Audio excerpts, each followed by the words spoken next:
Okay, this is Kevin James talking around about his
And a very good morning to you from a very chilly Ageas Bowl.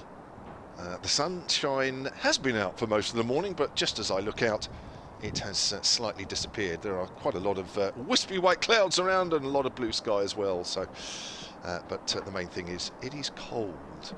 The news this morning is that Hampshire have won the toss and they are going to bat first. I'll run through the two teams for you in a moment. We're slightly on air earlier on the live stream via the Hampshire Cricket website and also the Hampshire Cricket app, which is free to download, by the way. And we will also be commentating via the BBC Cricket website online. I'm Kevin James, and next to me, he's just rushed in. You could probably tell I was filling already, even though I was just starting. Is a certain Kevin Hand, who's been following Middlesex doing this job for a number of years. So what he doesn't know about Middlesex isn't worth knowing. I will certainly give you the Hampshire team, as they are the home team. Hampshire coming into this game off the back of a very large win at Leicestershire last week, an innings and 105 runs. And not surprisingly, they have kept exactly the same side. And James Vince as well, calling correctly as the captain. And as I say, they will bat first. So Hampshire are Joe Weatherly, Ian Holland, James Vince, Sam North East, Tom Alsop, Liam Dawson, Lewis McManus, the keeper, Kyle Abbott, Mason Crane, Brad Wheel and Mohammed Abbas. So two overseas players in the Hampshire side. He's got his breath back. He's right next to me. Not too close, of course. He's socially distant, as he always is. Even he doesn't need a pandemic to be socially distant from me. Kevin Hand, how are you? You promised me. Why can I hear you? I cannot hear Kevin Hand for some reason. Why is that? I don't know, but it's a worry. It is a worry. Maybe it's your headphones, maybe it's the kit. I will try and find some other headphones for you. Have you got a spare set? I've got some. Anyway, I can give you the Middlesex team. There is at least a change. Stephen Finn is in the Middlesex lineup. He's just going to try a different mic, and then I'll sort you out. The third member of our commentary team today is Hampshire's honorary historian, David Allen, or he was last year. Whether he's been elevated to something else, I don't know. He's just nodding in the background. You should hear me perfectly well now. Perhaps a bit too loud. Yeah, that's all right. Is that better? Yeah, so there we go. Your headphones. I'm with you now. It must have been my headphone. Well, that's a relief for you. Otherwise, you'd be on your own 4 days. No, I've got Dave with me. It would just be a Hampshire-biased commentary. Oh, well, I suppose, yeah. Would you have to snuggle up and share that headphone? How are you, J-Mo? Oh, it's great to see you. All the better having a co-commentator now. Oh, that's great. I was a bit worried. We're going to have to sort out your headphones. I'll tell you who's a bit worried, though. Middlesex, yes. No Tim Murtagh. Yes, what's going on? So, slight issue, nothing too major, but with all of the seam bowlers they've got, better to rotate. Right, so he's out, Helm's out, and Stephen Finn is in, and so is Nathan Souter. So a spinner comes in. They played 4 seamers, well 5 if you include Martin Anderson last week. So that's the big news, really. Stephen Finn, I think we all kind of expected him to get a chance this week as well, having been in that squad last week and not selected. No James Harris from the squad as well. I'll be asking the coach about that. I know he's had a slight tweak to his action, and he's playing in the seconds this week, so whether that's a case of let him get some match fitness with the new action. I mean, he's very fit. I spoke to him. He's raring to go. He says he feels great, but whether the coaches think maybe with that slight little tweak to his action, have a couple of run-outs in the seconds with it, and just get that step closer. So there's plenty of options for Middlesex in the bowling stake, but of course, any year, any day, any game, when Tim Murtagh pulls out at the last minute, then that's a massive, massive blow with all those wickets that he's got. 700 now for Middlesex. It's an almighty haul that he's got, and they're going to miss him. But they'll look to the bat as well, where they lost 8 for 56. Which allowed Somerset to come back into that game. You can't get J-Mo. I've got the thermals on today. I'm ready to go. Also, I've been running around the ground trying to find Wi-Fi. I know. We're still trying to sort that out, but we'll worry about that as we go. So, yes, Middlesex off the back of that defeat to Somerset. Hampshire, as I say, a big win up at Leicestershire. Hampshire played fantastically well, it has to be said, all round. There wasn't a member in that side that probably hasn't come away from that game thinking, yep, that was pretty good. Some, of course, had bigger games than others, but I think it would also be fair to say that there will be stronger opposition that Hampshire will face this season, and of course Middlesex will be one of those. The Group 2, as it looks coming into this second round of matches, not surprisingly Hampshire lead it with 24 maximum points up at Grace Road. Gloucestershire, courtesy of their victory, 2 points behind on 22. Somerset have 11. Of course they had 8 points deducted going into this season. Middlesex then with 6, Surrey 4, and then Leicestershire with 2. I think one of the big things for Leicester, obviously, Mohamed Abbas. The last time Middlesex faced them and Mohamed Abbas, then any side that has him in it is, is something to really contend with. And of course, Kyle Abbott as well for you boys as well this year. Those two, I think everybody last week, where myself and Anthony Gibson were looking at the Hampshire game, looking at you going against Leicestershire. Gibbo was worried. He was worried about Hampshire. He thought, wow, I tell you what, because of course Somerset have finished second in 4 out of the last 5 years. Middlesex have been underperformers since they won the championship in 2016. So that's going to be something for them to look for. Certainly the first 2 days of the season, they'd have felt, well, you know what, actually, we've got... we've got a real chance this year, those 2 days, against a strong Somerset side. All right, Somerset's batting's been a little bit up and down. It was down in the first, it was very much up in the second. But, both sides looked at that Hampshire result and thought, in this group, you're going to need to finish, well, at least one place behind Hampshire, but preferably above them if you want to win this division. Yeah, well, that's nice to hear. Of course, every county starts the season expecting to do well, wanting to do well, and... is that a fair reflection of your old boys, though, Middlesex, the underperformers? The bowling attack that they've got. I mean, you look, Helm and Murtagh drop out, and all of a sudden they bring in Stephen Finn, and James Harris isn't even in the squad. So there's a lot of strength in depth. Again, just a niggle on the morning of the match. So both of them, I don't think it'd be a big problem. But again, with the depth that they've got in the bowling attack, Finn's going to be the really interesting one. They've asked Stephen Finn. We'll talk about this more across the commentary. They've asked Stephen Finn to change a little bit, not the way he bowls. Again, there was a whole thing about his action years ago and all that got changed at Loughborough. It's now, look, you need to be an old head. You need to be like Glenn McGrath. You need to be a metronome. Just keep hitting the top of off stump. With what you've got, just keep hitting the top of off stump. The batsmen aren't going anywhere. So work on that, and that's what they'll look to him today. So that'll be really interesting. There's Stephen Helm. Stephen Helm. Tom Helm and Stephen Finn. I tell you what, they'd be a great bowler if you did mix them together, though, wouldn't they? They would be some. They go and give each other a hug, and Helm says good luck to Finn. A few pats on the back for him going out there. So it's a big one. He didn't play first-class cricket last year. He was the 2020 captain, but it was only white ball cricket for him last year, which is a huge disappointment for him. So this is a big old morning for him here at the Ageas. And when I had a look out, maybe I'm reading too much into it, but when I had a look at them all out bowling earlier on, Finn didn't seem to be one of the bowlers. It seemed as though Helm and Murtagh, they were all going. Maybe that was a fitness test, so maybe that's why he wasn't partaking at that point. So maybe I'm reading too much into it. But at what point, obviously we'll ask at Stumps tonight, at what point the other two had to drop out because of course Tim Murtagh is always going to be on that team sheet if he's fit and available, unless it's rotation, but it's not this time. It is a slight niggle. Yeah, okay, so whatever chopping and changing Middlesex have done, Hampshire will feel that they are more than a match.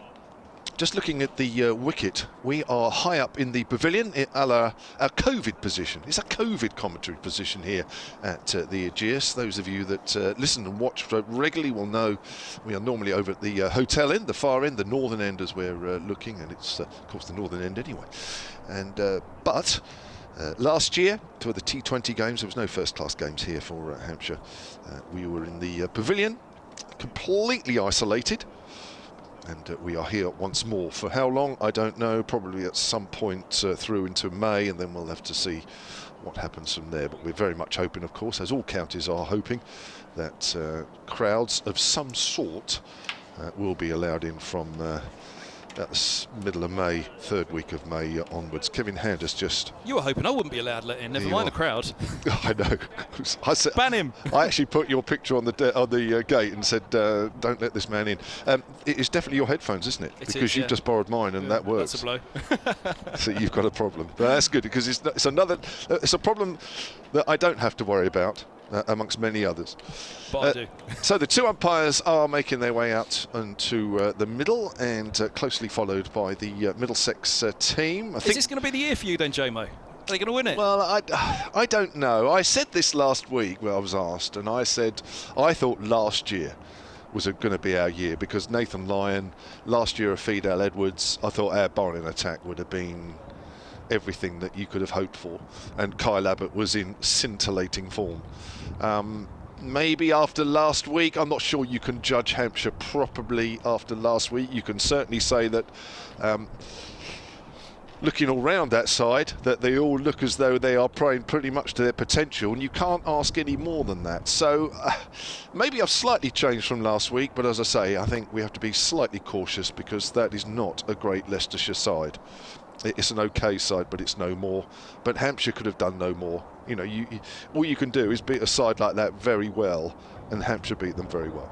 Yeah, exactly. You know, Middlesex, look, Middlesex for the first 2 days at Lord's were by far and above the better side. They put themselves in a great position. Then got themselves into a terrible position on day 3, but even then you still thought Middlesex were going to win it, and Somerset weren't going to chase 285. Tom Abel batted brilliantly, and he took a big old chunk out of it. Then George Bartlett was the anchor for the innings, and Gregory came off. And you know, I said at the time they've done it at a canter, and Anthony Gibson said you can't say this is a canter. I said from a Middlesex perspective you can. I mean, Gregory's come out and thumped it to all parts here, and they've stormed over the line and won by 4 wickets. So Middlesex only needed 4 wickets at lunch on the final day to win it, and there was still 100 odd runs to play with at that point. Ethan Bamber was one of the stars of the show, though. He took 6 wickets, and he's opening the bowling just down below us this morning, JMO. Mini Mercer. So, well, he's got to be big man Mercer today now, hasn't he? Because the old head is out. So Mini Mercer, the baby-faced assassin, I've been calling him. Everybody did an interview with me at Lord's last week, and Middlesex filmed the BBC interview, and everybody was commenting, how young he looks. But he's only 22. Indeed, but I mean, he honestly looks like he's about 15 or 16. He's the baby-faced assassin. He hits the top of the off stump regularly, and that's all you want. And he does it at a reasonable lick. He's not express pace. He's not the tallest, but he gets a little bit of assistance out there, be it through the air or off the seam. And if he just leaves it on that off stump, as you say, there's a greenish tinge on this. So there is. Here he is then, right arm over, running away from us, and straight away it's a good line and a good length, and that's worked to mid-wicket by Joe Weatherly. And there is no run. So Joe Weatherly and Ian Holland opening the batting for Hampshire, as they did last week at Leicestershire. Hampshire only batting once, of course, in the innings victory. Joe Weatherly made a very well compiled 40 in that game, and I have to say, technique-wise and everything was right about that innings, and just a little bit disappointing that he top-edged a pull shot away on the leg side. Otherwise, of course, he might have got amongst the runs as several others did. Edge through to the keeper, and that looks as though it's out. Second ball, no, it's not. Big shout from the Middlesex close-in fielders, but not out. Well, it must have hit the front pad, because it was definitely a deflection. Yeah, I mean, they've come down and had a look, haven't they? They settled down in their appeal. I'll tell you what, they went up convincingly, didn't they? But they settled down pretty quickly in that appeal. Suggesting that perhaps they had a little inkling as well. Yeah. I didn't get a good line on it, did you? Did it go through the air, or did it go off the pitch? Well, there was a deflection, was obviously off the pad. Otherwise, there wasn't a lot else, I don't think. Here he comes in again and bowls. Whether he gets wrapped on the pad, this time he goes out on the leg side. And I'll tell you what, again, that's the mark of Bamber, because the match where he really announced himself as a Middlesex player was at Wantage Road, and I'm going to name the names. It might not have particularly been this 3, but let's say Finn, Helm and Mercer, they were all there, Roland Jones, and the match looked as though it was starting to die a bit of a death. And then after lunch, I think it was, Bamber came on and just, little purple patch, and again, didn't seem to do much other than just persistence. Top of off stump, top of off stump, top of off stump, and the batsman couldn't go anywhere. Bamber in again, bowls, and he's wrapped on the pad again. From Bamber, good start from the youngster. That's right. Now, this, as Kevin Hand says, there is a green tinge to this wicket, that's for sure. I think it's just nipped back a little bit on Weatherly, but he's well forward and outside the line. But when you look a little bit closer to the stumps, there's not so much of a green tinge. So a very full delivery is going to just miss that sort of greener part of the wicket, which is covering most of it. But when the batsmen come forward, they're still in a sort of a grayer box area, but it's not that obvious as that's wrapped on the pad again. Joe Weatherly. Just think, Bamber looks like he sort of angles the ball in more than anything. Is that his sort of stop ball? Yeah, absolutely. But like I say, he has. As far as I can tell, he does it all. He'll swing it. I mean, you look at his height again. He's a similar stature to Murtagh, isn't he? He's a smaller, skiddier bowler. Yeah, he'll get it scarf the seam for sure. He's, to be honest, he's a guy who seems to have it all. Comes in again and bowls. Weatherly gets a bat on it this time. It's a thick outside edge as he goes to backward point. And that is the end of a very good, accurate over. First one of this morning. You were right about Tim Murtagh. It could have been Tim Murtagh bowling. It looks very similar pace. It looks a similar type of angle of delivery. 0 for 0, Hampshire. The big difference is that amount of away swing that Murtagh gets and the control he has over that away swing. Now, there wasn't much there. It didn't look like it, did it? It wasn't much. It might take a couple of overs for the ball to come to life. Yep. But the overheads, it's sunny today, but also it's bitterly cold, and this was the factor on days 3 and 4 at Lords. And Jamer, you played there. Mike Selvey came on a couple of years back, and he said, ever since I was playing here, it was quite simple. If the wind was coming over the back of the pavilion, it was a warmer breeze, and you were happy. You knew it was going to swing. If the wind was coming from the Compton and the Edgerich, you knew you were in trouble. You weren't going to get any swing, and that was the case. It was a bitterly cold northerly wind on days 3 and 4 at Lords, and it just didn't seem to be doing as much for Middlesex. It was a little bit on the final day, but the overheads were there on day 3. It just wasn't doing much for them at all. Here goes Toby Rowland-Jones. He's in to bowl to Holland with 3 slips in place. The right-hander awaits as Rowland-Jones bowls down the leg side, beats in the hip of Holland as he tried to help it on its way. 3 slips, points, mid-off. There's a cover in there as well, mid-on, mid-wicket and long leg. In fact, I'll take you through those positions because they don't have the numbers on the sweaters because they're cable net. They've got Sam Robson at second slip. It's Eskenazi, the skipper, at slip, who I had a chat with. Of course, he'd have had a bat this morning as well. Robbie White is in at third. As Rowland-Jones comes in, bowls, and up on his toes, it's Holland to turn it away down to deep backward square leg for a couple. And that gets Hampshire off the mark, 2 without loss. The point fielder is Max Holden, which in the covers I'd reckon is Nick Gubbins then. Mid-off is Stephen Finn receiving the ball now. And let's have a look if I can complete this field. Is that going to be Nathan Souter? Up at mid-on, I think it is. And then I'll give you 2 more in a moment. There's Bamber, the missing man must be Anderson somewhere. As here comes Rowland-Jones. He's in, bowls and beats the edge. That was a lovely line and length, wasn't it? Forced him to play on that off stump, just nipped away by the looks of it. Maybe off the seam from where we'll sat. We'll see a replay of it in a moment. But that was the perfect line and length there from Rowland-Jones. Whether he was pushing too far away, we'll see on the line in a moment. But even at the angle we're at, that looked a good one. Certainly did. He didn't play last year either, did he? He was injured the whole year, yeah. Yeah, it was a big blow to Middlesex last year, and to have him back there this year is huge. He's past the umpire now, he bowls, and similar length, a bit straighter, and over the top of it, Holland's able to turn a single through square leg, which he does so with ease. And Hampshire are 3 without loss. Actually, thinking back to last year, we were in a tent, pretty cold then as well, weren't we, at Radlett. There was no Rowland-Jones. Hampshire had... It was warm, wasn't it? Was it? All the 4...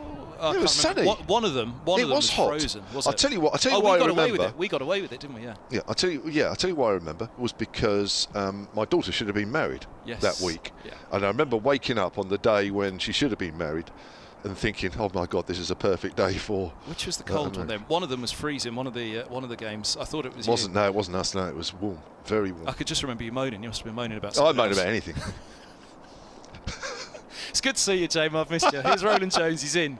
Bowls length ball through. It goes to the keeper, and there's no run. I love being kept in that tent and not being allowed to move within about 1 foot of Whereas the tent. I've been doing laps around the Ageas Bowl this morning trying to find a Wi-Fi. I'm still trying to get an answer for you. I did see a few security guards at times. I think I'm going to be in trouble here, aren't I? But wandering around. No, it's all right. I don't need it now. I can sit down and enjoy myself. Are you right? Does yours work off 4G anyway? It does, yeah. Just a bit slower that way, isn't it? I'm trying to find out, don't worry. Rowland-Jones hits the crease now. He bowls, and nice length delivery. Hits up on the splice, that one. He was forward and over the top of it, but only just, wasn't he? He was tentative to that one. And there is no run to end the over. 3 without loss. Holland has 2. Weatherly has yet to get off the mark, so that was a leg by the previous one. Apologies. I missed that. But yeah, just the reason I go back to Radlett is I suppose there's a little bit of a similarity with the Somerset game in that one bad session for Middlesex. That was the way they looked back on the game. One bad session, which if it was even a reasonable session, they'd have fancied they'd have won the game. They had a shocking session. Hampshire were let back in and away they went. And pretty similar last week against Somerset. That was the same story. 56 for 8 was the collapse.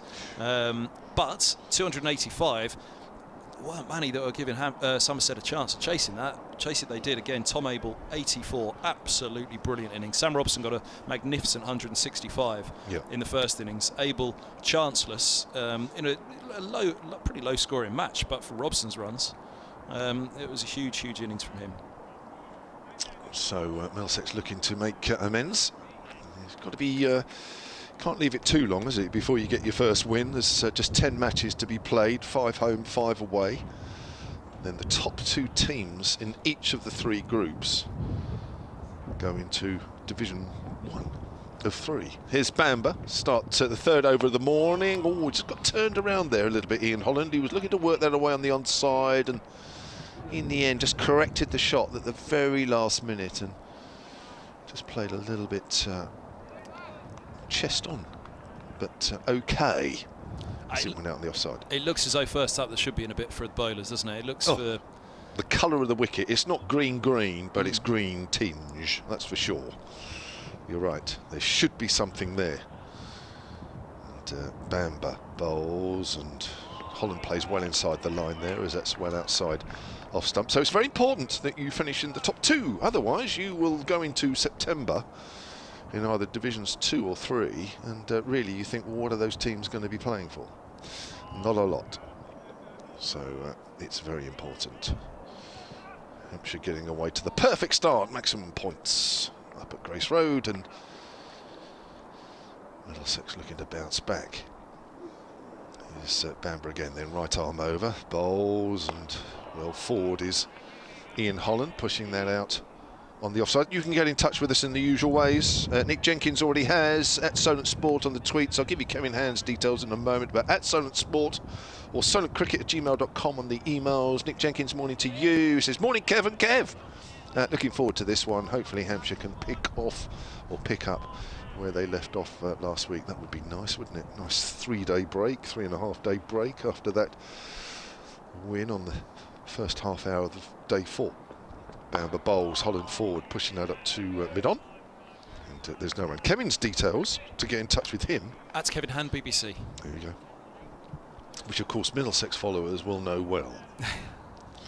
You'd hope by now. Well, you'd hope so. They're sick of hearing it, aren't they? Sick of hearing me.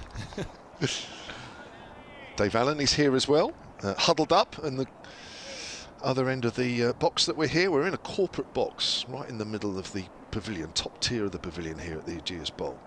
As Bamber runs away from us, right arm over and bowls. Holland pushing forward, wide and mid-on. There'll be a single there. Comfortable single for the Hampshire all-rounder, and he moves on to 3. All of the runs this morning have been off his bat, 4 without loss. Hampshire having won the toss, unchanged from the side from last week. Not surprising. Interesting, Stephen Finn hasn't opened the bowling, or should I not be too surprised? I guess, I mean, Toby Rowland-Jones, well, funnily enough, Bamber and Murtagh opened the bowling together, so Rowland-Jones and Helm had to wait last week. Finn, I guess he's first change now. Bamber to Weatherly, well outside the off stump, just about carried through to keeper Simpson. End of the over 4 without loss. Probably for the reason that, you know, Bamber's delivery there, they'd expect Bamber, ball after ball, to make them play on the off stump. Ball after ball. I remember there was a match that we did here a couple of years back when I think it might have been Finn and Rowland-Jones opened the bowling, and they were cracking deliveries. You know, every ball looked to Jaffa, didn't it? But it was on a length where it wasn't that effective on this pitch. And then Hampshire came out. Do you remember we were sat over the far side? What was it, Sean Udall Suite over there now? Yes. And so we were side on. And I remember coming and sitting down in line and having a look at it. And you know they were, but they were beating the bat on the back foot. Then Hampshire came out, bowled it right up there on the off stump, skittled Middlesex in no time. And I think Middlesex, having bowled that wonderful session, went wicketless in it. So that's a little bit of the equation here. As Rowland-Jones comes in, bowls full length right on that off stump and a forward defence from Hollands, pushing to cover, and there's no run. And if Murtagh were playing, I'd imagine Murtagh would be opening the bowling now with Bamber. The same as last week. They picked up 7 in that first innings, 4 for Murtagh and 3 for Bamber.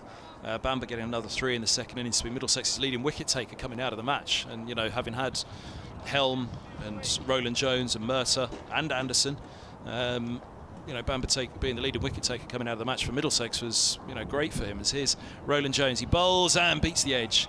Just has a little dabble on the back foot of that one. Holland. Yeah. Was watchful of it, and you know, that's the key for Roland Jones. I think all of the Middlesex attack this year, I think the mantra is quite clear: fuller lengths, attacking the stumps a little bit more. You know, not too straight. It's a 6-3 field here, but yeah, wants it up there a little bit more this year. The coach, Roland Jones, comes in, bowls, and there it is, that fuller length forward to it. Holland pushing back up the track, and that's the balance, isn't it? It's getting that length right, whether it is a fuller length, but you don't want the batsman sitting happily on the front foot. Sure. And that last ball that Roland Jones, the previous one, on the back foot, that's what he'll do. The odd one will push him back, won't it? But I guess the majority, they want to be on a slightly fuller length. And one of the great things about Roland Jones over the years, one of the most dangerous aspects, because he's not express pace, but it's just that extra lift that he gets. Always heart back, and you know, I always say top order batsman talking to me about it once. He sat there and he lifted up the side of his shirt and just showed the 3 bruises that he had in his ribs. He said the ball just hits you higher up than you expect every single delivery. As Roland Jones comes in, bowls, and there's one that bounces a bit, doesn't carry to 3rd slip, just in front of Anderson. In fact, it's 4th. They've reinforced in there. The covers come into 4th slip. So it was Robbie White's. That ball before, actually. So a good move. You're right about the extra bounce there. And that's where, you know, the length for Roland Jones that he's got to work out. You know, you're just asking that perhaps the majority of that pitch map is that little bit fuller, and the one that is shorter is one that the batsman's not quite expecting. As he comes in now, and that is a straighter line turned away down to long leg off the back foot by Holland. He moves to 4, 5 without loss. Hampshire here on BBC Radio Solent and BBC Radio London. Kevin James and myself, Kevin Hand. And yeah, so that'll be interesting to watch for Roland Jones there. How happy he is bowling more often on a slightly fuller length. The big thing coming into this season as well, I was lucky to do the pre-season match against Yorkshire at Merchant Taylor's School. Is that cold? It wasn't too bad. Yeah, Was got it? away with that one as well. Oof. Yep. Roland Jones comes in, bowls, and forward goes Weatherly pushing to point. There's no run. 5 without loss. That's the end of the 4th.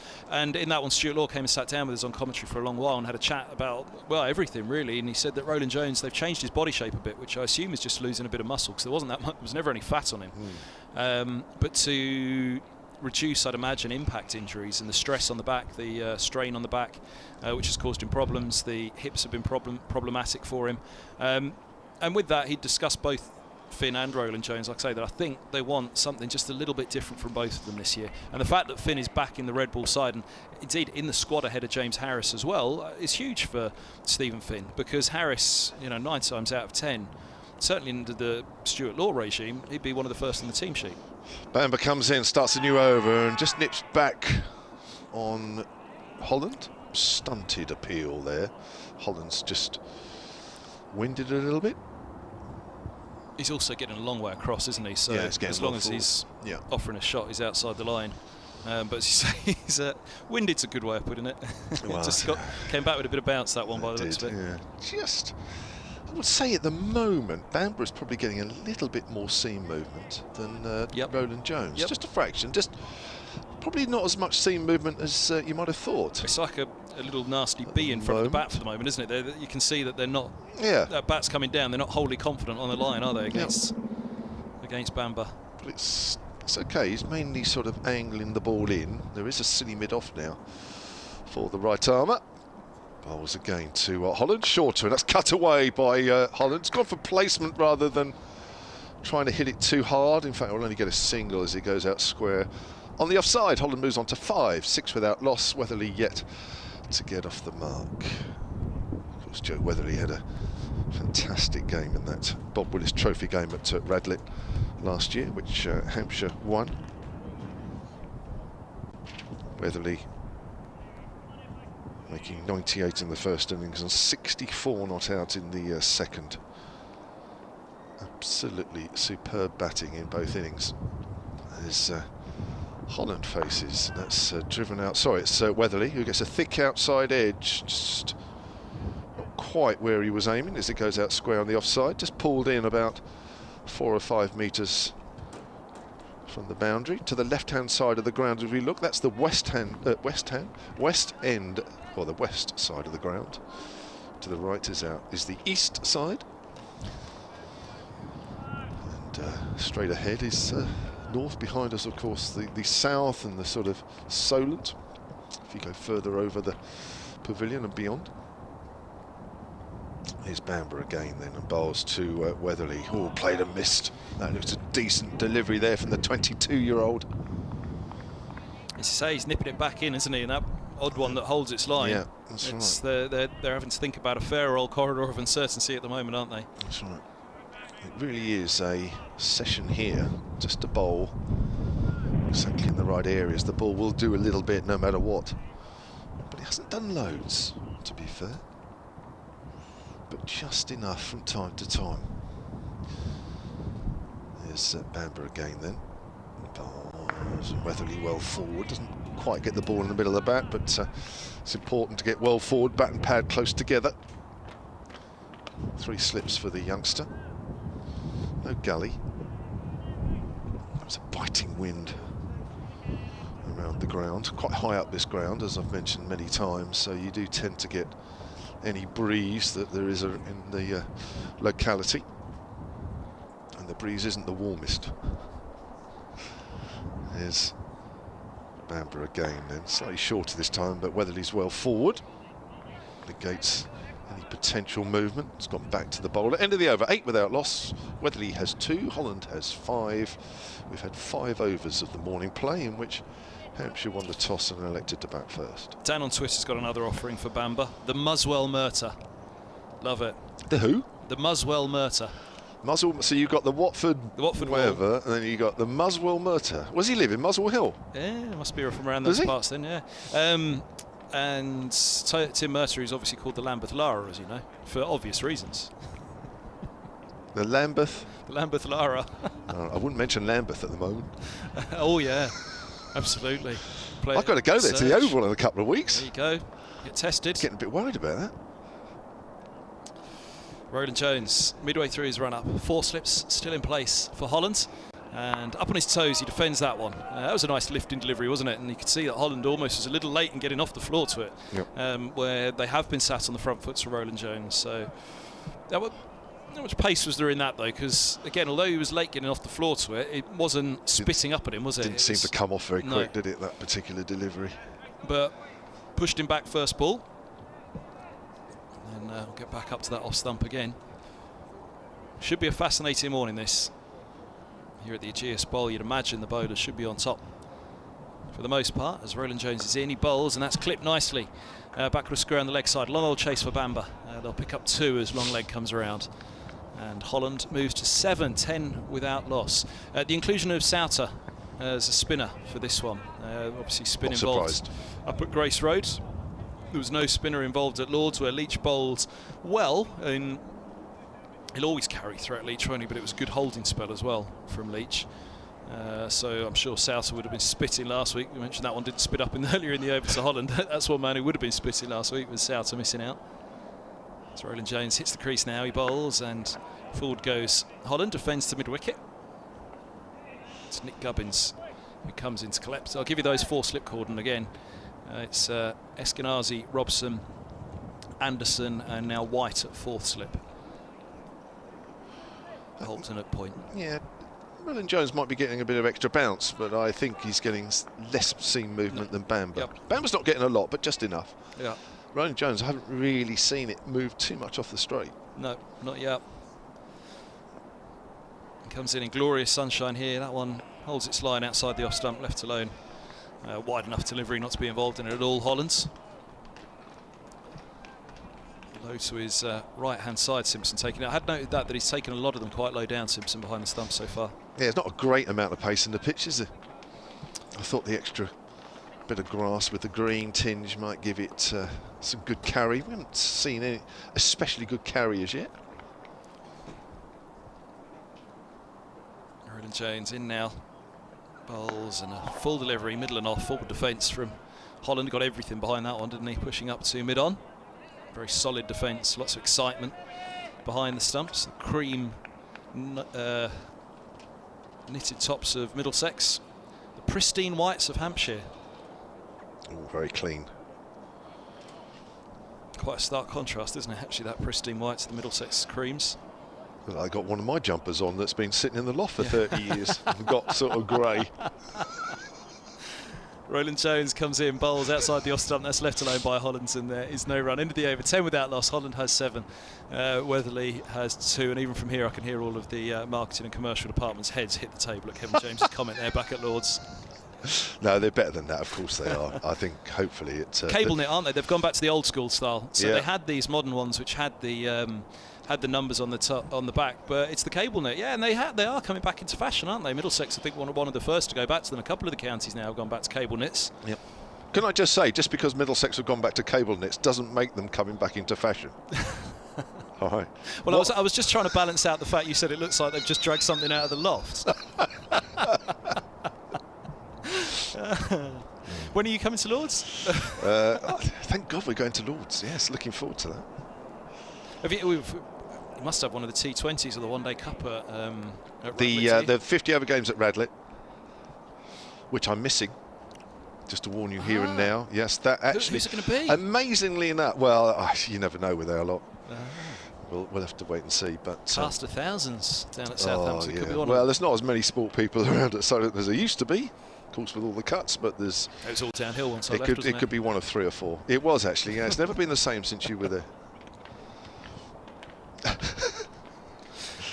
I'll say that because you're here. 10 without loss then. 7th over of the morning, being bowled by Ethan Bamber. That's fullish. It's punch driven up to mid-on by Joe Weatherly.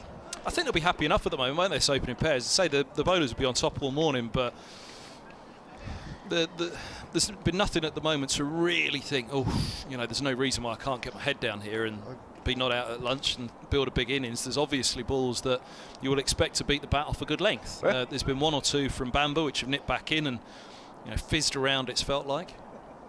Bamber again then, bowls, and it's just angled in, and Weatherly pushes forward. He goes out towards mid-wicket. There's not a great amount as a bowler to get excited about this morning. That's the shot there, though, isn't it? Played with the inside of the bat to mid-wicket. You can see that Weatherly's playing a long, long way across. Where we mentioned the corridor of uncertainty, it's that much wider because of the ball nipping back in. So the one that holds straight on, he's playing a long way across there. So that's just something he's got to watch for, and that's something that Bamber's trying to probe. Yep. He's bowled accurately this morning, that's for sure. That's on the line of middle and leg, and that's whipped away through mid-wicket. Lovely shot, that's going to be 4. Beautiful shot, slightly over-pitched, and Weatherly with the body weight well forward just leant into it and just worked that into the gap. Beautiful shot, 14 without loss. Couple of tweets here. Sam Davies, morning to you at Solent Sport. He says, mornings, fantastic to have the county championship and cricket commentary back while attempting to get on with some university work. Not long now until the subtle ripple of applause will ring around the Ageas Bowl to celebrate a single. Gosh, I think when the crowd come back in here, a single will be met with vuvuzelas and what? We'll have gravy hanging from the rafters, won't we? I can't believe I said vuvuzelas, only because it was mentioned last week. There's a thick outside edge along the ground past the diving 4th slip, and that's going for 4 at the top end of the ground. Got well over the top of that one as well, did Joe Weatherly. 18 without loss. Tom Johnson, morning to you. He says, morning guys. Hopefully Hampshire can carry on their momentum from last week. Are we expecting spin as the game goes on, with Middlesex bringing in Souter? Well, I think the fact that Souter was added to the squad, Middlesex were expecting it.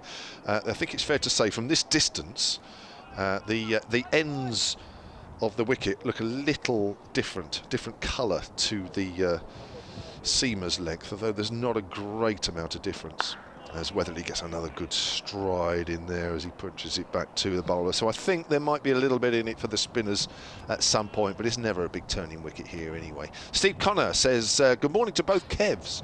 Watching Hampshire versus Middlesex always brings back happy memories, as it was normally the game chosen at Mace Bounty in Basingstoke. Watching all the greats playing, including Kevin in his white helmet. Gosh. First time I've been bracketed in a great bracket. Yeah, he said including. That's very kind. Not he said and also. Yeah, I don't know. Thank you, Steve. Mate for life. The keeper standing up now as whether he pushes that out into the covers. That's an interesting move from John Simpson there, coming up for that last delivery. Saw a bit of that last week, Simpson coming up. Somerset were very much on the move to Bamba and Murtagh, trying to negate what was happening, whether it was off the pitch or through the air. So Simpson stood up a fair bit last week. Excellent keeper for Middlesex over the years. Just the weight of runs, that was the one thing that stopped Simpson pushing onto international honours. It was described by Jack Russell, who'd come in and done some coaching work with him as a world-class glovesman. Gattin, I remember when Middlesex won the title in 2016, Simpson had a fine year that year, as they all did.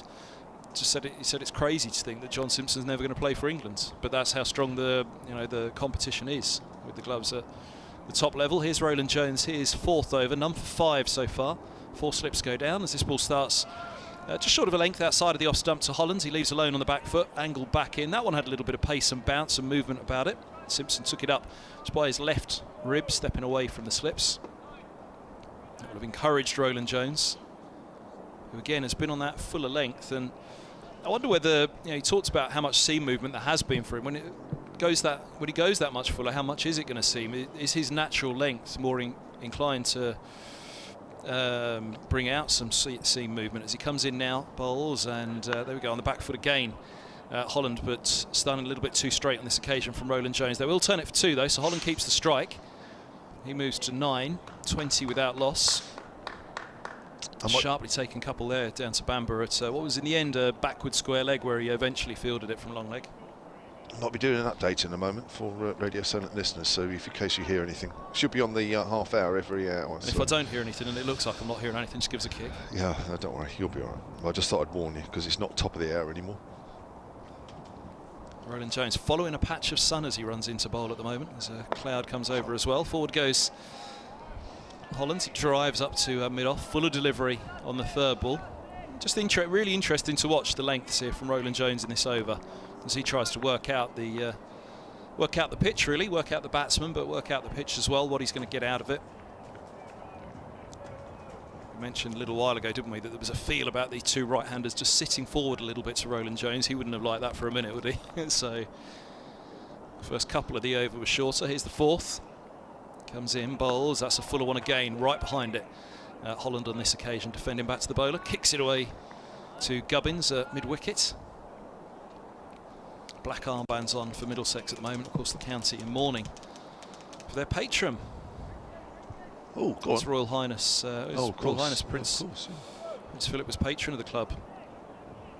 And there'll be a pause on Saturday, won't there, on day 3 of this game? Do we know, will they adjust the lunch hour for that? Because that will naturally come in the tea interval. Will lunch be switched as they do in the day-night matches? I can give you the hours. Roland Jones bowls. Oh, and he gets Holland to have a little dabble outside of the off stump. He followed that for a moment there, didn't he, Holland? A long way outside of the off stump. And that one did have some shape away. Just watching the replay now. If you watch on the live stream, yeah, definitely nipped away that one. That'll encourage Roland Jones. Sometimes you only need a little bit, don't you? We've seen a little bit from Bamba. If you're settled on a length as a bowler, even just a little bit gives you enough of a question mark. You should be doing nothing else here than just bowling line and length, unless you are top pace and you can slip in the odd short one. He's in now, Roland Jones bowls, and that one had a nice pace and on a full length again. It's kicked back by Roland Jones as the bowler defends it back up the track. As the batsman, defends it back up the track. So Weatherly has 10, Holland has 9, 20 without loss here on BBC Radio Solar, BBC Radio London. Hampshire winning the toss and looking to have a good start this morning and set themselves up today. There's certainly, for the batting team, there's certainly enough indications this morning to say, look, there's no demons in this, so the option to win the toss and bat first is looking a good one if they can get through this morning. Yeah, Matt Tozer earlier on the tweets at Silent Sport said it looks a good toss to have won. It's a bit early, Matt, but it's been a good half hour, solid half hour from Weatherly and Holland so far. Bambo's got the keeper standing up again. That's wide of off stump, and Weatherly leaves that one alone. Yep, steady half hour. It's always hard, isn't it, opening the batting, because you walk out in the middle. I mean, you'll have seen it in the warm-ups anyway, but you sort of walk out and you think, well, what's this wicket going to do here? You usually have a pretty good idea of course, being your home track, but you're never quite sure. Here's the update for Radio Silent listeners, and that is coming up right now as Bamber comes in. Here we go. We've had half an hour's play this morning. Hampshire winning the toss and electing to bat first. It's been a good half hour so far. Solid half an hour from Weatherly and Holland. Hampshire 20 without loss. Joe Weatherly is on 10 not out, and Ian Holland is on 9 not out. Not surprisingly, Hampshire going with the same 11 that helped them win against Leicestershire last week, convincing win by an innings and 105 runs. A little bit of a greenish tinge to the wicket, a little bit of help for the bowlers, but not much. So the openers will have to be watchful, which they've been so far. 20 without loss. And you can catch up with Kev on the BBC Sport app. What was that? I forgot to mention you can listen via the BBC Sport website and app. I think he said feet on the back, didn't he? You're He right. did actually say it off the back, because he's a very, very good presenter. Who's Pat that? Sissons. He wouldn't have been around when you were there, but of course, and also you can watch the live stream via the Hampshire Cricket website and download the app for free. You can watch it on that as well. Of course, those pictures are being beamed to the Middlesex Cricket website as well, so you've got plenty of ways in which to watch and listen. Now that's a good ball, and it's just guided beautifully into the gap by Joe Weatherly. Kept the ball down. There was a little bit of bounce, a little bit of away movement, but Weatherly did well there, didn't push at it. And he'll pick up 4 runs, moves on to 14, 24 without loss. Ball after ball, Bamber feels the closer at the moment to a breakthrough, doesn't he? It feels like every ball from Bamber you think, oh, it could be, could be. There's just enough. They're not playing him quite as comfortably, and that's a huge, huge credit to pay to Bamber. Bearing in mind the man at the other end, as I was mentioning, that tale of one of the top order batsmen over the years, and we're talking about international level batsmen as well. Instead of Roland Jones, he is the toughest to face. Bamber again, then right arm over, bowls, that's Fuller, and Weatherly punches that up to mid-off. Just said it's nasty. It's nasty to face him. You don't want to face him because you know every single ball it's going to hit that little bit higher, and every single time you play it, and it's still, you know, you're playing where that ball's pitching, not that you know that that ball's going to pitch and Roland Jones will get that extra bounce, that heavy ball. So he is a nasty, nasty bowler to face. But I think it's fair to say that with Bamber at the moment, I'm feeling like every ball Bamber has got a bit more of a potential to do something with this particular pitch. Sure. Bamber again then, bowls, and Weatherly pushes forward. Keeper standing back for that delivery. So that's an inside edge which has gone down to fine leg. And I guess what it is the both edges feel in play at the moment with Bamber, don't they? Yeah. I mean, the ball's not hitting the middle of the bat. The ball is just doing a little bit, but it's not doing lots. So a good technique is required here, and the bowlers need to be patient. 26 without loss. Phil Webb, who's tweeted both you and I, Kev. Morning to Kevin Hand and Kevin James. Got you on the feed. First child-free day since October. So going to intersperse the day with DIY and then sit watching when my back inevitably goes. Hope the batsmen dig in better than I have. Good stuff. Good stuff. Good to have you with us. Thank you for the tweet. As always. It's Roland Jones setting off. Morning to Jerry on Twitter as well. Comes to that in a moment. 4 slips crouched down, and Roland Jones hits the crease. He bowls outside the off stump. Through it goes to the keeper. There's no run. Yes, Jerry says Ethan is surely the Mill Hill Murter. That's where he's from. Mill Hill. Mill Hill Murter. Gosh, yes. That almost sounds like some sort of what do they call them? The Ealing Comedies, or was it the Ealing Comedies? Yeah. The Mill Hill Murter. Played there a few times. I think there was, there probably still is, but there was a Mill Hill Cricket Club and a Mill Hill Village Cricket Club. Played at both. Holland awaits. Roland Jones bowls. Nice line of length again, but they're solidly behind that one. And it's not that Roland Jones isn't asking questions. You can see that they are very, very respectful of Roland Jones, but it's more the lift. It's the lift that they're wary of with Roland Jones. With Bamber, it's both edges. Both edges are in play, but they're playing it well. 2 balls gone at the 10th. Have him on the toss, Hampshire. 26 without loss. Really fascinating start here, where both batsmen will be very, very happy with what they've produced so far. As Roland Jones is past the umpire, he bowls, and that one nips back in with a bit of bounce, beats the inside edge and hits somewhere amidship, but he's okay, not in the worst place of all. Good delivery, that one.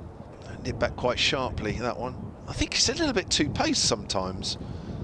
Roland Jones sort of just back of a length, isn't he, most of the time? Yeah. And you feel that the batsmen have a bit of a time. But that one probably just actually pitched up probably 2 or 3 inches a little bit more, and that sort of jagged back a little quicker. Yeah, just I'm trying to work Roland Jones out myself at the moment as he comes in, bowls, and that's a lifting ball through to the keeper. And well, from Roland Jones, that's the ball of the morning, and probably from Bamber as well. That's the one that really would have got Stephen Finn excited. It's lifted off a length, and it's nipped away off the seam, and beaten Holland. All ends up really on the back foot. Pace, bounce, and movement on that one. Everything you want from Roland Jones. 26 without loss. And there's a man with an orange fluorescent official jacket just bobbing up and down above the sight screen. In fact, when that ball went past Ian Holland, he immediately pointed him out. The guy's still above the sight screen, but a little bit further over now, fortunately. Roland Jones approaches, he bowls now, and that one comes back in. It's got the excitement going as well, and whether it's just the ball starting to come to life a little bit for Roland Jones, or he's settling on a better length, a better groove for himself. It's a bit cold as well, isn't it, really? I mean, it probably takes a little longer to get the body loose a little bit. He's 33 years of age, which I know is still no age at all. Of course it is. I'd love to be 33, but... It's frightening. Stephen Finn's the one. When he retires, that's when I'm going to feel officially old, because I've seen all the way through one player's career then, and that will be horrible. He's only 32. I know, he started much younger than Roland Jones, didn't he? As this is down the leg side through to the keeper. 16, I think, was his debut for Middlesex. Roland Jones in his 20s before he got in. Having been a second 11 at Surrey, where Middlesex picked him up. Roland Jones maiden over, none for 7 from 5, and that his first maiden and his best over, I think. He'll be pleased with what he got out of that one. He walks away kind of with that disgruntled look, feeling how did it not get something out of that. Simpson's run to have a chat with him. Or is it Eskenazi? It's the skipper. Simpson ran first, now Eskenazi's come to have a long chat with him as well, and it was a more effective over for Roland Jones. That it felt like he was happier and got a little bit more out of it. The batsman didn't look, not that they looked settled at all this morning to Roland Jones, but certainly that one that lifted. I mean, I know the chap in the orange jacket wandered behind the sight screen at the same time, but what that did off the pitch for Roland Jones certainly excited him. Over number 11. As Bamber comes in, again it's angled into Joe Weatherly, but he's getting a good stride in there and not allowing the ball to be a potentially dangerous one. But what I was saying about Roland Jones, when I was saying that, I'm interested watching him, is to see at what pace he's coming through at this year, because there'll be the effort ball, which he'll easily get through, I'm sure, as he always was able to. But has he slightly drawn back a little bit, by a little bit more within himself? This year, we shall see. Well, the fact not playing at all last year will just take a bit of a toll on him. Might take a while, mightn't it, as Weatherly again gets well forward. We'll bring Dave Allen in shortly. Do you want to take half an hour off? Can I go and get you? Well, I'll tell you what, I'm gasping for a drink after doing circuits around the Ageas before the start. So you have half an hour off, if you don't mind. Yeah, of course. No problems. Am I allowed to bring it? Oh, you've got water. Am I even allowed to bring you up a drink? I suppose I'm probably No, not. you can't. No. We've got to stay socially distant, which we are, everybody. And also, we're not allowed to sort of touch things. Although, of course, you've nicked Dave Allen's microphone. So what I will have to do... Yeah, he'll have to give it a wipe. Dave, you'll have to give that a wipe when he takes it off, left alone outside the off stump. Yes, Kevin has turned up with a mic that doesn't work. So I've had to lend him my spare one, which would have been Dave's. So Dave just blamed Kev for not checking his gear before arriving. Of course, the professional that I am, I came up yesterday to test the line and everything like that, because I'm like that. I may have a solution, but I'll do it while you guys are on air together. No problem. Bamber again then. Balls, and Weatherly again comes forward and pushes out the offside. Very impressive last week at Leicestershire. May feel he missed out a little bit with his 41, where others, of course, Messrs Allsop and Dawson got hundreds, and Vince who got double hundred. He may feel that once you got to 40, that was a time to sort of really start then to take advantage. But yeah, slight mistake, it happens. But he still looks in good shape at the crease, and again he gets forward again. The ball just bounces a bit, hits high up on the bat, but it's the right way to play. Yes, the Middlesex have to be wary of that this morning as well, don't they? With Hampshire winning the toss, they need a good morning, yes, so as not to lay that foundation for an informed batting lineup. Matt Tozer's back on the tweets. One for you, Kev, as well. Brute of a ball from Roland Jones. That was the one we were talking about earlier, the one that sort of bounced and left him. What do the Kevs... Oh, there you are. What do the Kevs think of his chances of picking up his international career? Because Played, what, a handful of games? Yeah, a while I mean, ago. really good, but it was injury that robbed him. He was in the Ashes squad and had to withdraw. Weatherly again forward. Another good, accurate ball from Bamber. He's completed 6 overs, none for 18, 26 without loss. Hampshire. Is that many times to go, or have I got time to answer that? Oh, No, go on, you answer that then. I guess age-wise, at 33, he's got to do an awful lot, hasn't he? Yeah. Because of his history with injuries. Tom Helm last week went wicketless at Lords, but Helm's further up the order than Roland Jones at the moment, so he's got a lot to do. But look, if he does it, if the body's still doing it for him, then he's in that England side. It's Roland Jones at his very best is in that England side, I'm sure. So you saw what he did against the South Africans. It's just age and time really now, isn't it? Whether this season will be the big season for him. If he is going to make a comeback, it would have to be this year for sure. So yeah, we shall see. Bowling wise at the moment, I don't think Middlesex have done much wrong, have they? No. Which will worry them a little bit. I agree. Just keep plugging away though. As Roland Jones starts a new over from that northern end, and Holland was just trying to take the bat away, and it actually just catches the face of the bat, but fortunately for him, into the ground as it makes its way towards the slip fielders. 26 without loss then. Steady, but competent start here from Hampshire. Hampshire's honorary historian, Dave Allen. I'll just finish him wiping the microphone away. Morning, Dave. Good morning. Nice to be here. Great to see you, as always. Outside the off stump, left alone by Ian Holland. What do you make of things so far from both teams' point of view? I was thinking initially that I haven't been as cold as this since we were at Merchant Taylor's when Joy Weatherly made his debut. Yes. Do you remember? Yes, I do. And we actually, Hampshire came back that day with 1 point less than they went with. It was a complete disaster, that game. But what I think so far is that they bowled very nicely on a pitch that's not offered that much, but they've got what they can out of it. Roland Jones again to Holland, who pushes that out to the covers. Again, a good stride in. And from our point of view, I think the guys have just played it very sensibly, just dug in and done the right thing. And, Yeah. I'm pleased for Holland in particular, because in the first of the he put his hand up to open, and in the first of the friendlies he got a pair, then he got a 60 odd in the second, and didn't get a lot at Leicester, but they put on 40 together. So Roland Jones again, and in the air, dropped at point. I think I can safely say that was dropped, Yeah, Dave. I It think went it very will. quickly. I think my little iPad's late here, so I might see something. I'll just have a look. Yes, I better not say anything nice about him again now, do I? Just pushed at that one, didn't he? Yeah. Did Ian Holland. And that wasn't difficult. That was in the midriff. So he had a life. Here's Roland Jones again. I just looked at Roland Jones and he looked a little bit disappointed looking at the ground. He's got one that's nipped back on him again. Hit him quite high up actually, so surprised there's a bit of a appeal. Just watching a replay again of that's the one that's just nipped back a little bit at Ian Holland. I think the catching chance was a little bit off camera, so it'll be difficult to see.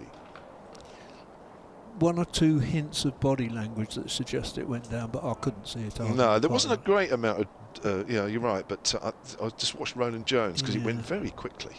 And the first slip looked a bit disappointed. It's pushed out into the offside, and that'll be the end of another over. So 12 overs gone. Scoring rates not particularly quick for many reasons. It's first morning of the game, you perhaps wouldn't expect it. Roland Jones, 6 overs, none for 7. Very accurate stuff from him. The bowling has been accurate from both Roland Jones and also from Ethan Bamber. There hasn't been too many scoring opportunities, but I think what the batsmen have been intent on is to just play every ball on its merits, which they've done. They're expecting the odd good ball, which they've got. Hasn't been too many plays and misses, Dave. No, not too many. The first over was the dodgiest one. It's my first sight of Ethan Bamber, and he's looked impressive. I like the look of him. Thought it was interesting that the keeper stood up. Whether that was just because Weatherly was taking a step outside the crease, nothing more than that, I don't know. But I thought he looked very useful. It's just been very good county championship cricket this morning. It's been the kind of cricket I like to watch. It is, Dave. I can tell. This is right up your street. The other thing that interested me was that they brought Souter in. I think he took some wickets for the second 11 this week, but it does suggest to me that they've looked at those pitch ends and said, I reckon they would have loved to have bat first so that he could bowl fourth. Yeah. And of course we've got Crane to bowl fourth. Yeah. So I think that's going to be interesting come Sunday. Yes, it looks like a pitch that, whilst it's not too obvious, I think it's going to give a little bit to everybody if this game goes the full 4 days. Yeah. But so far, it's given loads. Slight break here as we wait for this next over from Bamber. He's going to be bowling to Joe Weatherly. Keeps back standing up again, and that's Foolish. And Weatherly, again, lovely, good big stride in from him. Jamie Smith. Morning to you. He says on the tweets at Solent Sports, listening whilst glamping in a golden Wiltshire field. Finished Cardus biography under the electric blanket this morning. Just had boiled eggs, still warm from whence they were laid. Obviously warmer than the outside air temperature, I should imagine. There's Bamber again. And, now he's wrapped on the pad, coming well forward. Big shout, not out, says the umpire. I've read that Cardus biography. Have you? What is that? I was just going to say, what is it? Very fun. Neville Cardus. Right. Well, he wrote about cricket, particularly for the Guardian. He was one of the great journalist authorities, if you like, in the first 40, 50 years of the century. He also wrote about classical music. He was a Lancastrian. Wrote wonderfully well about Rose's matches. He was the sort of predecessor of John Arlott in some senses, in terms of status and so on. Okay, Bamber bowls again, and he's forward again and wrapped on the pad, but not such a convincing appeal this time. I thought it's gone through to the keeper. And a very good it was. There'd been a number of those recently. There was a double biography, as it were, of Arlott and Swanton, which was fascinating to contrast the two. Arlott, the kind of liberal, actually stood as a liberal MP. Well, he didn't get in, but he stood as a Liberal MP and had that kind of attitude. Swanton always thought of as the establishment man, although he wasn't quite as much as he was. It was a great biography. Oh, no, he's stumped! Oh, my word, that's quick work there from John Simpson. Weatherly came forward and just overbalanced, and my word, Simpson had those bails off in double quick time, and Weatherly was left floundering. And he's gone for 16, and Hampshire have lost their first wicket. That was quite brilliant. And it's interesting that I raised that question about did he stand up just to stop Weatherly going down the pitch? Well, maybe not. Maybe they actually figured that there was a chance of a stumping, but it was brilliant at that pace. It certainly was. Really terrific.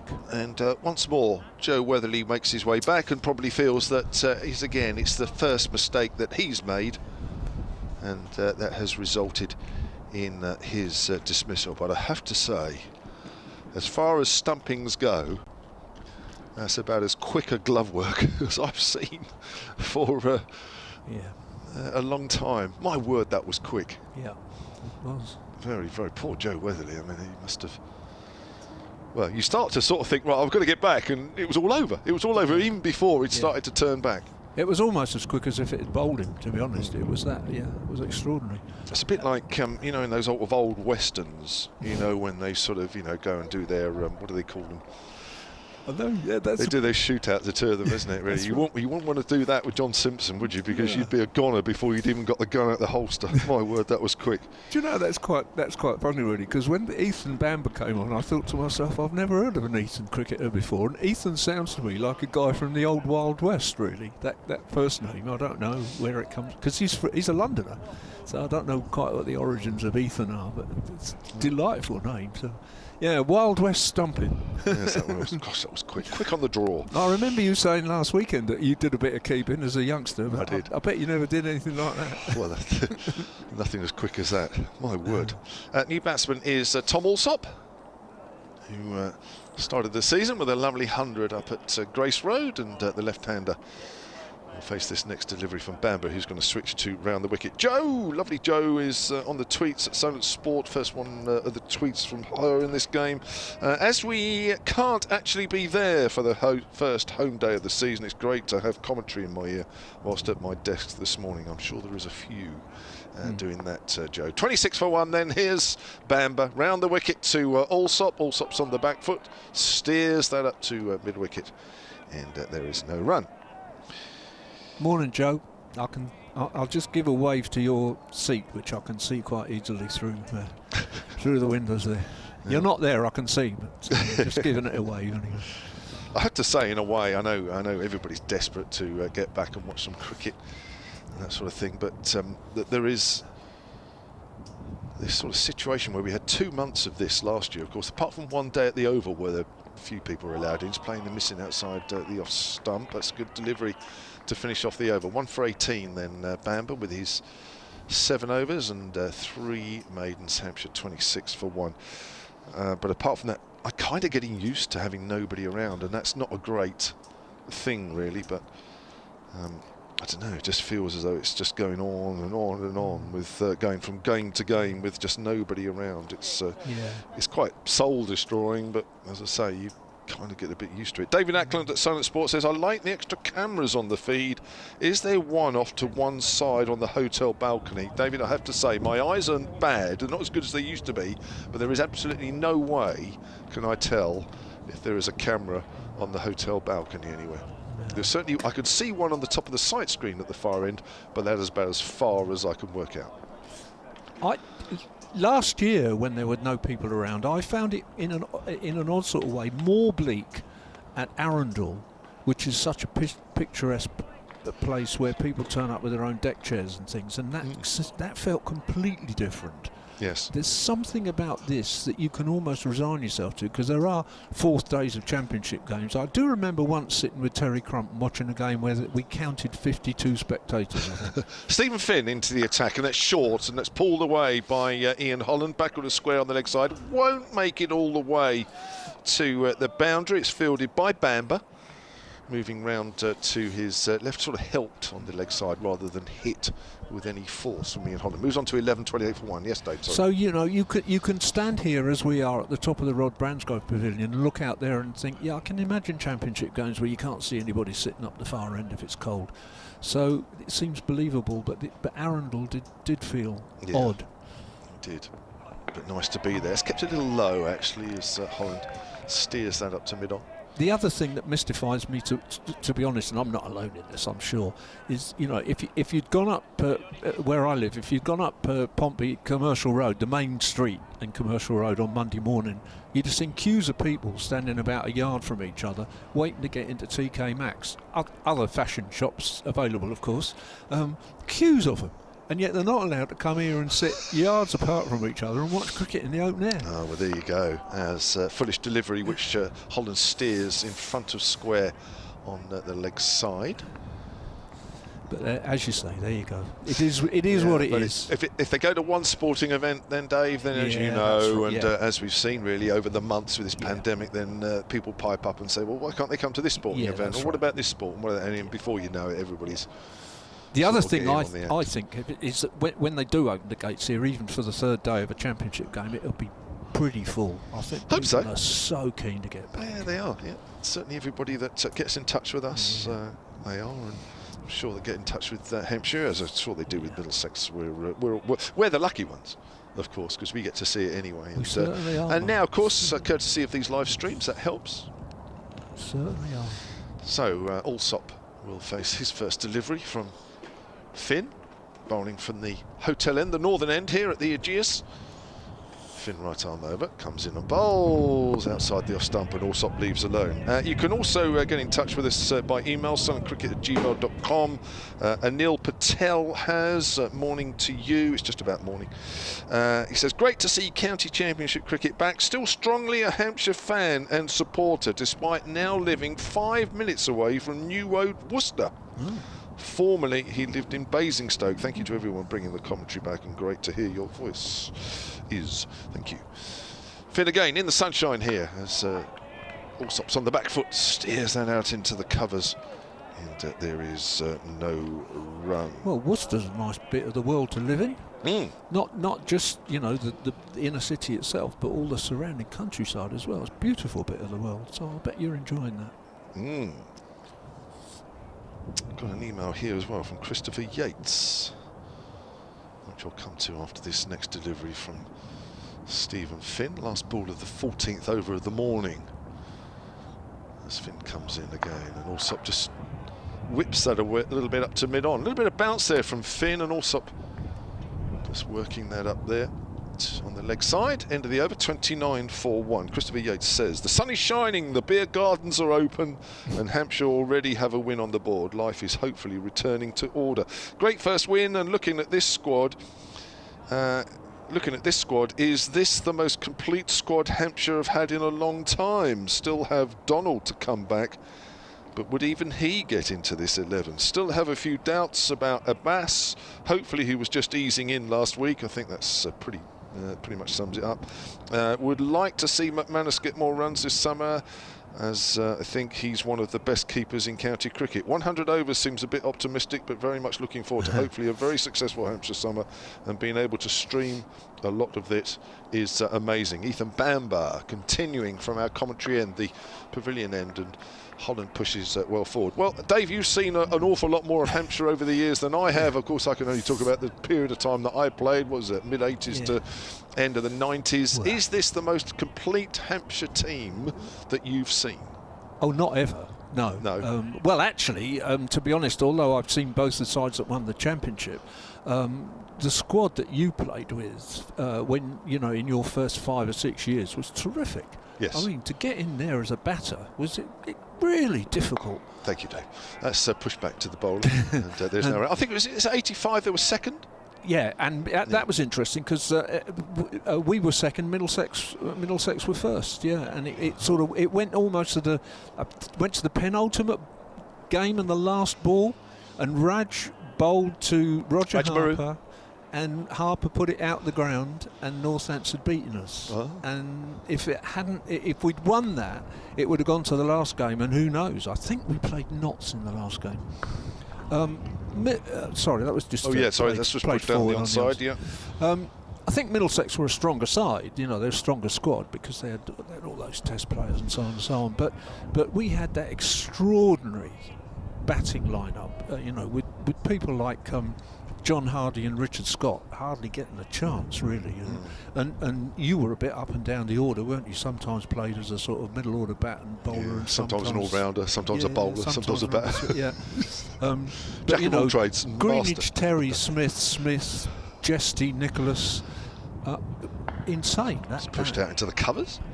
So that was really good. When we won the championship in '61, the top 3 were unbelievable, really. I think they all got 2,000 runs that year, and then we had Shackleton and White to open, you know, so that was strong. I think he said in recent years, and that's a very good point, the only thing you would say about the Hampshire squads in recent years, which you of course did see, is that if probably, in fairness, if Adams and Carberry were opening in this team, then you really would fancy it to win the championship. That's probably a good pass. Just nips one back there again. Bamber wraps Holland on the pad. I've quite liked the look of Abbas, although I understand the slight hesitation. He looked cold to me, you know, and I don't blame him for that. He made me feel cold up there. Yeah. When I first saw him, I thought he doesn't remind me of Malcolm Marshall as a bowler, but his action being chest on, and his whippy arm was similar. It looks like his back foot actually points towards the batsman, which is quite unusual. Yeah. Not every ball. I haven't really quite studied him a lot yet. I might do a bit more in this game as Bamber comes in and bowls, and it's off the back foot, steered back with a point, and that should be going all the way. A little bit of width there from the youngster, and Ian Holland has taken full advantage there. Not been too many of those this morning. Holland moves on to 16. Alsop yet to get off the mark. Hampshire 33 for 1. The one wicket that's fallen after 50 minutes of play this morning. Joe Weatherly, who was brilliantly stumped by John Simpson, standing up to the bowler we've just been watching, Ethan Bamber, for 16. The other thing I thought about him was that I felt that he bowled really well on the Friday afternoon when the way that he bowled, he was going at less than 2 and over, Yeah. actually brought back memories to me more than anybody I think I've ever seen bowl for Hampshire. It brought back memories to me of the great Derek Shackleton. Right. I don't mean that he looked like him as a bowler, although he was similar kind of pace at Really? that point. And so tight. Yeah, I think people underestimate how quick Shaq was. He wasn't a fast bowler by any means. You know, even at his quickest, he was fast medium. But that accuracy and that slight movement here and there. That's So starting a new over, which is just steered backward of a point by Holland. I suppose the other thing about him is that because initially at least he's on a fairly short contract, he's Also, kind of got to do the business fairly quickly. You know, you can't give him 3 or 4 games to get going, because after about 5 or 6 games he's gone. He's isn't gone he, or in 2 whatever, months so, max. Yeah. No, you're right. I think he got sort of really into it. Just took him a little while. I think there's more to come from him. That's the definite. Here's Finn then to Holland. Oh, now it's nipped back on him. He's forward. What's the umpire doing? No, not out. The 2 umpires, by the way, just quickly changing the subject, are Nigel Long, who I think is on this end, looking at his mannerism, and at the other end is Tom Lungley. And the match referee is James Whittaker, formerly the England chief selector. Oh, okay. Yep. Former Leicestershire and England batsman. Yep. So quick said hello to him earlier, just sort of saw him. Of course, I can't go too far around the ground and what have you, so just my one small venture, I walked past him. Actually. You might have bowled Nice guy. against him at some point. Yeah, played against him a couple of times, yeah, good player, good batter. Went on that 85 Ashes tour, of course, which England did an amazing amount of. Now, there's a lovely shot through mid-wicket by Ian Holland. Pleasant piece of timing, and that's 4 runs. Just leant onto that, just worked that into the gap.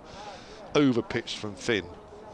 20 now, Ian Holland, and the Hampshire total moves on to 38 for 1. But generally, you know, I mean, it's quite an interesting point about all-round, you know, the squad. I mean, you know, it's missing 1 or 2, you know, perhaps big players. I mean, you know, your Carberries would be an obvious one, and as you mentioned, and 1 or 2 others. But I think it's quite interesting. Talking to James Vince after the game up at Leicester, you know, there is somebody for every condition here, isn't he? You know, Mason Crane's bowling well, which is quite important. Dawson's back fit. There's a lovely drive from Ian Holland, which almost went past mid-off, and overrun it. I don't think we've mentioned Keith Barker, who brings the variety of left arm, great experience, and he bats usefully as well. You know, so. If Barker was fit today, would he come in for Wheel, for example? I thought Brad Wheel bowled well last week.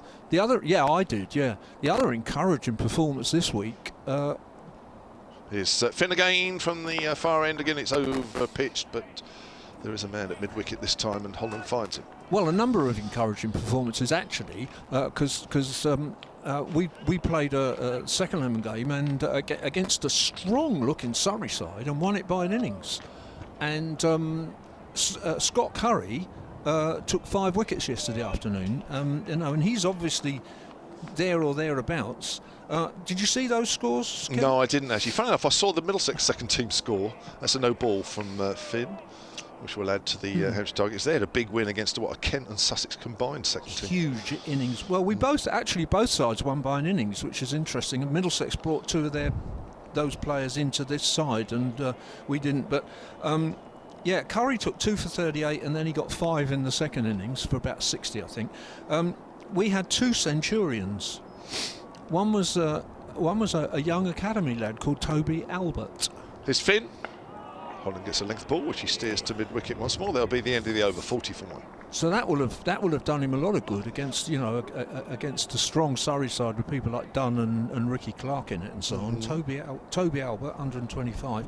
The other is a name which intrigues me. Cameron Steele made 134.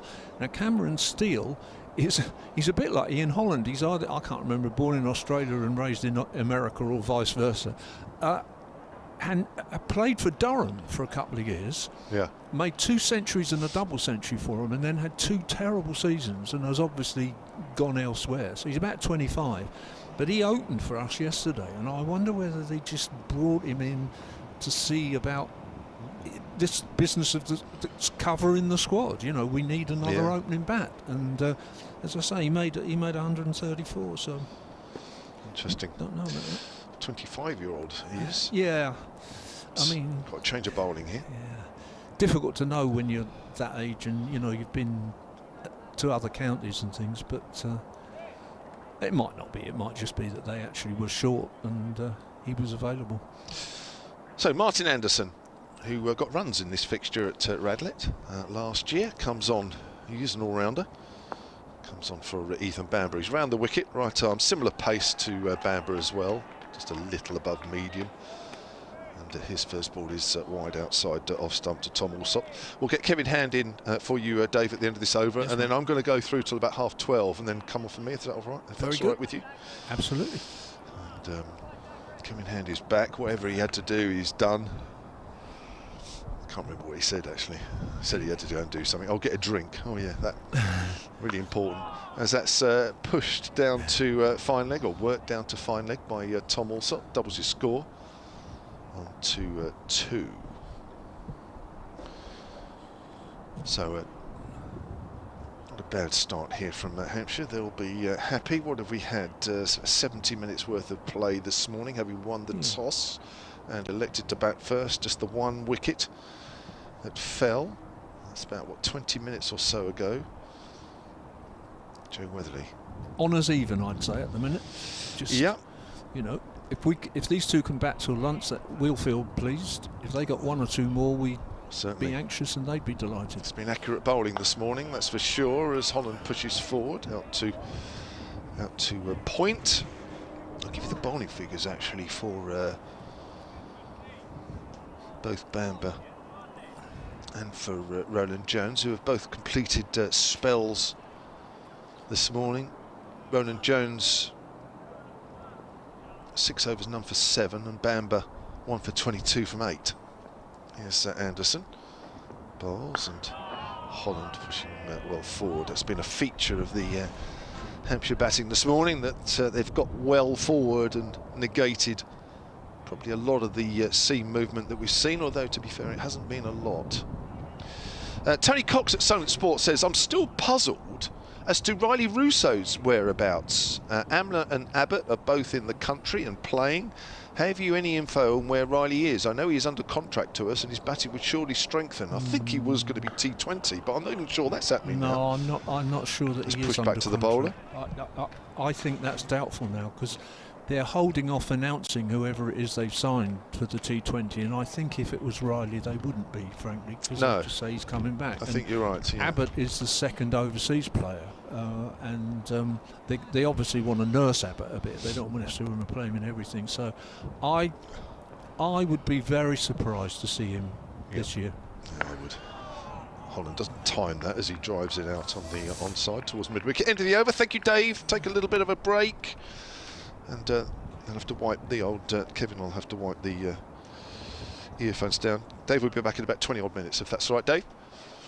Thank you very much. Yeah, I think actually we had a forum, Hampshire Forum, on BBC Radio Solent, which was sort of the club very much helped and sought out and that sort of thing. And Giles White, Hampshire's Director of Cricket, said that it wouldn't be long before they would be announcing an overseas player for the T20, which I guess isn't probably too far away now. He said he wouldn't be too far, and that was 2 weeks ago or so, that forum. So maybe we're not too far away from learning who that other overseas player is. But I think you're right. I don't think it's going to be Russo. As a new over from Finn is a length ball, which also plays back to him. Score remains on 41 for 1. So. Yeah, so Tony, just to it was only ever going to be T20 because I think he was contracted last year for T20, but of course that with overseas players generally that didn't really sort of work out last year. So and I think that sort of morphed into this year and probably not going to happen. Finn comes in again and Alsop thought about it. Good delivery that. Just straightened up a little bit on the left-hander, but it was a good leave. Finn into his third over here, none for 10. Kevin Hand, welcome back. Thank you, thank you. Interesting, it was a stumping. I mean, we'd identified early on that ball was causing trouble for the batsmen, and they were on the move a lot against Bamber, weren't they, in particular? Yeah. And great work by Simpson, standing up. Wasn't it? It was a good move to stand up. Didn't stand up every ball, but there was a period where quite a lot he was. Another length ball, which also pushes forward. I wondered whether they'd change ends for Roland Jones, actually, whether he'd replace Bamba rather than Anderson, just to see if he got a little bit more fortune at this end, just a little bit of something different. But we'll see when that change comes again. Perhaps that's what it'll be. But a big spell for this for Stephen Finn, as we were talking about earlier. Didn't play red ball first-class cricket last year. Comes in again and bowls to the left hand also. Pulls that away through mid-wicket. Lovely shot. That's going for 4. Quite big boundaries both sides of the wicket here. Going over the rope just now as I speak, and it's 45 for 1. Just not got the pace in it, the track really, has it, for Finn or Roland Jones for that. It's really got to be an effort ball if you're going to send one through. Did I hear rightly that Dave, he's not the Mill Hill Merton now, he's the Mill Hill Malcolm, Ethan Bamba? Was he saying he was nice and chest on, wasn't he, like Malcolm? Marshall, sorry, like Marshall. He was saying. Malcolm was that Marshall. Who was saying, yes, no, he's talking about talking about Abbas. Oh, I thought he was talking about Ethan Bamba. Yeah, no, I was about to say wasn't. he's gone up from Merton to Marshall. Steady. Not many stood up to the keeper. I don't think anyone ever did stood up. see I'm sure I'm right in saying this. As Allsop pushes Finn to mid-wicket. I'm sure. I mean, Adi Ames, for those of you that sort of knew him, and he was a very good keeper at Hampshire in his time. And he used to like a challenge, and I know he said, one of his biggest challenges was he wanted to stand up to Malcolm Marshall, and I'm sure there was the period of time that he actually did get to do that. I'm sure it was him. I don't think it was Bobby Parks just before him, but I know one of them did stand up, and I'm sure it was Adi. As Allsop pushes forward to the bowler. That's the end of the over. 45 for 1. Yeah, it wasn't for very long, because obviously you wouldn't, because it was just ridiculous. But you know what keepers are like. They're a different breed. Do you face him much in the nets? Oh gosh, yeah. He used to hit me on the head in the nets. Yeah. Gosh, yeah, it wasn't fun. Ouch. Yeah. Even when that was when he was coach and he'd finished playing. Let alone when he was still playing. He didn't bowl. To be fair to him, he didn't bowl lots in the nets. Who was the quickest you did face? What, in the nets? There was a lot of them. At all? There was a lot of them. You would have seen, I mean, you know, just about all of them. Sylvester, I mentioned last week actually, that Sylvester Clarke, I think, was probably the nastiest to face. Not necessarily the nastiest person, but the nicest to face. But they were all up there. Donalds, your Courtney Walshes, your... a lot. I mean, you know, who wasn't around in those days? Oh, no, I know in a game. It was bad enough in a game. I wouldn't want to face those guys in the nets as well. Yeah. But no, I mean, every week you were facing somebody that, if you didn't have your wits about you, they'd knock your head off. That's for sure. So you had to be, you had to be right on it. There's a good sprinkling of overseas this year, isn't there? Here's Anderson. Yeah. Charging away from us, his second over, none for 1. He bowls, and on the back foot, Holland defends, fielded at mid-off. This year there's some good overseas. Middlesex are missing theirs at the moment, with Peter Hanscom not arriving yet. Still not here, is he? No, he's next week. Next one. Yeah. So might well be tuned in. Good morning, CFR. Good afternoon. What time to be? So he's going to be a captain, isn't he? Yep. He'll take over from Stephen Eskenazi, and Eskenazi will be his vice skipper. So yeah, Middlesex could have done with him in that collapse last week in the second innings. Here's Anderson bowls outside of the off stump through to the keeper, 45 for 1. That's the big thing really for Middlesex, is solving that conundrum with the bat. The frustrating thing was they got the batting points in the first innings finally. You know, it'd always been first innings runs, not enough batting points over the years. They'd come again, they'd always be playing catch up in a match, and all the years they've talked about playing catch up, they were miles ahead.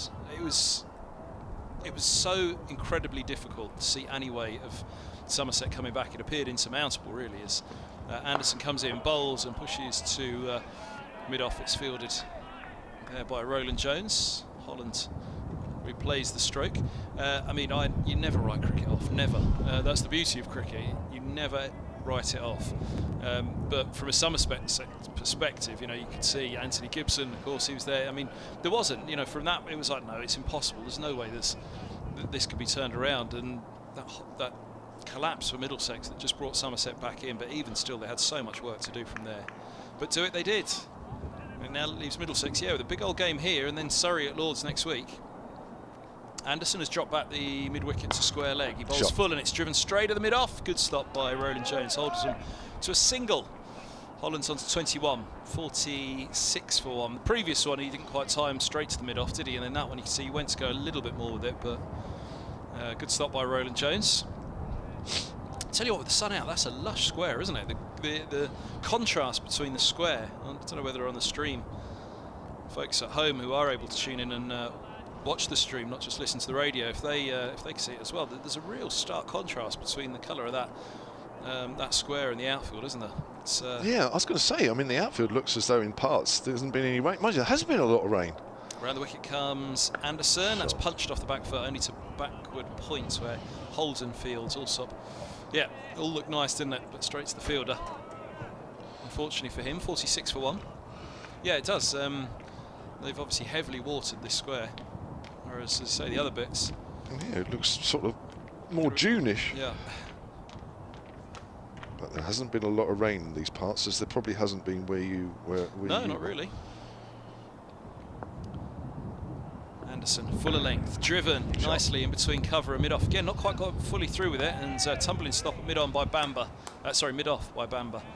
Holds them to a single, 47 for 1. Allsop onto 7. Holland has 21. Anderson, none for 3 from 2. Finns continue, none for 14 from 3 for Stephen Finn. And, well, they'll look to the strike bowler as such, I suppose, Stephen Finn, to see what he can find on this pitch. It's been encouraging for Hampshire, though, having won the toss. It has been, yeah. Nick Tozer, I remember one of the tweets earlier said that it was a good toss to win. It was a little bit, and it's still a little bit early to really sort of work it out, but yeah, so far so good. Got a couple of emails here. Nick Seagar, silentcricket@gmail.com. Read this one out. I have actually missed one little milestone. That during this innings of Ian Holland's, he's passed 1,000 first-class runs. In fact, when he reached 3, that was the milestone. So well done to him. That's start of a new over. Allsop's pushing forward up to mid-off. He averages 23 in first class. I know you'll want to improve on that one a little bit. Nick Seagar writes, "Hi Kev, Kev and Dave." That's one of the few emails actually where everybody's mentioned. You know, normally it's just hi Kev or commentary team, or they miss somebody out. But well done to Nick, he's got everybody in. Great to hear the commentary whilst watching the live stream on my TV. I thought the Middlesex opening bowlers took 7 overs to get it right. Oh, that's a good delivery there from Finn outside the off stump. But then they found their right line and length, 3 straight maidens, and the pressure brought a dropped chance even. That was Ian Holland's early on. I think he was on about 9, and I forgot to write it down. That was at point. 3 straight maidens, and the pressure brought a drop chance and the wicket. Thanks to a superb piece of glove work by the keeper, it certainly was. Quick as you like. His Finn. He's round the wicket to the left-hander. Comes in and bowls once more. Another good line and length, which also pushes up to mid-off. I think it shows if you bowl in partnerships, keep the pressure on. It doesn't matter if the wicket isn't doing huge amounts. The pressure can bring its own rewards. Hope Hampshire can build a big total and go on for another win. Keep up the good work, says Nick. Thank you very much. That's very true, and that's something I think that Leicestershire failed to do last week, really. Even if a Chris Wright bowled a decent spell, there was nobody at the other end really to back it up, so it made it easy for Hampshire, but taking nothing away. Outside the off stump, and Allsop leaves that one alone. Vishal Thakur, hope I've got that right, Vishal. Thanks for your email. Great to have the County Championship back, and the commentary and stream are a great way to pass the workday. I was wondering if there'd been any news on Brad Taylor.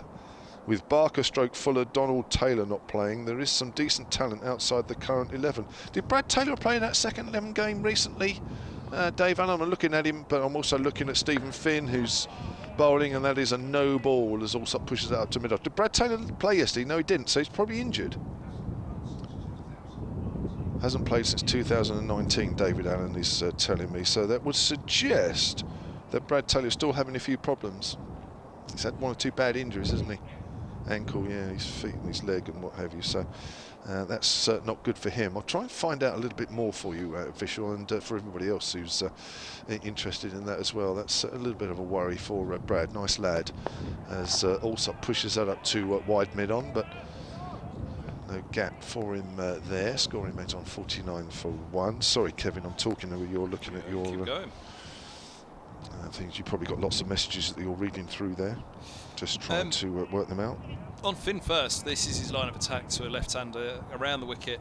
Angling didn't get one straight, and he likes this, so he'll look to really try and give Allsop a working over, try and get a good long look at him here, keep him on strike. Last ball of his 4th over here, and that's another length ball, and Allsop plays that well into the ground. Fielded at gully end of the over, 49 for 1. Finn 4 overs, none for 16. Anderson 2 overs, none for 3. Holland is 21 not out. Allsop has 7. Yeah, so one of your emailers there mentioned about Middlesex getting into a groove, tying them down with a couple of maidens, a lot of dot balls. That's certainly what Finn he'll really want to have a look at Allsop here from around the wicket, see if he can work him out. Seems comfortable around the wicket, Finn, doesn't he? Yep, yeah, happier around the wicket to the left-hander for sure.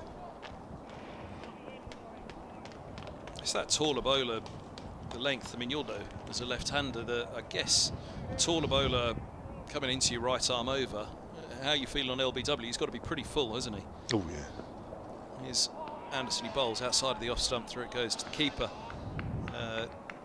49 for 1. I also felt 21. I also felt with a right armer bowling round the wicket to me was that I'd be pretty unlucky to be LBW. Yeah. As you say, it's got to be full. But so I know that. So unless he bowls full, they ain't going to be at LBW. Yeah. But then even over the wicket from that height, 6'8", his lengths, his lines, I guess, for Finn, he doesn't like going too full. Here's Anderson. He's in, bowls, and outside of the off stump, that's driven away. Great stop by Gubbins, who throws to the non-strikers, and this is going to go away for overthrows. It could go for 4. And a couple of them giving chase. They're going to run potentially 4, actually, as we have a look. What have they got? 3. Allsop's gone to 24. Gubbins every right, though. No disservice to him at all for that attempted shy at the non-striker's end. There's the 50 up for Hampshire, 50 for 1. In the 21st, Gubbins is very quick. It was a good piece of fielding, wasn't it, really? And the batsmen, to their credit, actually kept going because they were both in the middle of the pitch, or virtually in the middle of the pitch. But they had to make a decision, and the momentum, they sort of kept going with their momentum, but there was hesitation. Anderson now is around the wicket to Allsop. 7 from 23 bowls, just short of a length, and this is punched off the back foot to backward point. No run, 52 for 1. Because you know, Lords, you always talked about bowling right arm over from the pavilion ends. You're a left-hander on strike. Again, they've got to do a lot to straighten the ball. Oof, yeah. From there, there was a couple of interesting calls last week in the Somerset game. What was that? From the pavilion ends. What, LBW's given or not given? Both, actually. So it evened itself out in the same innings. Anderson bowls, just full of a length. Forward goes Allsop, and there's no run. But yeah, that angle around, right arm around to the left-hander. Yeah, LBW, you're not so concerned about, are you? But the fact that Finn will straighten it, he feels that he can constantly get that left-hander beat the outside edge, angling it in towards the off-stump and straighten it. Just cause that little bit of doubt for the batsman. Anderson comes in, bowls, and this is onto the pads, but going down the leg side. Deflects to square leg. Gubbins tidies up from mid-wickets. Missed out there a bit, Tom Allsop. That was always going down, wasn't it, really? I was quite surprised with the shout, but I think Allsop might feel he missed out on a boundary there. Yeah, eyes lit up for that one. Maybe just took his eye off it at the last minute. Happens. It's been a cracking morning to get in one down for Hampshire, wouldn't it? As here comes Anderson. He bowls and left alone. Good pace and bounce on that one through to the right ribs of John Simpson, the wicket keeper. 52 for 1. Allsop has 7. Holland has 24. So it'll be the right-hander on strike to Stephen Finn. I think when all's said and done, I'm surprised the wicket hasn't done a little bit more. Yeah. Because the bowling's been accurate enough. You know, there's been very little loose stuff, isn't there? I mean, I can't even think of... Yeah, their economies are good, aren't they? A couple of half volleys here and there, maybe. But yeah, I mean, the economies are good, and the line and the lengths have been good. Yeah. Finn will want to get his economy down sharply. He's going at 4s at the moment, but other than that... can't think why he's gone for that many. Here he is from the hotel end outside the off stump, and it's left alone by Holland. I mean, there it is. That's where they want Finn, just on that spot, don't they? That ball's coming back in towards the off. Starts a little bit wide. Pull one a little bit closer to the batsman. which does come back in, or maybe doesn't come back in, and is equally as problematic. There was that pull for 4, wasn't there? Was it hook or a pull through mid-wicket for Allsop? Yeah, Yeah. for 4, which squirted away in the last over, or the previous over, in fact. It's got 3 slips, no gully. Comes in again. Stephen Finn and bowls. That's another length ball, a little straighter this time, so Holland has to play that. Pushes that up to mid-off. And that's perfect. That's what they want from Finn now. They just want him to leave that ball there, nowhere else. Just leave it there. And much like Ethan Bamber, where we talked about early on, he was bringing both edges into play, which is perhaps again what brought that stump in. Certainly, there was a lot of foot movement from the batsman to Bamber, exaggerated foot movement. But yeah, for Finn here, it's just probe away. The first 2 balls are on the spot. Finn again then. And that's nipped back, and it's gone between bat and pad, probably over the top of the stumps. That nipped back a long way. Good take from Simpson. Just watching that again on the replay. Yeah, that's maybe over the top of off stump. And that's it, isn't it? There you go, 3 balls in this Yeah, over. yeah. One nips back in from a wideish line. Next one's a little bit straighter, batsman forced to play at it, and that one was somewhere in between the 2, but nipped back in, you say, over the top of the stumps, and that's why they just want Finn to leave that ball now. Comes in again and bowls, short of a length, keeps fraction low, but Holland's nicely in behind that. This is good, isn't it? It's good. It's probing stuff. You know, all the bowlers, because there are varying paces, of course. You know, they're going to create slightly different problems. You know, Bamber's not a great pace, sort of slides along the pitch more than anything. Ronan Jones hits the deck a little bit, but you know, obviously Finn hits the deck a bit more. And you've got Anderson, who's probably the slowest of the seam bowlers that we've seen so far. Here's Finn again then. Sort of bangs the ball into the deck as Holland works that up to mid-on once more. Finn's got his hands on his head as if to say, well, I'm a little bit unlucky that that didn't get through. It's been good stuff. I mean, the Hampshire batsmen have had to work hard for every run here this morning. And even though Middlesex perhaps a little bit disappointed after an hour and a half's play this morning that they've only taken 1 wicket, they haven't allowed Hampshire to, you know, maybe in other situations with other teams, Hampshire might have got to 80 or 90 by now. Finn bowls, that's straight. It's another no ball from Finn. There is a man out there at deep square leg now. Holland working that all along the floor. Moves on to 24 now, 52 for 1. So you can do no more. You can do no more. If you're not taking the wickets, then just keep the scoring rate low, which they have. It's 2.5 and over. And you keep plugging away until maybe the ball does a little bit, and it does find the edge. But I think equally, I think the batsman's technique this morning has been first class. Yeah, definitely. Yeah, it's been a good morning's cricket, hasn't it? All round, actually. I think the bowling's been first class, as has the batting. It's been, as Dave Allen would say, perfect championship cricket. There's Finn. Now that's full, and that's driven through extra cover. There could be runs here in terms of a boundary. I think it hasn't quite gone, or has it? Yes, it has. Sort of palmed back about the same time as the ball hit the rope. So a lovely shot there from Allsop. I've just got to spend a couple more minutes, Dave. I've just got to do an update for silent listeners, and then Dave Allen will be alongside. Shame for Finn, that wasn't it? 'Cause it was good over. And then last ball, half volley, really for Allsop. He'll be disappointed. Maybe got a little bit too excited last ball. Got the left-hander back on strike around the wicket. Went charging in, targeting that off stump, and just over pitched. But shame for him, because we mentioned his economy, which climbs. Was there a no ball in that over as well? There was a no ball, yes. So yeah, his economy's gone up to 4.6, and bearing in mind he was an economy of 4 coming into that over, and it was a really good over. Anderson, 3 slips go down. His right arm over, bowls short, and well, looking to pull. It's through to the keeper. Holland's eyed that one up. It didn't quite get up actually, and yeah, I guess that's something perhaps at this stage of the innings for Holland. Maybe put it away at the moment, just while the pace of the pitch, the batsmen are still adjusting to or learning themselves, but he saw the length in it and thought that's going to go. Settles down over his crease again. And Anderson, not the longest of run-ups, in now, bowls, and this is left alone outside the off stump. Through to Simpson. Oh. I take it they had come to me, but obviously It's not been a bad morning so far for Hampshire, having won the toss and elected to bat on the pitch, which is helping the bowlers a little, but maybe not as much as Middlesex thought. Hampshire are 59 for 1 here. The one batsman out this morning, Joe Weatherly, who was brilliantly stumped with keeper John Stimpson standing up to the medium pace of Ethan Bamber. He went for 16, but Ian Holland has batted the whole morning. He's 25 not out, and Tom Alsop is 11 not out. Some good bowling from Middlesex, some good batting for Hampshire. Both sides sort of jockeying for position here. Hampshire 59 for 1, live commentary right now via the BBC Sport website and app. Yeah, so just going back to Finn. Shame, because now reads, if anybody's looking at a scorecard, you see 0 for 23 from 5. What's going on?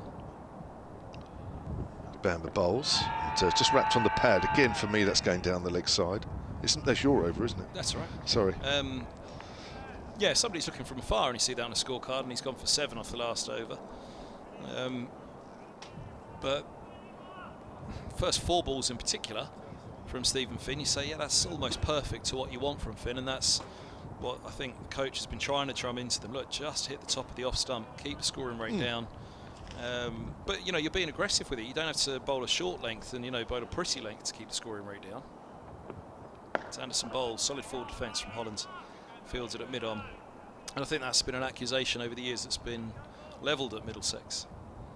But yeah, it was a really good threatening over from Finn up to the last delivery. Really, there was a single and a no ball then, wasn't there? But it was only the last delivery that got away. Again, that was the right-hander, left-hander, and maybe just got a little bit excited. He finally got the left-hander back on strike and came around the wicket to him last ball. None for 6, last ball of his 4th for Anderson. He's in now, bowls, and a short delivery which the batsman Holland withdraws the bat inside the line, exaggerated. It looks as though actually he was shaping up to do something with it, but all he was shaping up to do was to leave it alone. End of the over, a maiden, none for 6 from 4. I'm just going to hand over to Dave Allen. He's going to be alongside Kevin Hand for the next 25 minutes or so. Joe's just tweeted and said, have you read out any other scores yet? I haven't actually as yet. We've been a bit lazy on that. But she's pointed out Essex-Durham, just to mention that score. Essex 62 for 5 at home to Durham is the standout score of the morning. Nice, we'll have a look. Have a look and see.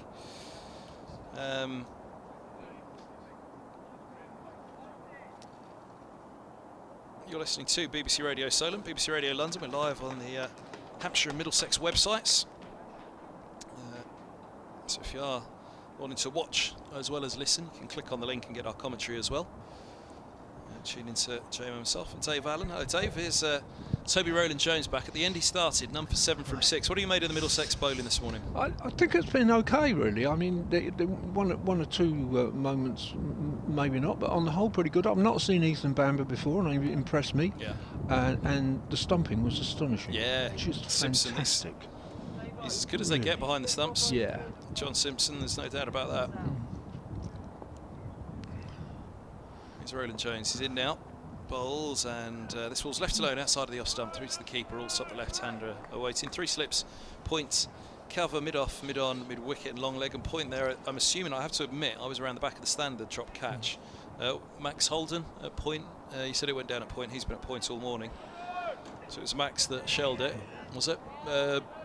Good chance? Yeah, it looked to be straight in and out, to be honest. Yeah, okay. I'm not sure who it was, because I do like the cables knit sweaters, but there are no numbers. If it was point, it's been Holden point all morning. Yeah, it was point, yeah. Rowland-Jones bowls full, driven to mid-off, right arm over the wicket to Alsop, and this one was up there, but doesn't time it, as you may have heard on the bat. Wasn't a sweeter sound as he'd have liked, and comfortable stop at mid-off. I'd like to put a plea out just briefly to Tigger Miles. I hope he's listening, and I think the other man who's recently come on stream for Hampshire and sends us lots of stats is a man called Richard, because it was about the scores. Joe asking about the scores. Rowland-Jones bowls length ball. Oh, that spits up at the bottom hand of Alsop, who's trying to play forward to it, and that's a typical Rowland-Jones delivery. Harmlessly away into the offside though, no run. And when I'm working at home, as I was over the Leicester game, I'm endlessly tweeting Kevin with the latest information about records here and unusual things there and so on. So I'm here today at the Ageas Bowl with no internet access. Yeah, are we going to get that? And Jamo says he's still trying to say it's not your fault, Jamo. We're not blaming you. I have no idea about any of these things, really. Roland Jones charges in. Oh, and that gets an inside edge. Wow. Down to fine leg it goes for 4. And, well, how that missed the off stump, I'm not sure. And, I mean, equally, the angles of it all, we were perfectly in line for it. He looked as though he was late, he looked as though he was late trapping the bat down on it. This is very late. This won't be the ball, I don't think. I think this is even the ball before. Yeah. He was late bringing the bat down on it, and the inside edge races past the off stump down to fine leg for 4. So, life there for Allsop, really. And disappointment for Roland Jones. 3 slips go down, and Roland Jones's response is a very full ball driven down the ground for 4, and it's such just typical, isn't it? It's like as much after a dropped catch. The next to follow will be a boundary. Roland Jones perhaps just overcompensating with a little bit of anger, going straight and full, and he's driven straight down the ground. We see there was a bit of a gap there, wasn't there? As he brought that bat face down, he was late on it. The gap coming down as well. Actually, as he finished, it all looked perfect. Bat and pad together, forward defence, but as the bat came down, it was coming down from a wide angle and late, and he was lucky because that inside edge only just missed that off stump. I mean, because where we were as well, of course, for a split second the ball disappears with the batsman having his back to us, and the angle it came out at was quite a surprise. Roland Jones bowls just full of a length in a forward defence from Allsop, fielded in the covers. 67 for 1. End of the 7th from Roland Jones, none for 15 from 7, and well, he's unlucky there, isn't he, because he's conceded 2 boundaries, one off that inside edge, the other one was a lovely shot over pitch from Roland Jones. Allsop's moved on to 19 from 34, courtesy of the couple of boundaries. Holland 25 from 77, 67 for 1 here on BBC Radio London, BBC Radio Solent, and with the live streams on the Hampshire and the Middlesex website as well via the match centres there. One of the consequences of not having any internet access at the minute is I'm working frantically from written notes and things I've been compiling when off air this morning, and somebody did send a tweet or an email about Ian Holland reaching 1,000 career runs. Now I think, and I'm quite happy for somebody to tweet in, although I won't see it, Kevin will, I think that's in all first class cricket, because he played once in Australia, and I think he's too short of it for Hampshire. Anderson's in, bowls down the leg side to Holland, and good take by Simpson, a long way there, sharply down the leg side indeed. But I'm entirely happy to be corrected, because as I say, I'm working off the back of fag packets at the minute, really. But I think he must have scored a few runs in a game for, I think it was Victoria. It's one game in Australia, one first class game in Australia. In bowls, and that takes an inside edge past the off stump, this time with the back foot from Holland, and he's going to pick up 4 to fine leg. 71 for 1, misfortune for Middlesex. They won't particularly mind that though, a couple of inside edges, because it means it's not that settled out there for the batsman. Well, there is that greenness, isn't there, in the middle of the pitch? And there is. I guess it hasn't zipped through off that surface though, that perhaps we just wondered with that extra bit of grass would there be a little bit more pace in it. So there's been consistent alarm for the batsmen. They've had to be on their toes all morning. Middlesex have been there or thereabouts, but what movement there's been, it has been more seam than swing, and it hasn't been at great pace. As in comes Anderson, brings that one back into Holland again on the front foot. He defends back to the bowler. Can't think of much swing at all that I've seen out this morning from any of the Middlesex quartet. It's not swing atmosphere, is it? It's freezing cold, and you know there's a wind, there's a breeze, but I don't know that the breeze is necessarily. The cloud cover's quite high and fluffy as well, isn't it? There's a fair few breaks for the sun, which breaks through. Right on cue, lights up the square as Anderson comes in, bowls short, and this is hooked in the air, shout of catch, but it's bisected, deep square and long leg for 4, and frustration for Middlesex as that one races away from Holland. 75 for 1, he's on to 33. Well, the 2 were set back, deep square and long leg. That could be there anyway, Finn, but placed it perfectly there, Holland. So the cry catch went up, but not only was it short of both fielders, it was placed in between them. And deep square's coming up again now, in fact, so I don't think we're going to see that tactic again. We did see Holland go after one in Anderson's previous in over. Did you see that one from outside the off stump? And it ended up looking like a nasty hook across the line. as much as anything. When he looked to pull it, it looked out of place for the first morning of the match, so maybe that was the thought process as Holland awaits. And Anderson bowls a beautiful line and length on off stump, beating the bat, looking to angle it back in. Whether it did just nip away or held its line, either way it had Holland searching for the ball outside. Oh, that's nipped away. Beautiful, beautiful from Anderson. A lovely follow-up. And again, that just goes to show, like that Stephen Finn over, 4 balls on the spot. There were 4 cracking deliveries. Middlesex leave it there. I mean, he ended up coming out of the over with a 7-run addition to his tally as Anderson comes in and bowls. This one coming back in towards the batsman, who's solidly behind it. Hollands and defended to mid-on. 75 for 1. And, well, a good over. He dropped the bumper in, didn't he? And it was dispatched by Holland. Fair play to him. There was the inside edge for 4, so he's much like the previous over from Finn. He's gone for Roland Jones. Sorry, he's gone for 8, but 1 off an inside edge.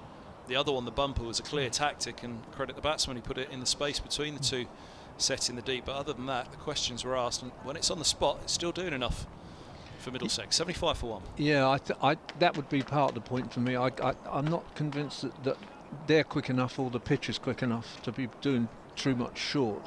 And I think you're quite right. I think what's happened this morning is that they probably bowled 4 or 5, most overs, 4 or 5 really good balls, but there's been runs. You know, there's been the odd over. One of the emailers mentioned about what led to the stumping. I think there were 3 maidens, he said, on the bounce. Yes. I'd have to go back and double check, but it was there or thereabouts for sure. Roland Jones around the wicket, none for 15 from 7. Solid forward defence from the left-handed Allsop. Yeah, I mean, in terms of the pace, they're quick enough, all of them, aren't they? I mean, what have we got? Finn is not quite the 90-mile-an-hour man he was, of course. No. Roland Jones never has been. He's 80 to 85, which is where Finn is there or thereabouts now. And Anderson, again, is 80 just over, and Bamber perhaps 80 just below, maybe around 80 himself. So they've all got enough, but I don't think there's that much in the surface for them, though. As Roland Jones comes in and bowls a nice one, but the batsman leaves alone outside of the off stump, just withdrew the bat. Allsop on that. Again, it's that Finn line, right arm around, angling in, and ask him for a little look at it. So 5 overs for Finn, and he went for 23 from his 5. Yeah, he bowled better than that. He did. He bowled a lot better than that. Yeah. So that's the thing, isn't it? If you're looking at a scorecard, it's very different when you're here watching it. As this one's full from Roland Jones, and it beats the drive of Allsop. Good length. It wasn't the half volley. It was up there, just outside of the off stump, and Allsop took it on, but nipping it away, Roland Jones. And you just see it every now and again, like that one, don't you? One nips away.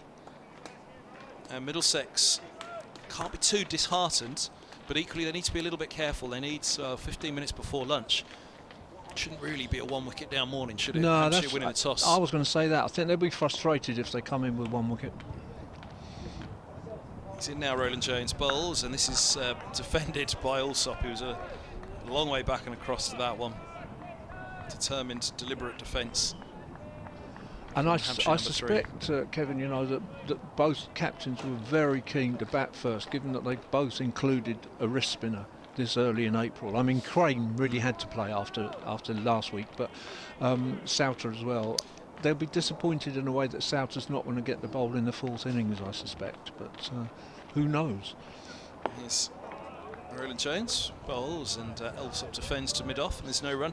He did walk past me, Souter, this morning, and said, just let him know you'll be interviewing me tonight after my 7-4, Kev.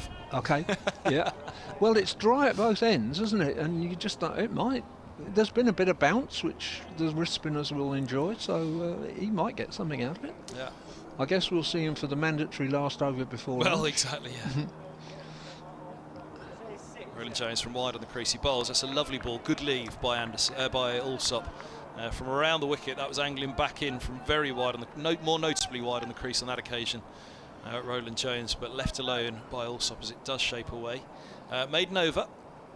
Come back from the big man. His skipper immediately comes to talk to him. He's the talisman for Middlesex, and to do, you know, they didn't pull up any trees last year, Middlesex, but there was some good progress made last year by them, and the coach was happy going into that final game at Essex. Coming out of the final game at Essex, he was furious. Said that's just nowhere near a good enough standard to be rolled over by Essex like they were in that final game. So if you were to look at the Somerset game as well, would you say that at the moment the problem is not... Anderson bowls outside the off stump. It's Holland leaving alone. Not problem, there might not be a real problem, but if there was a problem at Middlesex, that it wouldn't be quality, it would be consistency. Yeah. This is what Stuart Law's got to fix. Yeah. I mean, it's been clear underperformance for years. Yeah. I think the batting lineup have to, clearly need more consistency. You do find that one of them does it and then the others don't, and that happens week after week. So it means that they're all capable of doing it. Yeah. But as Anderson comes in, bowls, this is driven to mid-off, and there's no run. Holland's watchfully playing that one up to Roland Jones, 75 for 1. But Peter Hanscom's been brought in, so that an overseas batsman. There you go. The coach has identified it himself. Right, this batting lineup needs something else. And whether it is just somebody who's going to consistently churn out the runs, be a different figurehead as well. Yeah. Whether he can do that and play with that kind of leadership as well. As Anderson bowls short, and that's punched off the back foot, fielded at backward point. In fact, he's cover point. My apologies. Cover point coming around to point. Nick Gubbins. Of course, there is a problem with somebody like him, isn't there? With the way that the format is this season, you've just got to go out of the blocks really quickly. And if he's not here for two, I don't know, is he here for the next one? Yeah, next up. But missing the first 2 games is actually quite a big chunk in a way. Yeah, and that's we talked a lot about the mentality of Middlesex, the psychological damage of that defeat to Somerset. What would that do? As Anderson comes in, angles this into Holland, who turns through square, timed it nicely, but it's a big old boundary here at the Ageas, and the pitch is just to the left of centre as we look, as that struck away out towards the seconds ground, the nursery ground here at the Ageas. 50 partnership on the board, 51 partnership now, as Allsop has 19. Holland's moved on to 26 with that couple. 57 minutes, 87 balls. Anderson is in, he bowls short, and this is runs backward point by Holland. There's no run. Sorry, go back to your question. The first 2 days you think, wow, okay, maybe this is going to be the year. It's not going to be the underachievement from Middlesex. Because there's talent there, there's serious talent, but you can't have one batsman per innings doing it. You need more. You need partnerships as well as those individual moments. As Anderson bowls on a length outside the off stump. 6th stump line, comfortable leave for Holland, end of the over, just 2 off it, 77 for 1. But they don't Holland look 35. They don't look to me like a second division side. No, they're not. I mean, look, they won it in 2016. There's a good part of that. What happened was they lost a lot of the senior heads. And perhaps some of those who were the youngsters in 2016, it was just a little bit too early for them to take over as the senior men. And I'm thinking of Eskenazi and Gubbins here, who now are coming to the point where you start to look to them. I mean, the old man of the batting lineup is Sam Robson, but he's only just into his 30s. Yes. I remember when I first started doing the job back in 2005, there was a bit of a turnaround then, where you had a couple of youngsters who went on to make a bit of a name for themselves, Owen Morgan and Darvin Milan, coming in at 4 or 5 or 5 and 6. So Roland Jones around the wicket to Allsop, he bowls, and this ball's pushed back into the onside, and there's no run. Allsop on strike, the left-hander. But even then, when they came through, it was an awful lot that was put on them as youngsters, because David Townsend, who might be tuned in this morning. Good morning, DT. He's got a book out you'd like. Yeah. Do they play cricket in Ireland? I think you'd like that one. That'd be a book for you, Dave. Yeah. Yeah. There goes the mention, JMO. He's going to have to buy us a beer when he sees us. Mention of DT's book. We've done our one for the day. Well, there are 1 or 2 significant Irishmen who've played for Hampshire. Roland Jones comes in, bowls. This is pushed back by the left-handed Allsop. There's no run. Over the years, way back. Well, Middlesex had a big old link to Ireland. Yeah. Go on, sorry. Well, including Tim Mercer's uncle. Tim Mercer's uncle. Andy. Yeah. Yeah, of course. Yeah, who played in our 1973 Championship running side. Yeah, when Did he know he was Irish? Unlike Tim. It took him 20 odd years to work it out. No, he did, because the people used to joke about it. Yeah, they did know. Yeah. Roland Jones bowls and forward defence from Allsop back up the track. Mind you, I think my favourite Irish cricketer has to be Samuel Beckett. There you go. Who was, I mean, he's not nowadays because they cut the list down, but he used to appear in Wisden as a first-class cricketer. Yeah, he played did not know that. He played for, I think it was Dublin University in a couple of first-class games. Yeah, in the 20s. Yeah, and then decided writing plays was a better thing. Yeah. Allsop awaits in the sun as Roland Jones bowls. It's left alone.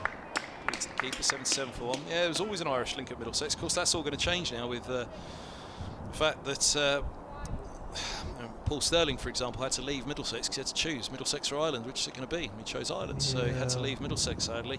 So it's going to put an end to that production line. There was always a heavy link between Ireland and Middlesex. But is that a post-Brexit thing, or is it just some other? Yeah. Okay. Well, no, sorry. It's because Ireland have got Test status now. As Roland Jones is in, he bowls and up on his toes, also pushes back into the offside and there's no run. 7-7. It's not a cold pack thing. No, so Mercer had to choose. Did he want to be an overseas and continue for Ireland, or did he want to retire from Ireland and continue as a non-overseas for Middlesex? Okay.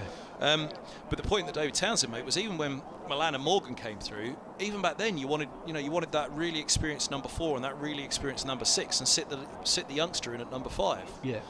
And I think that's where Middlesex's inconsistency has come over the last number of years. Roland Jones comes in, he bowls outside of the off stump and through to the keeper. 7-7 for 1. Allsop 19. Holland has 35. They had Chris Rogers to help them get up from Division 2 in the first place. He went off to Somerset. Middlesex brought in Adam Voges. Voges helping Middlesex on the way in 2015, and then the first half of the summer in 2016. They played without an overseas in the second half of that year.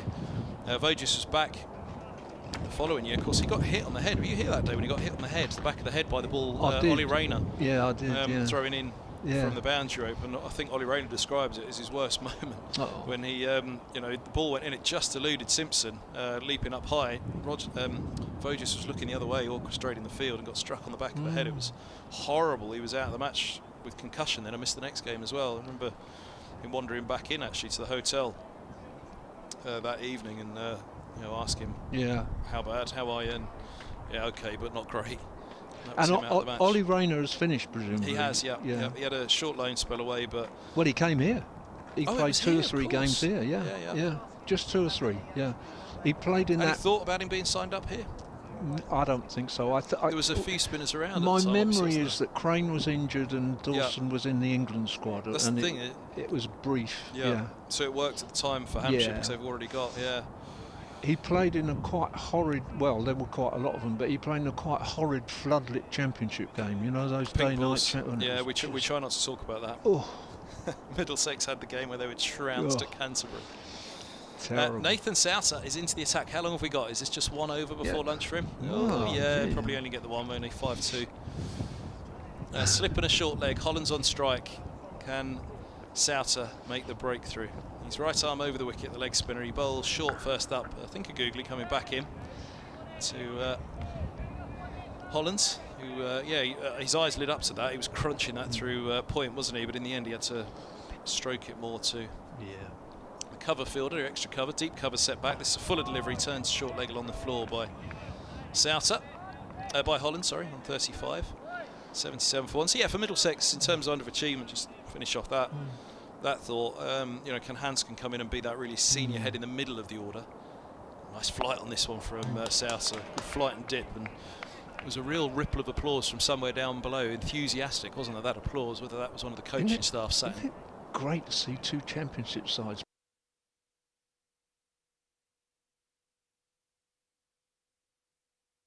driven to extra cover where Holden fields? Holland just misses out slightly on that one. Like 1948. Ish. Actually, I should have said 47 for Middlesex, shouldn't I? Really sorry about that. But here's Souter again. Comes in. And, I think again the googly on this one coming back Jim in. Sims, I think he was a wrist spinner, wasn't he, at Middlesex in that champion? Oh, somebody will tweet in later and tell me. I'm not an expert on 1947. We were going through the leading wicket takers last week with Anthony Gibson. Actually, I wonder, was that the day when we were off air on day 2? And sadly, His Royal Highness Prince Philip's passing came about as this ball's turned away into the onside. Holland once more, and a dot ball. That should be just the 1 over from South before lunch, and they're very quick through the next 3 minutes to 1 now. 77. Dennis Compton, of course, was a wrist spinner for Middlesex, but a left arm wrist spinner. Was he? Yeah, Left, I yeah, didn't he know. bowled. Yeah, bowled unorthodox left arm. Yeah, yeah. I was trying to think, did Nick bowl? Nick bowled a bit of off spin, didn't he? Nick Colton. Can't remember. Probably. Sure, it was off spin he bowled. Yeah.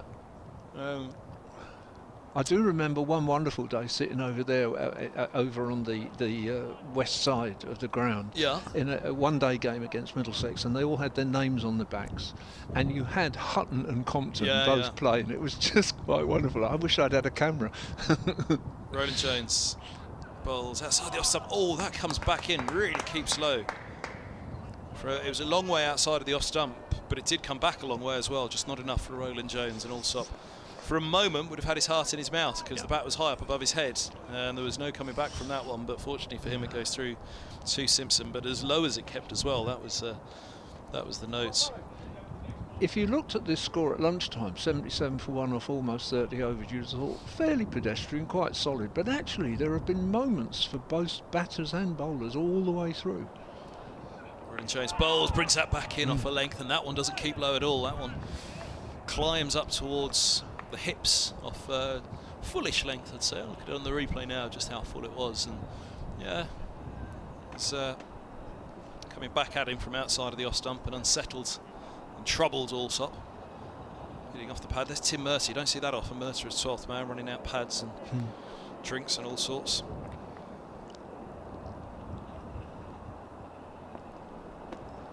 .77 for 1.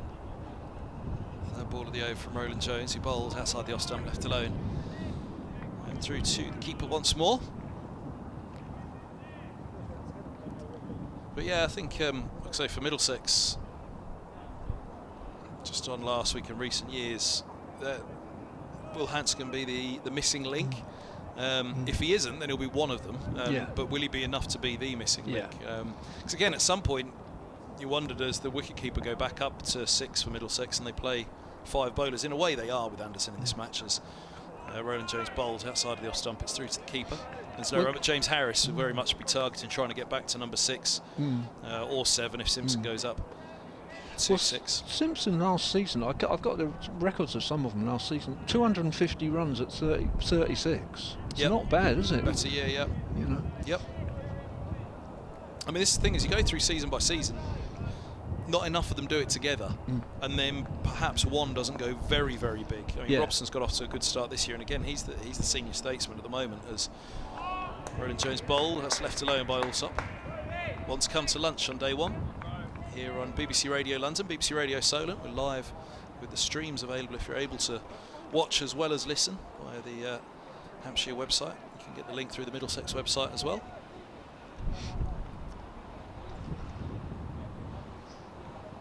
Because on the bowling front, Middlesex have had an embarrassment of riches for years, really. Again, with those sitting out this match right through injury this morning. Helm and Mercer, at one point they did go down. The injury, we have to wait and see.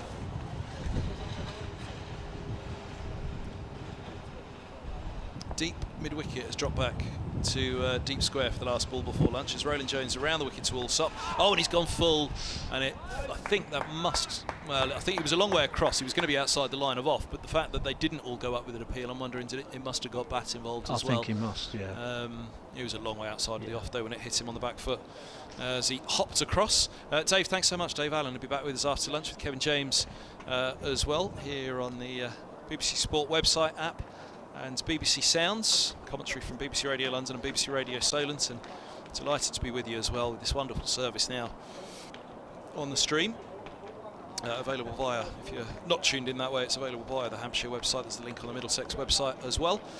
So Hampshire 77 for 1, Allsop with 19, Holland 35, and Middlesex just without one breakthrough this morning. A stumping by John Simpson off the bowling of Ethan Bamber.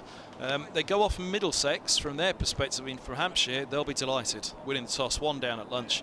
Couldn't have gone better. They haven't got away, but they will be absolutely delighted with their morning's work. From Middlesex's point of view, they haven't got away, but that means that they need a good little passage immediately after lunch. Just bring those wickets in and not let them get away this afternoon. Try and get into that middle order that returned so many runs in the last round. So Holland 35, Allsop 19, Hampshire 77 for 1. I think we're okay to say goodbye for lunch, aren't we, Kevin James? So join us back in just under 40 minutes via all of those mediums that we mentioned. And if you want to get in contact, it's at Solent Sports or at Kevin Hand BBC. But thanks for your company this morning. We'll see you in a little while after lunch here with Hampshire winning the toss at lunch. They're 77 for 1.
3 4 1 2 3 4 1 2 3 4 5. Testing 1 2 1 2.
Four, 5.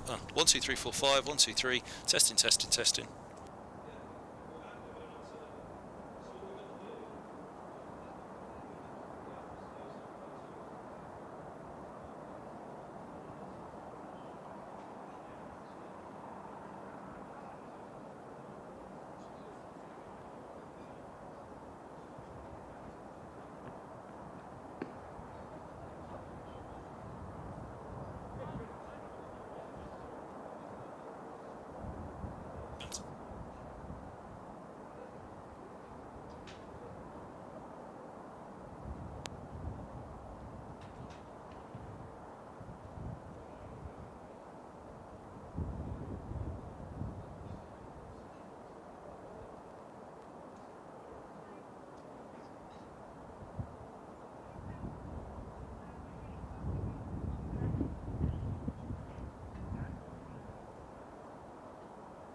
batted through the session, has worked hard for his runs. Tom Alsop is 19 not out. The one batsman to fall, Joe Weatherly, brilliantly stumped off the bowling of Ethan Bamber for 16. So not a bad session. When play gets underway in about 5 minutes' time, live commentary via the BBC Sport website and app.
longer jumper just in the door.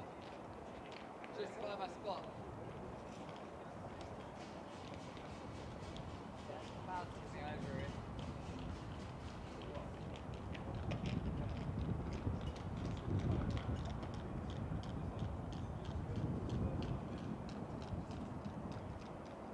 Thanks, mate. Very.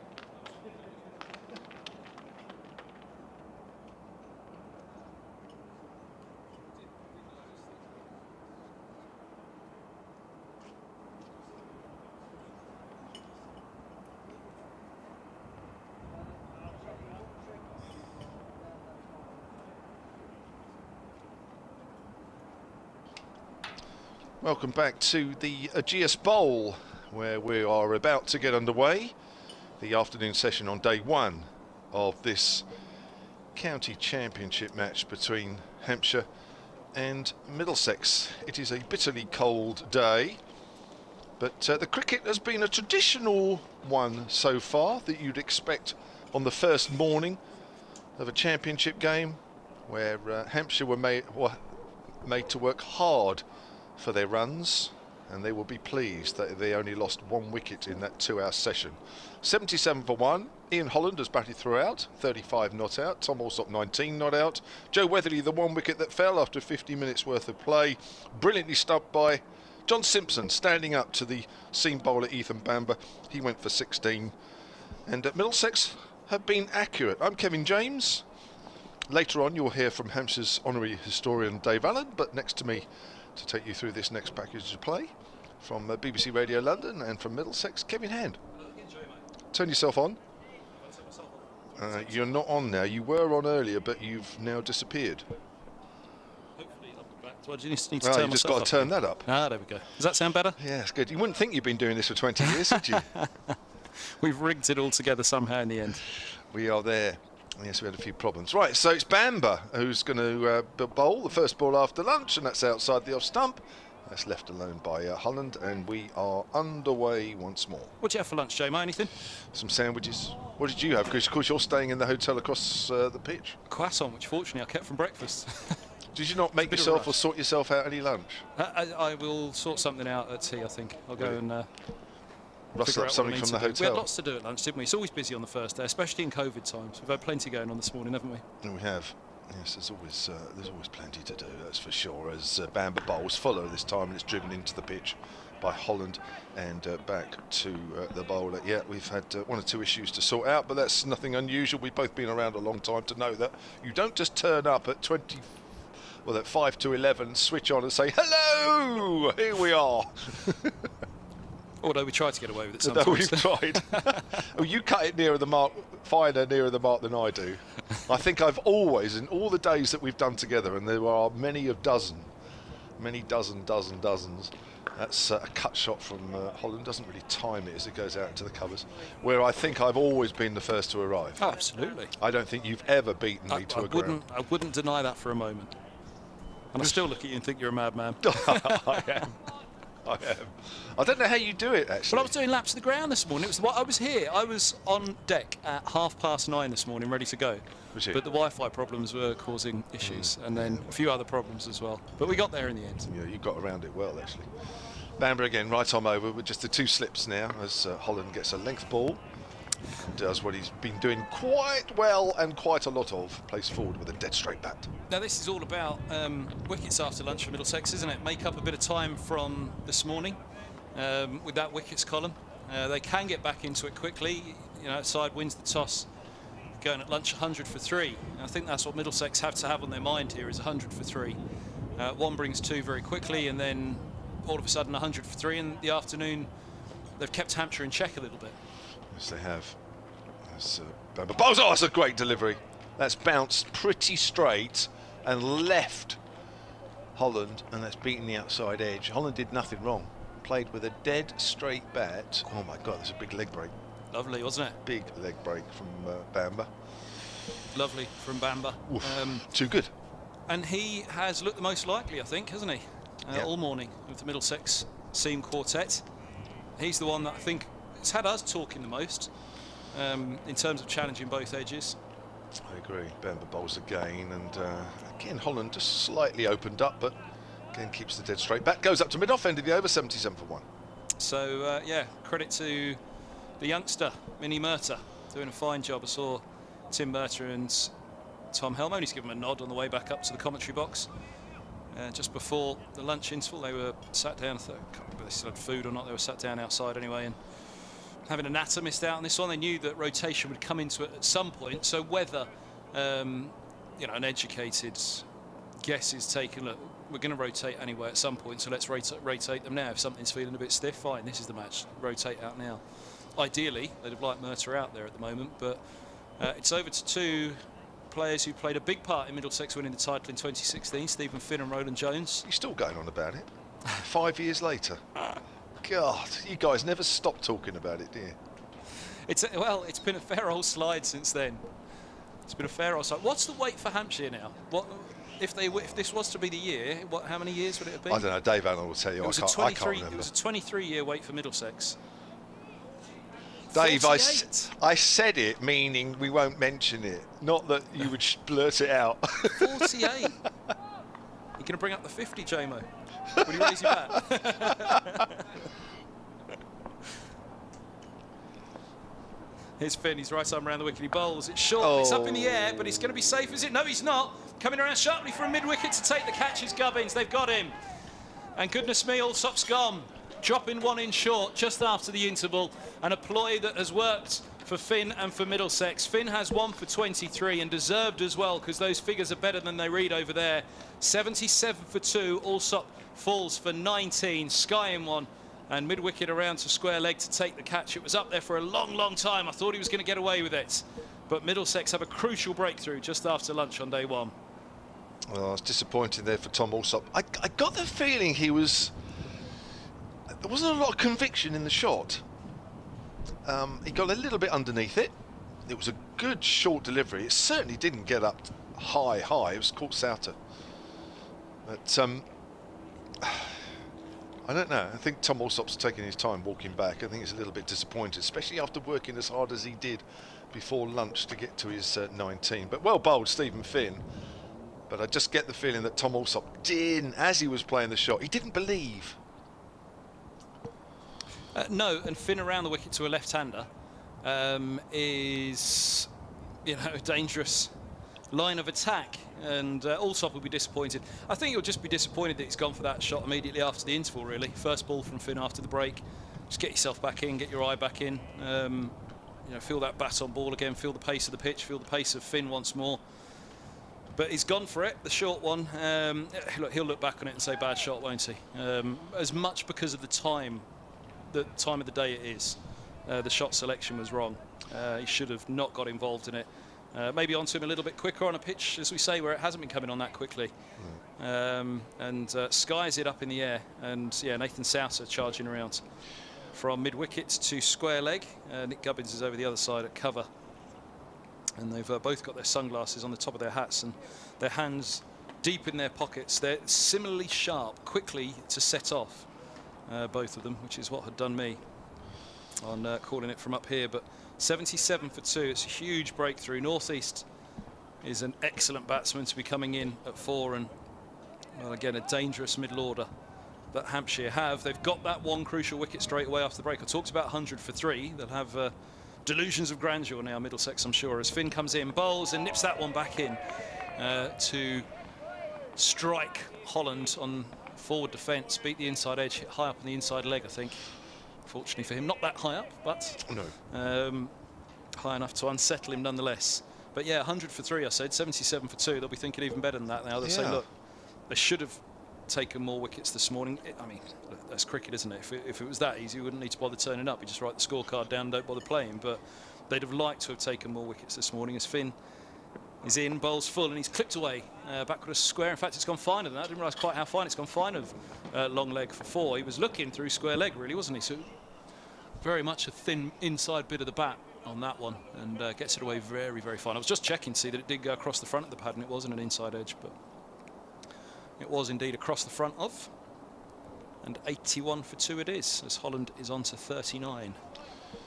That's the benefit of having somebody that bowls a little bit quicker as well, wasn't it? That short delivery at Allsop, isn't it? I mean, you know, the Middlesex bowling attack otherwise is a similar type pace, isn't it? Finn, tall 6'8" figure, comes in now. Has he got him? LBW to go up for a big appeal, going down the leg side, or so was my instant feel on it. And we'll see the replay now. They settled down reasonably quickly in the appeal as well as a shake of the head. And yeah, drifting down. As Holland was looking to help it on its way into the leg side, 81 for 2. I think they knew Middlesex it was an appeal in hope rather than expectation. It didn't feel right, did it? Not really. We're not on a bad line. No. I think, you know, if he was a little bit further across, all of a sudden you were thinking a better bet, but you just go off their reaction sometimes and how quickly they settle down in the appealers. Finn is in, bowls, and a swing and a miss outside of the off stump from Hollands, and Hampshire just needs to settle here after lunch, I think. There's perhaps a shot too many at the moment.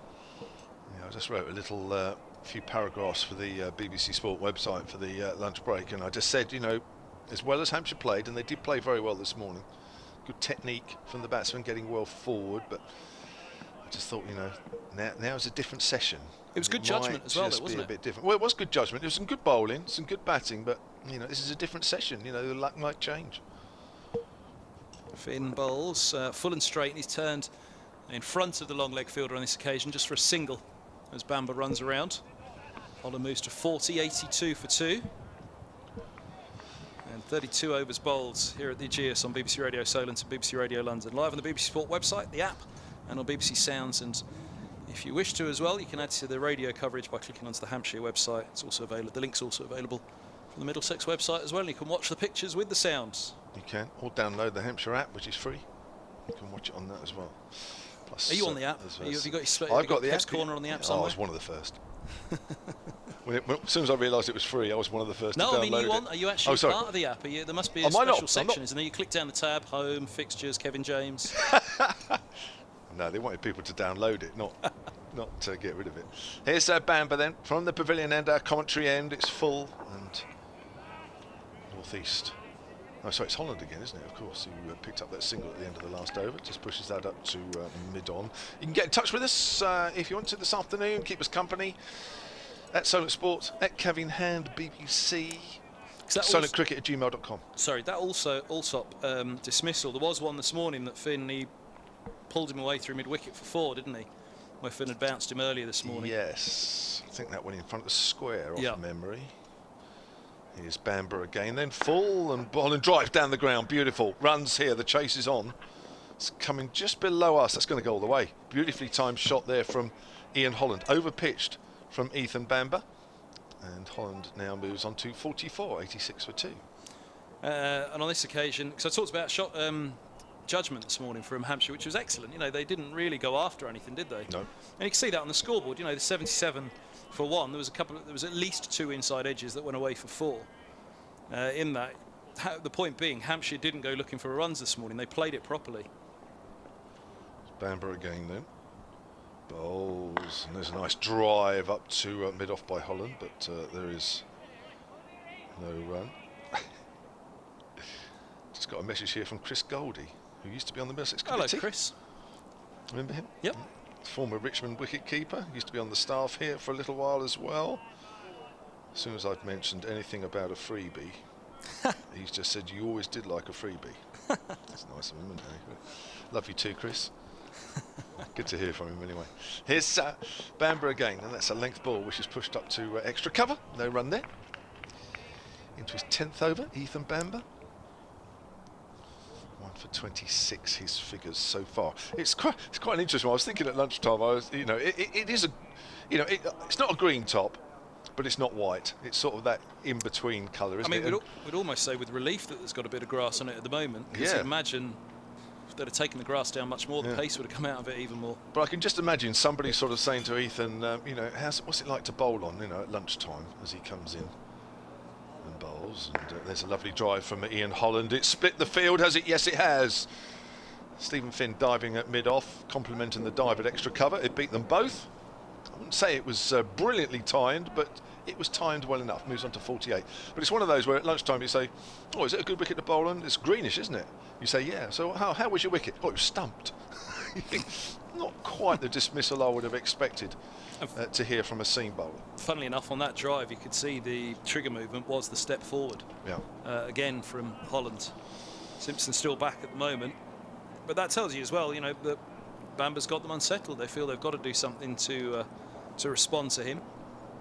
So here's Bamber again, then runs away from us. Holland gets one that nips back on him. Wants a single. No, says Sam Northeast, as it goes out just in front of square on the leg side. And Holland will remain on 48. Sam Northeast is yet to face, after that wicket of Allsop after lunch, Hampshire 90 for 2. You know, he's a lad at 22, Ethan Bamber, who really, he can have an awful lot of wickets for Middlesex over the years if injuries are kind. Tim Mercer, who's 39 now. Injuries have been very, very kind to Mercer over the years. He sits out this one with a niggle. He had one year where he missed half a season, and it was a real oddity. He just doesn't get injured. He was very, very lucky with injury throughout his career. And hopefully that means there's a fair bit of longevity left yet. In terms of the wear and tear, it's not come through injury, anything that there is. And he said he felt really good last year. He said he still felt like he was 18, and that's a wonderful bit of news for Middlesex fans. But Mini Mercer, Ethan Bamber's doing a fantastic job. Just look at Darren Stevens. Well, exactly. Got another 6 years yet. Finn comes in, bowls a lovely line and length, beats Northeast on the forward defence. Everything was right from the right-hander. Worried about that ball coming back in from Finn, jagging it back in, the big seamer. But it goes past the outside edge, and yeah, as you say, that green top out there, it's not one of those green tops that, you know, swings around corners. And the overheads aren't quite there for it, and as Dave mentioned and I mentioned first thing this morning, it feels too cold for it. Finn moves in, bowls short and rushes him, and it strikes somewhere on the body and trickles through down the leg side to John Simpson. It just came off the one of the gloves straight into the ground, or whatever it was. There was a deflection down into the ground and through to Simpson down the leg side. But that was the story the last 2 days at Lords. We were saying, you know, that cold, bitterly cold northern wind blowing in, and it had a really cold feel about it this morning. 3 degrees I think it was at 9:30. Check the temperature here. Make no mistake, it is cold here. Finn bowls and nips one back in on a length, which hits somewhere up around the thigh guard of Northeast, trying to defend on the front foot. But it's never been, particularly here at the Ageas, I can't particularly remember a match where I think, you know, swinging loads out there. It's never been. It's not a huge swinging ground. No. There was that one morning that we mentioned earlier when I think it was Roland Jones and Finn bowled that beautiful morning session, wicketless though, and then Hampshire came out later in the day, put it right up there on the stumps, and there was enough out there that day that was causing trouble. As Finn is in, bowls a beauty, has he got him? They all go up for a caught behind, nothing doing from the umpire, maybe a little noise from the pad hitting the batters. Northeast plunged forward in defence, but Finn takes it away from him, and takes it away from the outside edge as well. And again, there's not a great deal of disappointment as the rejection comes from the umpire, is there's not a great deal of disbelief that that wasn't given. So, especially not from Finn. I think because we're quite high up here, the air's a bit thinner, so that's why it's not a big swinging ground.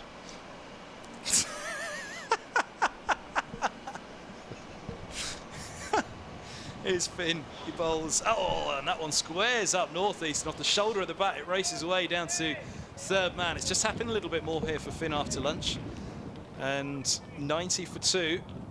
It gets Northeast, in fact 94 for 2, 94 for 2, it gets Northeast off the mark.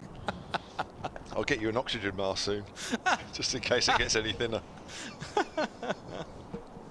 I looked across here and I thought, I'm not going to say anything. I just looked at you and I didn't need to say anything. You had that big grin on your face as you said it. It's all right, at least at the end of the day we can get back down to sea level.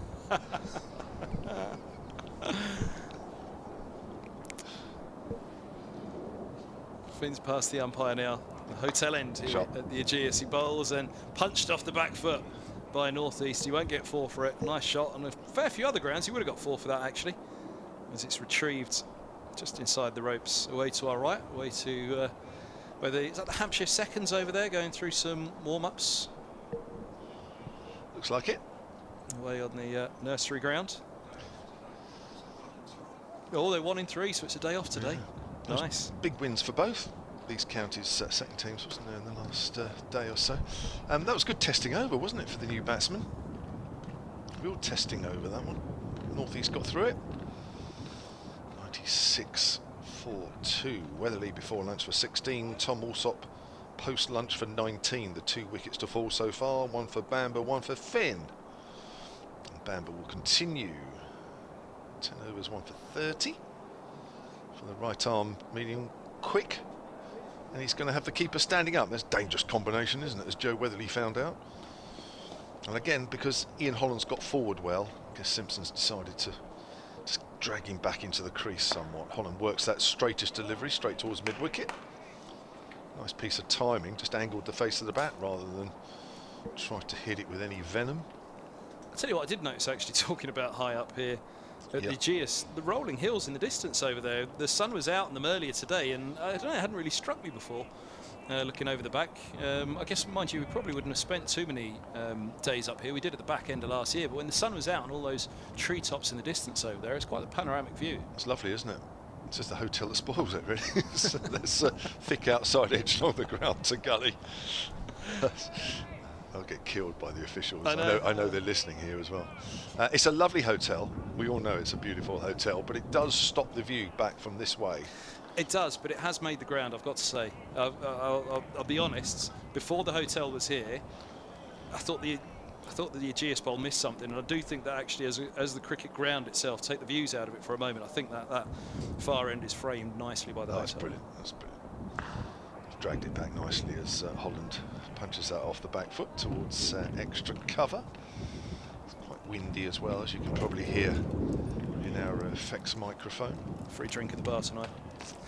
There's no bar open, unfortunately. They do. They've got a roof terrace open over there. Oh, there is? Yeah, only till 7:30 though. Ah, right. Yeah. I did inquire about that yesterday. I'm thinking, oh, surely outside of the hotel. Yeah, till 7:30. So is that right? Well, one of the days when the spinner's been on a bit. Yeah, well, even that didn't work at Leicester last week, as Holland gets wrapped on the pad as Bamber appeals from almost lying on the deck as he just fell over in his follow through. Yeah, Leicester, we only finished at 7 o'clock twice because the lights had to be turned off at 7 o'clock, and once the lights got turned off, it was pitch, well, I wouldn't say it was pitch black, that's a slight exaggeration. That's neighbours, is it? It's that local council regulation. Yeah. It's we had a few balls to bowl on both. Well, in fact, the third day we could have, well, you know, it could have been claimed an extra whatever, but the lights had to be turned off. 7 o'clock dead, no argument. Bamber bowls. Holland pushes forward out into the covers. I tell you what, you wouldn't want a title going down to the last few overs and then all of a sudden the lights turned off. Yeah. That's what I said to the umpires. I said, just supposing, because obviously Hampshire were dominant in that game.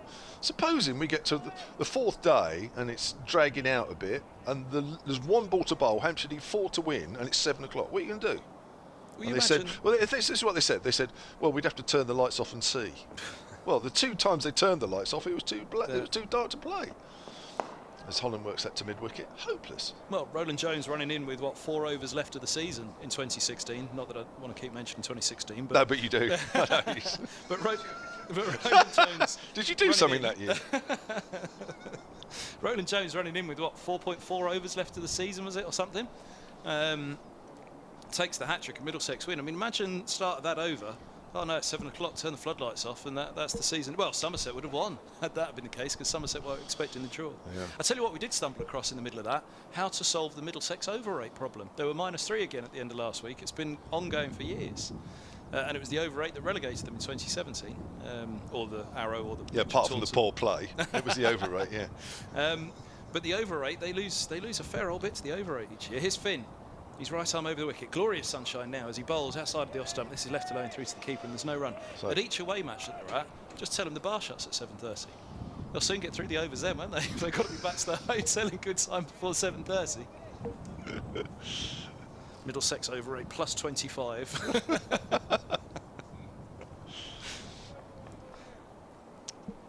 Toby Roland Jones coming off a 3-pace run-up.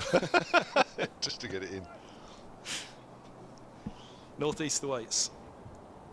Finn hits the crease now. He bowls full, and that's driven back to him by Northeast. He gets down, tumbling stop. He's always athletic at the end of his follow-through. Stephen Finn loves his football. He'll throw a foot out at the ball, but equally he'll be like a goalkeeper pouncing down on it as well.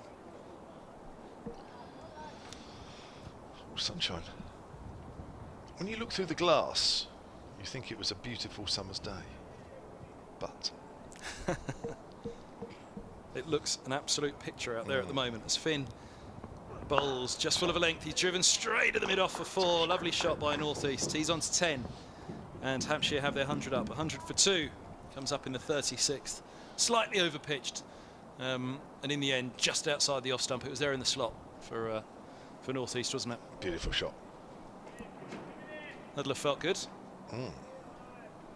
It's probably as good a drive through mid-off that we've seen. This is always the great debate that, you know, we've talked about it on air over the years and probably talked about it more off air, so we're not being unkind to bowlers, but that over the years Middlesex's lengths perhaps have been a little bit too short. As North East awaits and Finn hits the crease, he bowls full again and he's driven again, but this time straight to the fielder at mid-off. It wasn't quite there to go fully through with it from North East. But at 6'8" as Finn is, Helm 6'7", 6'8" there as well. Roland Jones isn't far off. Their feeling is when they go fuller, and again we've talked about this over the years, the word that comes back is floaty. They feel they're a bit floaty when they go fuller. That trajectory, it's there for the drive for the batsman. They like that shorter length, getting the bounce, hitting the pitch hard and getting it up around the ribs as Finn is in, bowls, good length, just outside the off-stump, through to the keeper, 100 for 2. But equally, the flip side of that argument is it's discipline, isn't it? We don't want it to be floaty, we don't want it to be that full. I guess they feel they've got a slightly better margin for error on a slightly shorter length. Yeah, I think on the whole they've got things right here, haven't they? Yeah, I do. It's more a historical comment that, you know, that's why over the years it hasn't been as full as sometimes Middlesex fans watching from afar would have liked it. We've discussed it on the commentaries. This is onto the pads from Finn, drifting down the leg side though, and they get a leg by Simpson, the man to retreat in front of long leg to collect. The umpire clips his legs, and 101 for 2 it is at the end of the 36th. Finn 1 for 38 from 8. Holland 48, North East 10, and Hampshire just settling again after lunch. We saw that. It felt rash, the cut from Holland, because the wicket of Alsop had just fallen, and equally the wicket of Alsop, the shot felt rash because of the time immediately after lunch to take him on first ball after the interval, Finn, rather than just get the feel of the pace again. But they seem as though they've gone back to where they were all through the morning session now, and it's shot selection, it's judgment, and good temperament, because there's a long game to play here for Hampshire, I fancy. It's hang in there, put the overs into the legs of the bowlers, the second, third spells, and then's the time to cash in. Yeah, it's been good watching so far. Neither side trying to give too much away as Bamber bowls, and North East steers that along the ground to cover. We're keeping an eye on 1 or 2 games. Interesting game at Chelmsford. Essex 77 for 8 against Durham, which is quite amazing. They went off just before lunch as well for a bit of rain. As regards this particular group, Leicestershire 86 without loss at the Oval. Not a bad start for them. And in the other game in this group, as Bamber comes in to North East, who's forward, half shout, as perhaps the fielders thought they hit pad first rather than bat. Somerset 110 for 5 against Gloucestershire. Other scores, of course, you can find in various ways. There's nothing else that really stands out. Just having a quick flick through some of them. Pretty steady stuff in most of the games. Nothing eye-catching. As Bamber comes in again and bowls. North East gets a length ball, which he pushes out on the offside off the front foot. Impressed with Leicestershire, actually, I have to say. I mean, their batting looks a little bit brittle, to say the least, but Hassan Azad, 44 not out, and young Evans, who looks quite a good little neat player, 38 not out. Well done to them. Decent start. I guess their confidence bruised somewhat after that comprehensive defeat by Hampshire last week. North East on the back foot, plays and misses. Ball just looked as though it held its line a little bit, slightly shorter. Carry through to Simpson as well. Yeah, the ball just shaping away from North East and drawn into the shot. Still a little bit there for the bowlers, and I still maintain that perhaps there hasn't been quite as much as they perhaps would have expected out of this wicket, but it's never a huge wicket either way, whether it's the seamers or for the spinners. It never does loads anyway. Northeast leaves that one alone. It was slightly more pitched up outside off stump. Where are you guys next? You got Yorkshire? Is it York? No, not. I'm talking Yorkshire. Not even in the group. Sorry, at Lords. Then off to Taunton. Oh. So a quick return against Somerset after the defeat in the first round. Yeah. We got Gloucester here next week, I think it is, Dave, isn't it? Yeah, Gloucester here, and then back-to-back home games. Yeah, then we got the Oval. My sympathies. That's a lovely shot off the back foot there from Northeast. It's a beautiful shot. That's 4 runs through extra cover. Just held the shot as well as he did so. Beautiful. 14 he moves on. 205 for 2 at the end of that over. 37 overs gone, so the scoring rate is not particularly quick. It's below 3s, but it's the wicket column which is the most impressive. I think on another day you could quite happily, or quite, you wouldn't be surprised to see maybe 4 or 5 next to that wicket column. Oh, you say you're far from the Oval? Is that hotel open at the Oval yet? It's not, is it? I don't think it is. Don't know. Is it the one across the road from the Oval, or is it actually on the ground? The hotel is part of the stand, isn't it? Oh, is it? I don't know. Or something like that. Oh, where they've done, what was it, about 11 o'clock as we look from the... Yeah. Yeah. I think it's... oh, right, I didn't know. I'll have a look, actually. It's Finn. He's right arm over the wickets to the right-handed Holland, who turns down to deep backward square leg. Sharp couple taken here. Throw comes into Simpson. Whether that was even a direct hit, it may well have been, but well judged couple. Souter out there, and that's Holland's 50, 119 balls and 152 minutes with 7 fours for Holland's 50. Excellent work from him. Certainly has been. 6th time he's passed 50 in his career, and Dave Allen's just handed me a little stat. His first 50 in 15 innings, the last one 2019 against Kent here. Thank you, Dave. Finn follows up with a good line and length on the off stump, defended by Holland into the covers. Dropped down the order last year in the Bob Willis Trophy. In fact, he opened in the last game against Kent at Canterbury, but in the other matches... The only times I've ever seen him has been down the order. Holland. Yeah, well, because I mean, last year especially with no Abbott and what have you, he was always going to do a lot more bowling, and I think they felt that, you know, he was better off in the middle order. But the season before, the second half of 2019, when Joe Weatherly was injured, did a really good job. Finn to Holland, a forward defence. It's the big bowler, fielded one-handed. Got a big 100 against Warwickshire here, actually. I think it was the first time he opened the batting when Joe Weatherly was injured, straight after the Somerset game. Came back here, played Warwickshire, who included Ollie Stone.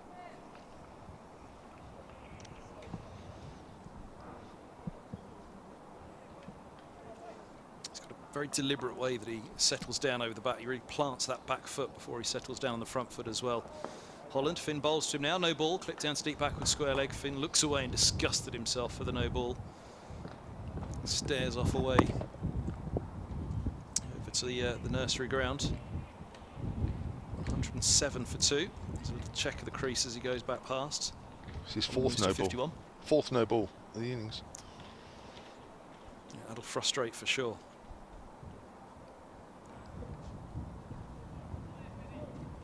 He's the only one that's bowled one.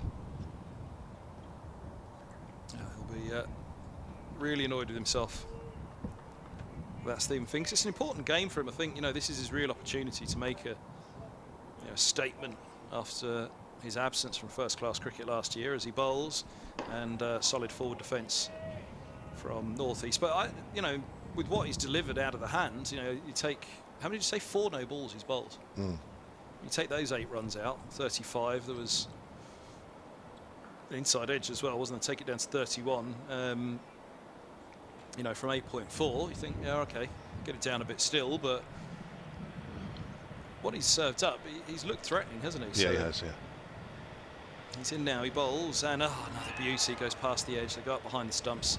Not fully, Finn doesn't bother. Just a lovely ball. Joe on the tweets, sorry, Kev. John, the tweets at Sunnet Sport. Afternoon, Joe. We were spoilt with the run rate last week. We'd normally be pretty happy with this scoring rate. I'm really pleased to hear Ian Holland reached 50. That's right, we did get spoilt last week, I have to say. If there wasn't a boundary off an over, you would wonder what was going on. Wow. It's Finn last ball of his 9th. Bowls and sharpish. He's back in on length by the looks of it, just tucked up a little bit. North East on 14 from 21. Holland will have strike 51 from 122. Hampshire 110, 4-2. And Finn 1 for 43 from 9. His first spell was only the 5 overs, wasn't it? And that went for 23. Well so he's gone for 20 off his next 4. That's a good piece of remembering. You didn't look at that. It was only because I remember he was going at 4 and over after 4, wasn't he? And then the 5th over went for 7, taking him up to 23. Had a no ball and a boundary in that one. But because I remember making the point that, you know, you look at Finn's economy rate, you think, oh come on, Finny, what's been happening? But actually, sitting here looking at it, yeah, I'd say that Finn, alongside Bamber, he's been the most likely, which is, you know, no discredit at all. The point being, it's credit to him because that's ahead of Roland Jones. Keeper standing up to Bamber once more. That's very wide. A good diving stop from Simpson, but that was going to always be called a wide. Does he not like the keeper standing up? Yeah, I'll take that. Well, he must do after that stumping of Weatherly before lunch. Gosh, you'd have the keeper standing up all the time, wouldn't you, after that? Terrific stumping. We mentioned it at the time. We'll mention it again because it's worthy of it. That was as quick a piece of glove work as you'll see. Jack Russell, God, it made Jack Russell look positively slow, coach. There's Holland again. He gets a thick inside edge there as the ball goes down towards fine leg. Runs the first one quickly. There won't be any more. 112 for 2.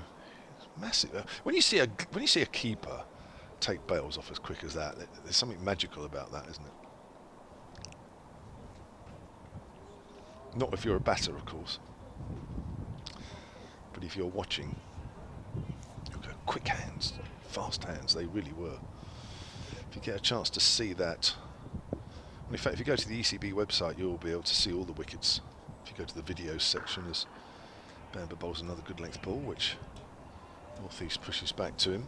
If you go to the video section on the ECB website, you get to see all the wickets full. You'll see what I mean.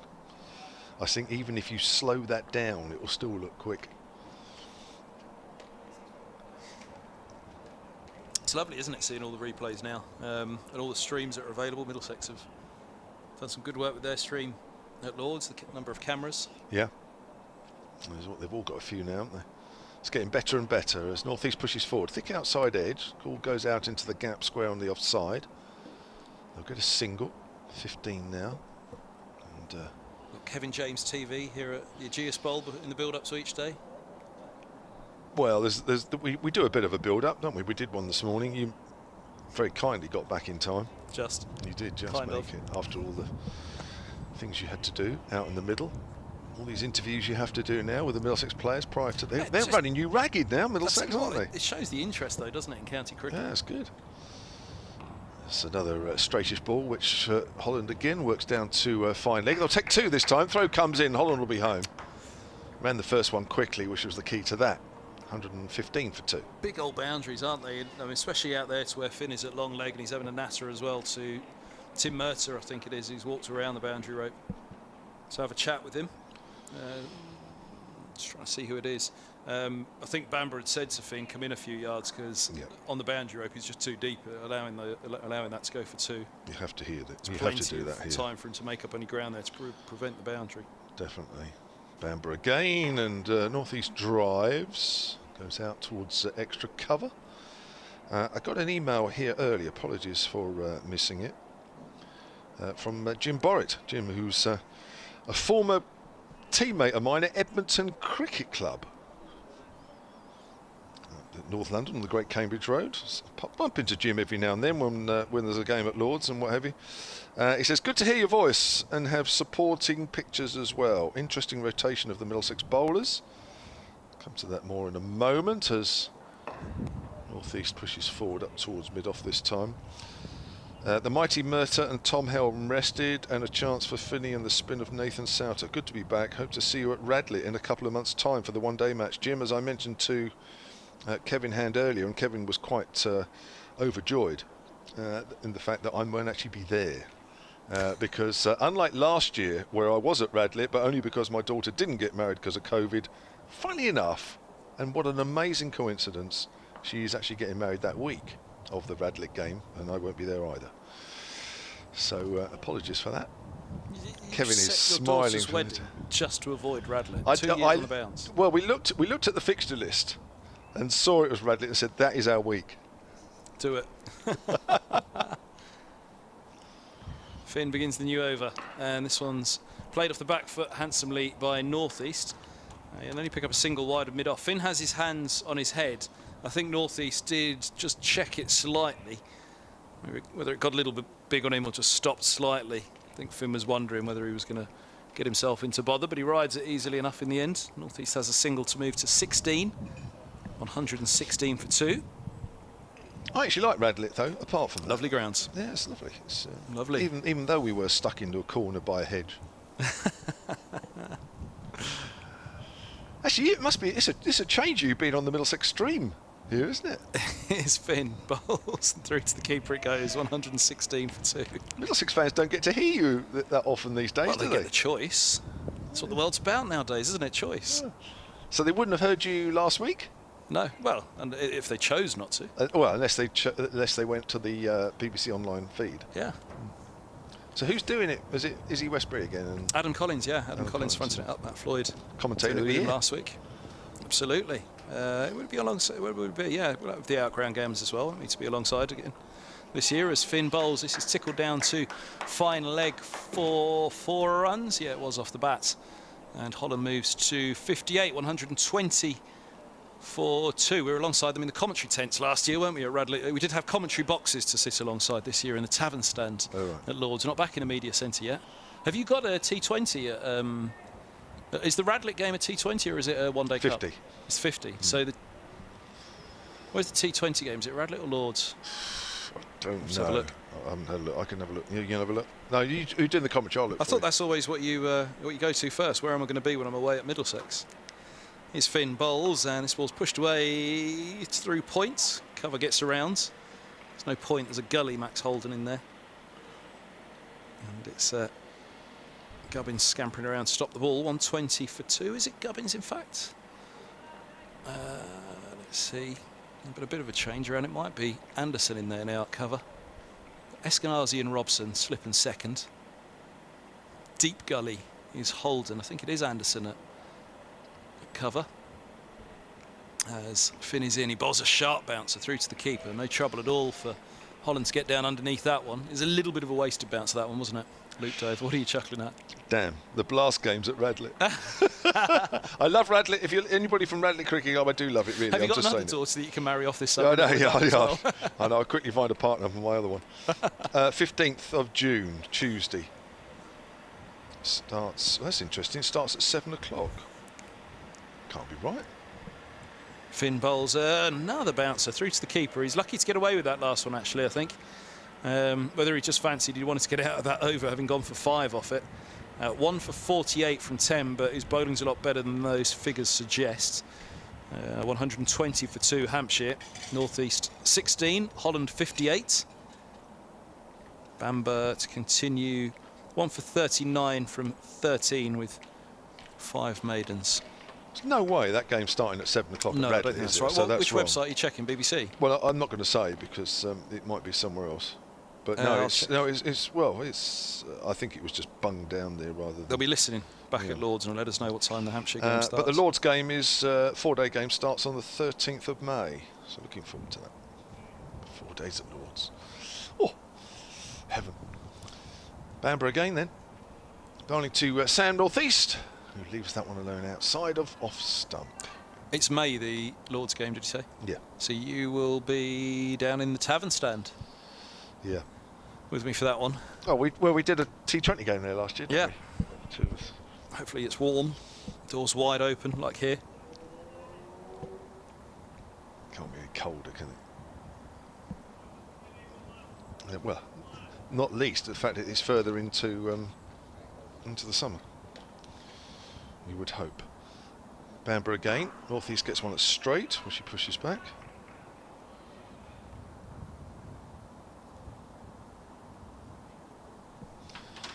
So it looks like the 50 over game and the T20 game are both at Radlett. Yep.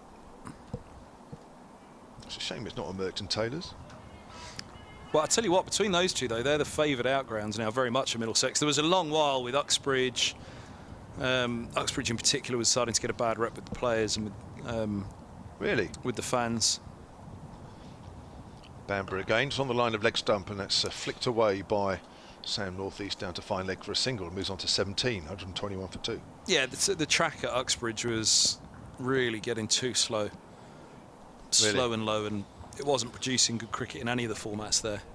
Difficult to get anybody out. Probably the only format that enjoyed cricket at Uxbridge in the end was List A. So over 50 overs, you thought, all right, this is a battle of skill on a low-scoring List A track. But it was slow and low for T20, which doesn't make for good T20 cricket. It was slow and low for the Championship, which made it a bit turgid. Yeah. Bamber again.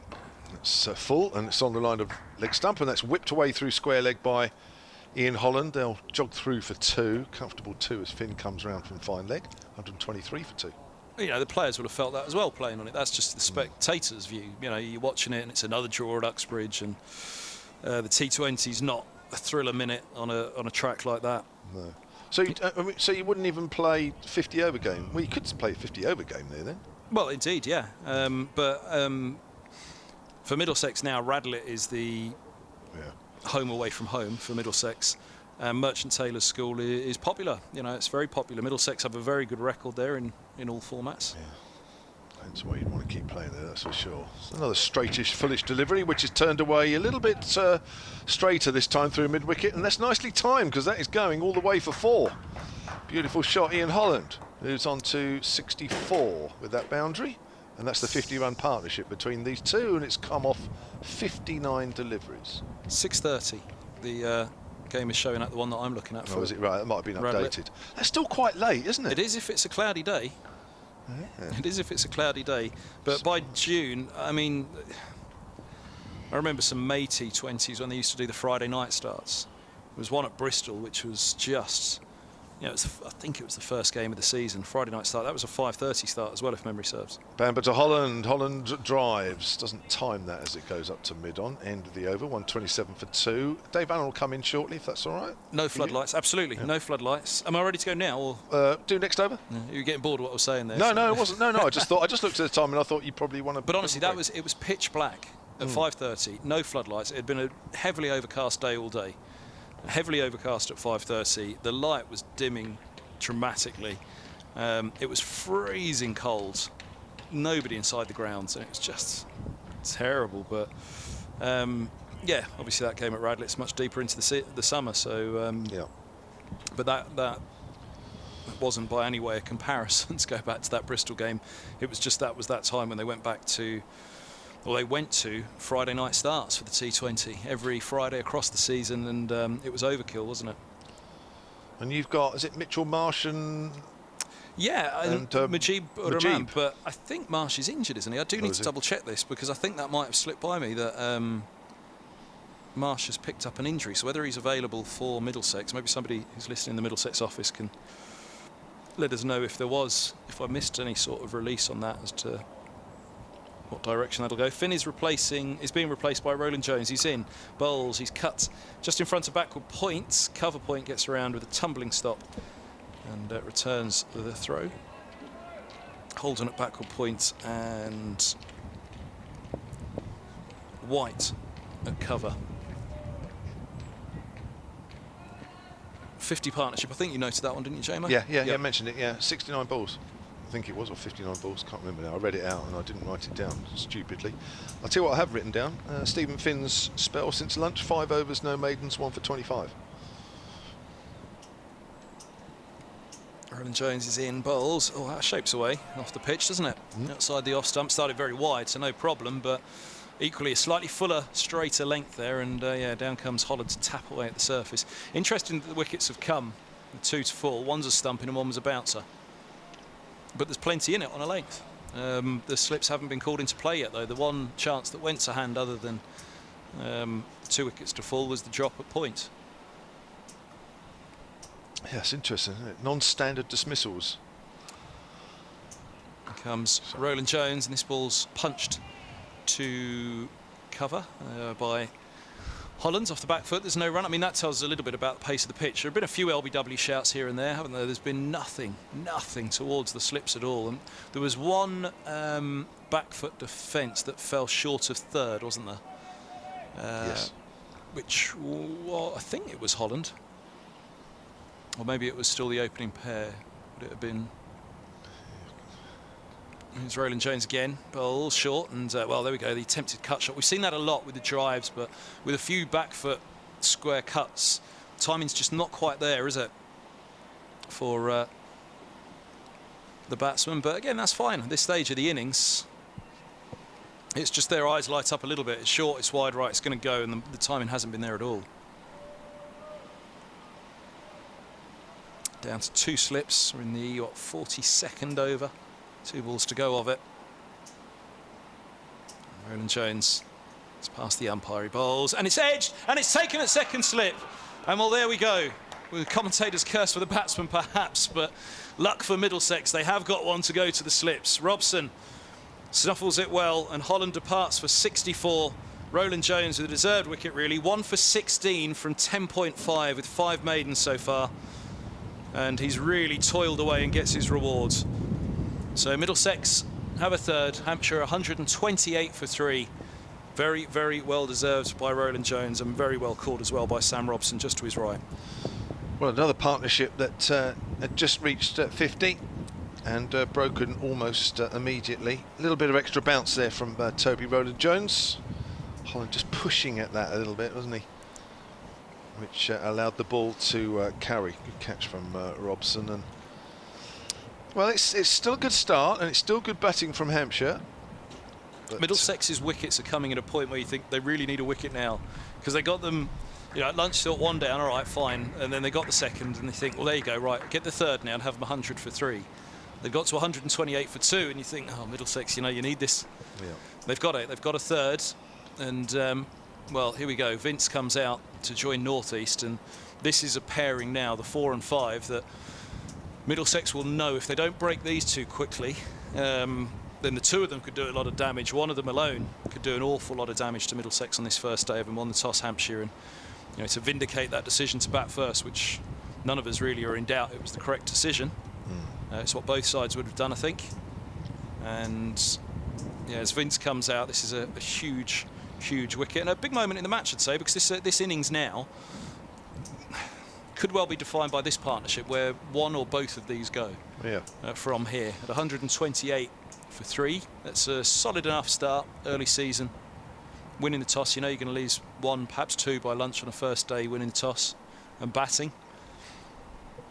So what, midway, coming up to midway through the afternoon, not far off. Just 1 wicket in the session so far. Again, it's good enough for Hampshire, but Middlesex will very much have hopes of what they haven't done so far, turning 1 into 2. And this will be a fine time to do it, to break this pair before they get going. 3 slips in place now. Anderson's back in at third, alongside Robson, who took that catch. And last ball of the over, it's Roland Jones. He's in, and the right-handed Vince tickles a single just fine of the mid-wicket fielder. Had to be sharp there. And Roland Jones has a little look at mid-wicket, actually. Thinks, how did he get through there? But there it is, end of the over, and a wicket taken over as well for Roland Jones. Those figures look good. 11 overs, 5 maidens, 1 for 17. They haven't done much wrong, Middlesex. Now is the time just to do a little bit more right, though, isn't it? And try and make that 4 down on the boards and turn 1 into 2. 129 for 3 here on BBC Radio Solent and BBC Radio London. Kevin James and myself, Kevin Hand. I'll be back in a little while. Vince, the new batsman, on 1, North East on 18, and I'm just keeping talking to annoy Kevin James because he's got a finger over the mute button. Bye-bye. Bye. That's it, he's muted. Just while they change over. Dave Allen, Hampshire's honorary historian, will join me shortly. So 2 wickets in this session. Yes, Allsop for 19 and now Holland for 64. 51-run partnership between Holland and Allsop was broken by Stephen Finn. And just over 50-run partnership at 51 as well between Holland and North East, broken by Toby Roland Jones. Here's shot down to third man. I've just got to do a quick update, Dave. Just bear with me for a little while. Yeah, well, they're doing okay, Hampshire. 133 for 3. They've just lost their third wicket, actually. Ian Holland, who reached 64, has been well caught in the slips by Sam Robson off Toby Rowland Jones. Before that, Tom Alsop was out for 19. They're the 2 wickets that have fallen this afternoon. Sam Northeast is out there for 18. 133 for 3, as I say. It's a delicate position. James Vince, who made the double 100 last week, has just walked to the crease. Very much looking forward to seeing how he continues his fine form. But the wicket has got a green tinge to it, and I think Hampshire batted well to get to this stage with only 3 down, but it's only 133. Live commentary right now via the BBC Sport website and app. Thanks very much, Kev. This is So Anderson, who's on right now, who's taken over from Bamber, bowling with his right arm medium paces to Vince, and that's just pushed out square on the offside, and there's no run. Welcome back, Dave. Thank you. I always thought this session might be a little bit different than the opening session, because Hampshire played very well. They've played well throughout so far. You take this, I still think you'd take 133 for 3. Yeah. When you looked at the wicket and you saw the situation, I know Hampshire won the toss and licked it about first, but it's still some tricky periods that you've got to get through. Middlesex have been accurate throughout as Vince works that foolish delivery to mid-wicket, but there's no gap there. But you do feel that another wicket now, as Kevin Hand was saying, would actually set Hampshire back quite massively. Well, I think a couple of things. I mean, this is the big partnership, but you know, if Hampshire suddenly found themselves 150 for 5, with, you know, with the greatest respect, Crane at 9, Wheel at 10, and Abbas at 11, then you think, yeah, playing and missing outside the off stump there, James Vince. This is my little worry about him. I don't want to be negative about James Vince, because anybody that watched his innings last week, you go, wow, and it was wow. But sometimes you think a batsman, and I'm not necessarily talking about Vince in particular, but a batsman can go from 1 week scoring 200 to go to the next week and think that he can play the same way. And of course you've got a different set of bowlers, different conditions, different wicket, and sometimes you can't, and most of the time you can't. You know, so I always worry that he might just try and do the same sort of thing. But it's a good leave outside the off stump, end of the over, 133 for 3. Sorry, Dave. well, I understand that completely. You certainly.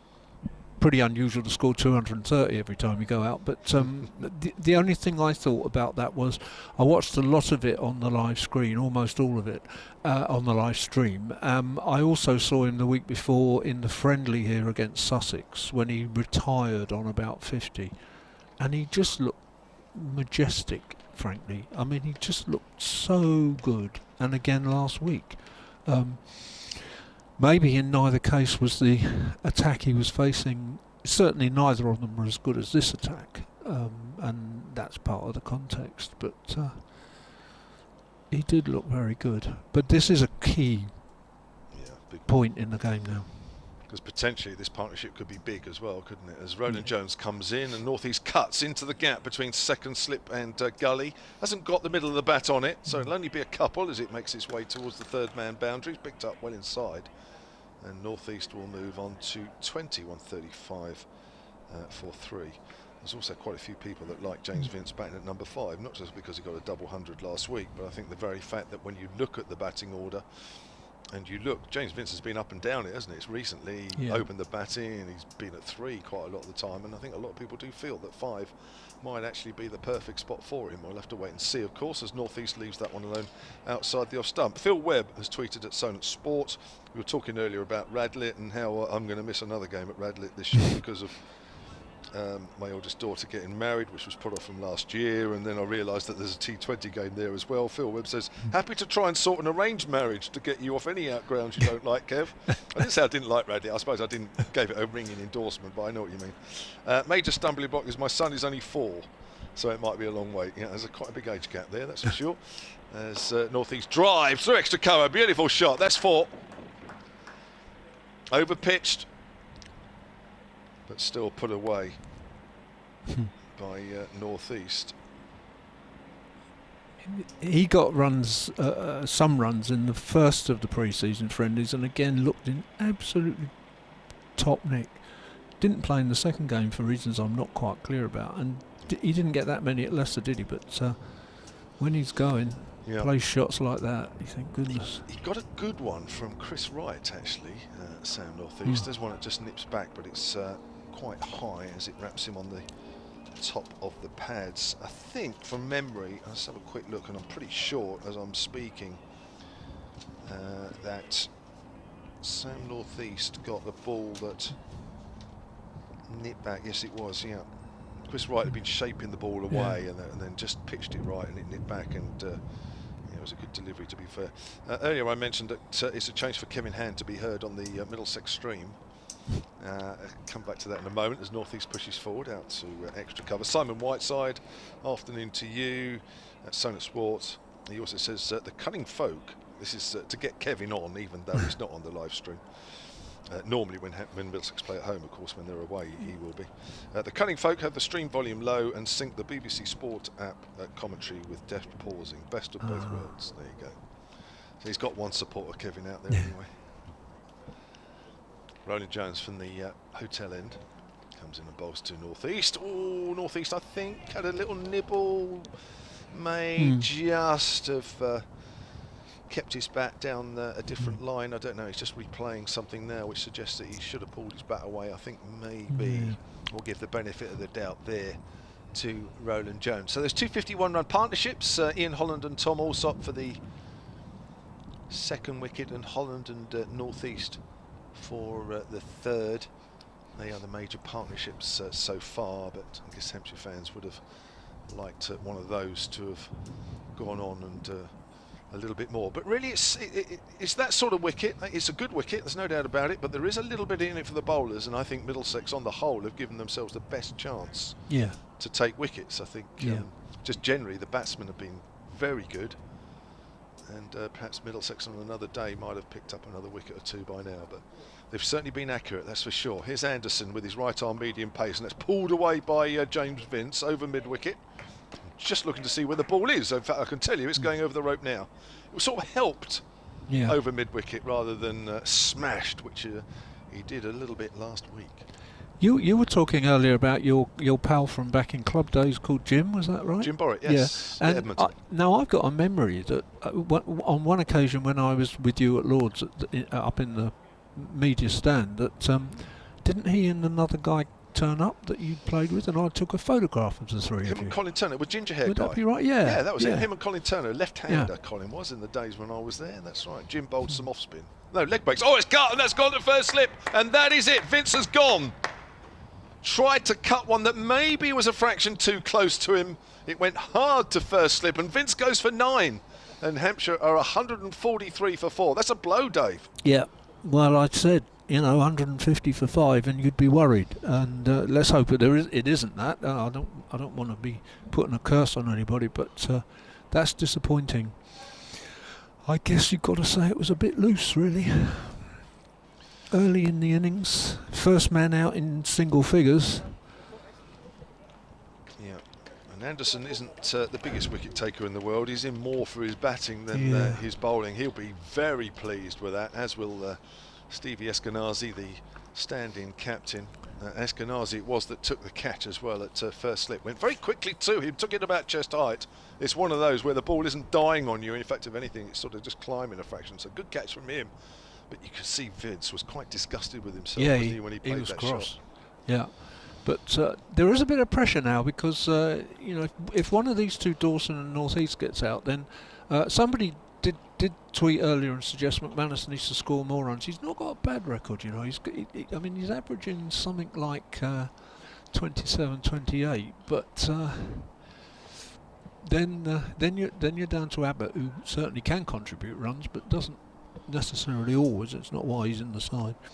Incidentally, I think I said earlier that I've not got internet access and I'm writing things on the back of a fag packet, which is not true because I don't smoke, but it's a big fag packet. Yeah, but I think that Vince will be disappointed to have got out, but I think he got out with an exact total of 9,000 first class runs for Hampshire, but maybe somebody listening would like to check that out now and tell me whether that's right or not. I think he needed 9 to complete 9,000 for Hampshire. I think you're right, actually, because Tigger Miles emailed me earlier today and said, to pass 9,000 for Hampshire. He's got more than that overall, of course, which is the figure I'd written down before today's game. But so he's exactly 9,000 for Hampshire. Here's Anderson, then bowls his first delivery to Liam Dawson, another man in form with his 150 not out up at Leicester last week. Liam Dawson hasn't been out since 2019, has he? Is that right? Because he played one innings last year against Middlesex and retired hurt. He did, ruptured his Achilles, and he was. It's been a long road back for him. That's right. Yeah, that's a nice stat, isn't it? Been out for 2 years. Dawson forward, out into the covers. If you told him that at the end of the 2019 season, he'd have thought, "Oh, I'll have some of that." You won't be out till 2021. In fact, actually, he's not out. He hasn't been out yet. No, he hasn't. No. He was not out innings last week. Yeah. Who knows? He might yet go through this year without being out. Who knows? What a feat that would be. That'll make everybody reach for the record. I think we could safely say that no batsman's ever done that. No, I'm pretty sure. Dawson punches that up to mid-on. So I don't think even Don Bradman did that. No, I don't think even, nobody, not unless they batted once, and of course. Yeah. I think actually, to be fair, Dave, I think it probably has happened where somebody's played one game or there, 2 games and been knocked out. But there was a famous case when on one of the Australian tours when the Hampshire bowler Vic Cannings got out one of the Johnsons. I can't remember which one it was now. He was a bowler. It's outside off stump and left alone. And on that entire tour, not just test matches but all games against the counties, on that entire tour it was the only time Johnson was out, and he averaged over 100 as a consequence. Mind you, we had, you remember Lyndon Joseph, who was here when, his first class, it's unbelievable, his first class average for Hampshire it's something like 143. His bowling or his batting? No, batting. Well, bowling as well, probably. And he came as a fast bowler, didn't he, from the West Indies, and didn't do much really, but I think he batted a few times, but he got. I think his total career record for us was something like 143 runs, and he was out once. Wow, he'd be top of the tree then. Yeah. Here's Roland Jones then from the Hotel Inn, bowls to North East, who just works that down to fine leg, unless it's a misfield, which there isn't. That'll be just a single. Anderson's fielding away to our left there, in front of the. That's the Shane Warne stand to our left, isn't it? Yep. Yeah, that's the one. And the Colin Ingleby Mackenzie stand to our right, that's right. Run rate's just above 3 now, but I would think Middlesex are feeling fairly content with the situation, especially with having seen the back of Vince. Yeah, I agree. I've said it a couple of times, I just had a feeling that Hampshire have played well, make no mistake about it, they've batted well, but because Middlesex have been accurate, all the bowlers have been accurate, you just felt that they couldn't, you wouldn't go through the whole day and not take many wickets, because it's not really that kind of situation. As Dawson punches that up to mid-on. They were always going to have a session where things went a little bit more their way. It's been very good cricket. It's been hard-working cricket on both sides. Yeah, it has. It's good old-fashioned Division 1 cricket. Yeah. Well, I said to Kevin earlier that Middlesex don't look like a second division side. No. They haven't batted yet, but That's right. As Dawson turns that to mid-wicket. As Kevin told you, they won the championship in 2016. Oh, did they? Yeah. I hadn't realised. He's only mentioned it about 3 or 4 times this morning. And we're not even halfway through the first day yet.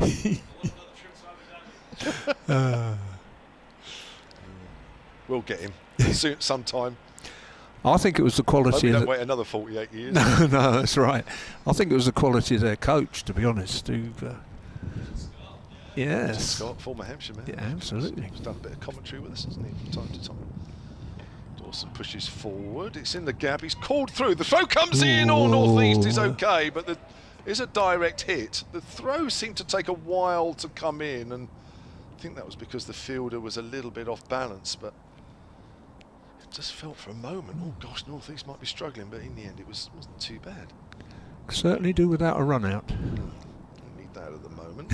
Just trying to keep that scoreboard ticking along, aren't they? Hampshire have just got I wouldn't say stuck, but just rocked a little bit, having been 77 for 1 at one stage. Yeah. Find themselves 145 for 4. Roland Jones in the game. Bowling to North East. North East getting a good stride in, as all the Hampshire batsmen have. That's been a real feature of the innings so far, isn't it? All the batsmen have got well forward when they've needed to. I think if you were to look down the Hampshire order and say, let's pick a couple of guys to dig us out of a little bit of a hole, you might pick these two, actually. Yep. Yep. And to some degree, McManus, who's done it on more than one occasion in the past. There was a terrific game that he saved here against Durham early in his career. I remember it. Was that the year? Yeah. That was the year. Now North East drives. Oh. It's half stopped by Roland Jones, but the ball is still racing away up towards the hotel. That's going to go for 4. I think I hit Roland Jones on the shin. Yeah, I think it did. But it's still It looks still had all right. enough on it. Roland Jones is okay. He's just shaking it off a little bit. 149 for 4 at the end of that over. North East has moved on to 29. Yeah, that was the year where Hampshire went down, wasn't it?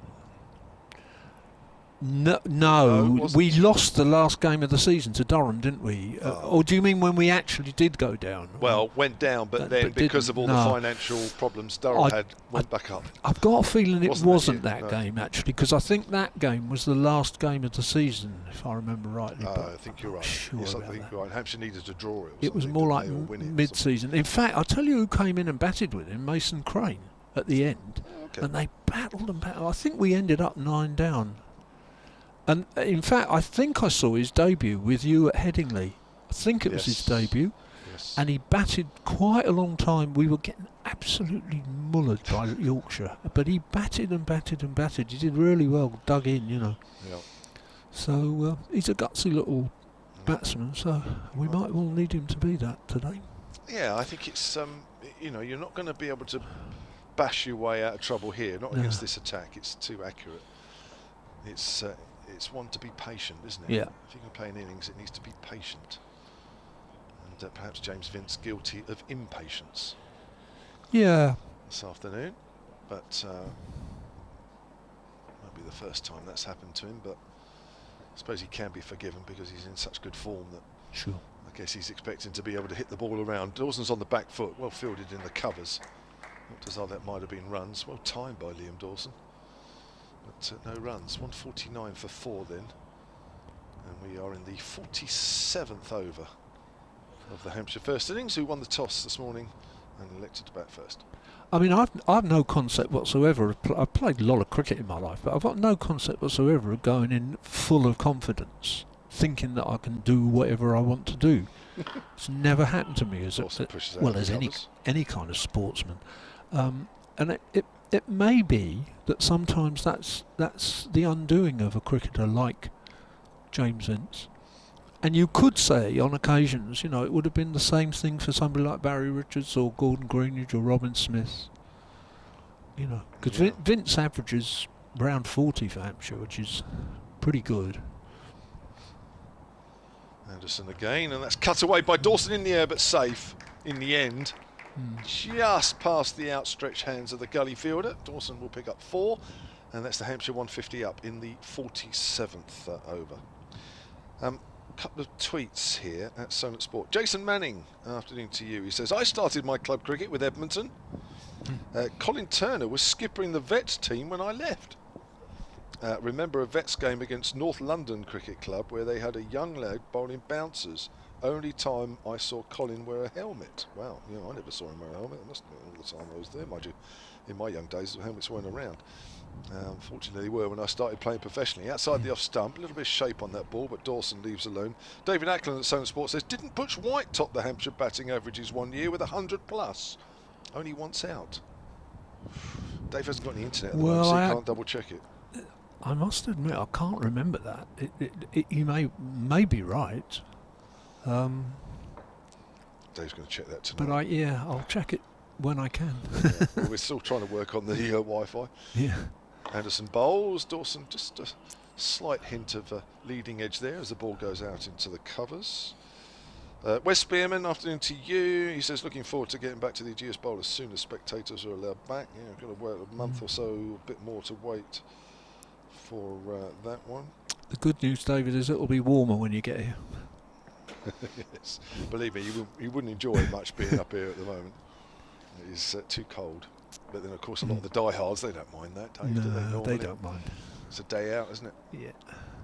Anderson again bowls. Dawson works that, but straight to mid-wicket. And that will be the end of the over. Anderson's done a good job here. 9 overs, 1 for 28. The big wicket of Vince for him, which I'm sure he's still delighted about. And Hampshire 153 for 4. Dave Allen, Hampshire's honorary archivist, next to me. I'm Kevin James. Kevin Hand will be back in about 5 or so minutes' time. Middlesex fans have no fear, he's still here. I noticed actually, I've got a record of some of the Middlesex players last season in the Bob Willis Trophy. That Anderson actually, he took 14 wickets, which is decent enough, at 17.85. So that was pretty tight stuff. I remember him bowling in the game at Radley, but he got a good 90, didn't he? Start of a new over from Roland Jones. Sees North East work that to mid-wicket. Got a very good 90 in the Middlesex first innings. That was a thriller, wasn't it? Particularly from our point of view, Hampshire. Because in the end we won it, but it wasn't straightforward. No, it was a good cricket wicket as well, remember. Bit in it for the bowlers. Joe Weatherly mastered it, that's for sure, as a batter.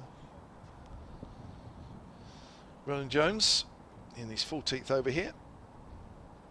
Bowls and North East edges, does he? No! Oh, the first and second slip thought so, but nobody else went up. Keeper didn't, and the bowlers certainly didn't.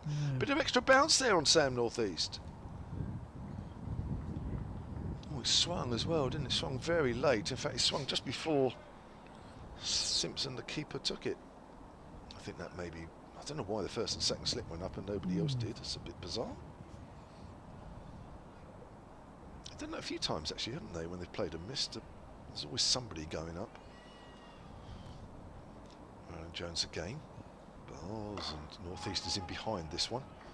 Punches that up to mid-off. So, Joe Weatherly for 16. The only wicket that fell before lunch. 26 for 1 Hampshire were.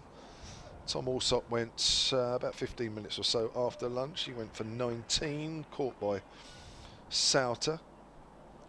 Alsop just sort of getting underneath a pull shot, really. He went for 19, as I say. Ian Holland caught by Robson off Roland Jones for 64 as North East turns that away to forward short leg. And James Vince caught a first slip off Anderson for 9. Those are the 4 wickets that have fallen. Wickets have been spread around. We've been talking a little bit about Roland Jones getting back in the England side and so on. There've been, when Sam North East first came here, he was just on the fringe of all, you know, people talking about he might get in the England side and so on. Do you think that chance has gone now, or? Oh, he's played a missing outside the off stump. That's a good line and a good length there from Roland Jones. Do you know, I don't know, Dave, really. Was he 31? Yeah, he's about that, yeah. Well, he is, yeah. If he had a great season, you know, if he really had a great season, would he, I suppose it would depend on how those younger England batsmen do, you know, because they didn't all convince in the winter, which is a very particular circumstance. It's not like being in Australia. But if they didn't convince again this summer, and they started looking around saying, hang on, you know, actually we need a number 4 or 5 or whatever. Well, wouldn't need a 4, but it's left alone outside off stump end of the over, 153 for 4. Yeah, I read an article actually before the season started, and I can't remember where I read it, but it was an interview that Sam North East had given, and I don't know, I sort of, I guess I came away from reading that article thinking that even he thinks that maybe now that chance may have gone by. Not completely. Yeah. I mean, certainly, you know, he's certainly not, you know, of an age where you say no way. No. But I don't know. Just got that feeling reading the article and his quotes. It's not common nowadays, is it, for people? I mean, David Steele is the classic example in sort of living memory, perhaps. You know, he was about 33 and they brought him in a crisis. But he looked old. He was silver hair and he everything. look old? Yeah, he did look old, yeah. Anderson continues from our commentary in the pavilion end, wide outside off stump, and Dawson leaves alone. But it doesn't happen very often, does it? No. People don't very often get into test sides. But John Childs, he got in the test team, didn't he? He As did, a didn't he? spin bowler, and he was getting on a bit. Maybe with spin bowling, that's okay. You know, they get older, they mature. Anderson again, it's very full. Dawson digs that one out, back down the pitch. I think I'd be surprised, to be honest, but you know, maybe. Well, yeah, but it's at the end of the day, if it's weight of runs, isn't it? It's amazing what a sheer Yeah. weight of runs does. Well, John yeah. Charles was 36 when he made his England debut. Right. Yeah. There you go. Left arm spinner for Essex. Nice guy, wasn't he? Yeah. Really nice guy. Top man. And I think Fred Titmuss was over 50 when he played his last game for Middlesex, wasn't he? Oh yeah, well he was in his 4th decade or something. That's something ridiculous. like that, yeah. Let's turn away down to fine. I was there. Yeah. It was turned down to fine leg by Liam Dawson, who moves on to 154 for 4. I certainly wouldn't rule Sound North East down if he scores runs. Gosh, Yeah. no way. But I mean, that England side, whatever you think they did during the winter or didn't do or should have done or whatever, it's still a very strong batting lineup. isn't Yeah, it? sure. Very strong batting lineup. So North East is back on strike on 29, facing the medium pace of Anderson, who seems to have dropped into quite a nice little rhythm here. So it's driven up towards extra cover. And there's no run. So a quick look at one or two of the other games that are going on in this group. Leicestershire are at Surrey today. They've had a few problems with rain there. I think the rain is sort of down that side of the country a bit, isn't it? Where Okay. it has been. I know Chelmsford was affected earlier. That's driven up to mid-off, and Leicestershire 86 without loss. I mean, their score has hardly changed. No. Play's due to get back underway shortly, actually. There. I would have thought all the other sides in this division would be very, very pleased if Leicestershire gave Surrey a hard time over the next 4 days, to be honest, because nobody would be back in Leicestershire to qualify. So, if No. you know, No, they wouldn't. Just make it difficult for somebody. yeah, Anderson again, and Dawson drive, square on the offside. It won't quite go all the way to the boundary. Square point was actually fairly deep. They'll pick up 2. Sorry, that was North East, wasn't it? Sorry, apologies. yeah. North East picks up 2. We'll change of we'll have a change of commentary. He's disappeared. If that's all right. And I'll go through till about 8:30, Dave. Is that all right? And then you can take over from me. Then Somerset are 177 for 5 against Gloucestershire. They're the other teams in this group. 3 groups of 6. The top 2 teams of each group go into Division 1 to play for the championship. The other teams go into Divisions 2 and 3 and play for literally nothing. But we'll worry about that come September. 156 for 4. North East has 31. Dawson has 6. Anderson has completed 10 overs now, 1 for 31. And Roland Jones, who may be getting a break here, 14 overs, 1 for 29. It's been a good afternoon for Middlesex. Hampshire starting it 77 for 1. So they've added 79, I think that is. But they've lost 3 wickets. So 77 for 1 at lunch. 70 odd for 3 since lunch. And it looks like Nathan Souter, the leg spinner, who bowled just the solitary over before lunch from this pavilion end, is now going to bowl his 2nd over of the innings from the hotel end. And Kevin Hand is back with us. Whoa. Oh, Well, you're on that machine, and of course... you have to turn it down a bit, do you? Different one, yeah. So... It's Thanks, Jamo. sort of having to redo the things about to turn you down again, actually, because that is quite loud. It's funny, actually, Too loud. the sounds are different, because you're using your machine through mine. You have a different sound to Dave. It's my headphones. They've thrown everything, so they're a different type of headphone. Yeah. Souter in the sunshine here, as Dawson drives pleasantly, but only to extra cover. All right, good break. Half an hour then. Yeah, it's all right, yeah. Good. Feet up. Yeah. Actually, I didn't. I had my feet down in front of the heater. Souter bowls, and Dawson drives to mid-wicket this time. We've got 2 heaters on, but... Oh, have you got a heater that side? There's another one here. Yeah, that's all right. Ah, look. Yeah, Lovely. We stand even further apart from... Yeah. But they're a minimal effect, really, aren't they? Let's push back to the bowler. I think you're controlling the volume better through your machine, but I think it sounds all right now. I think we're okay.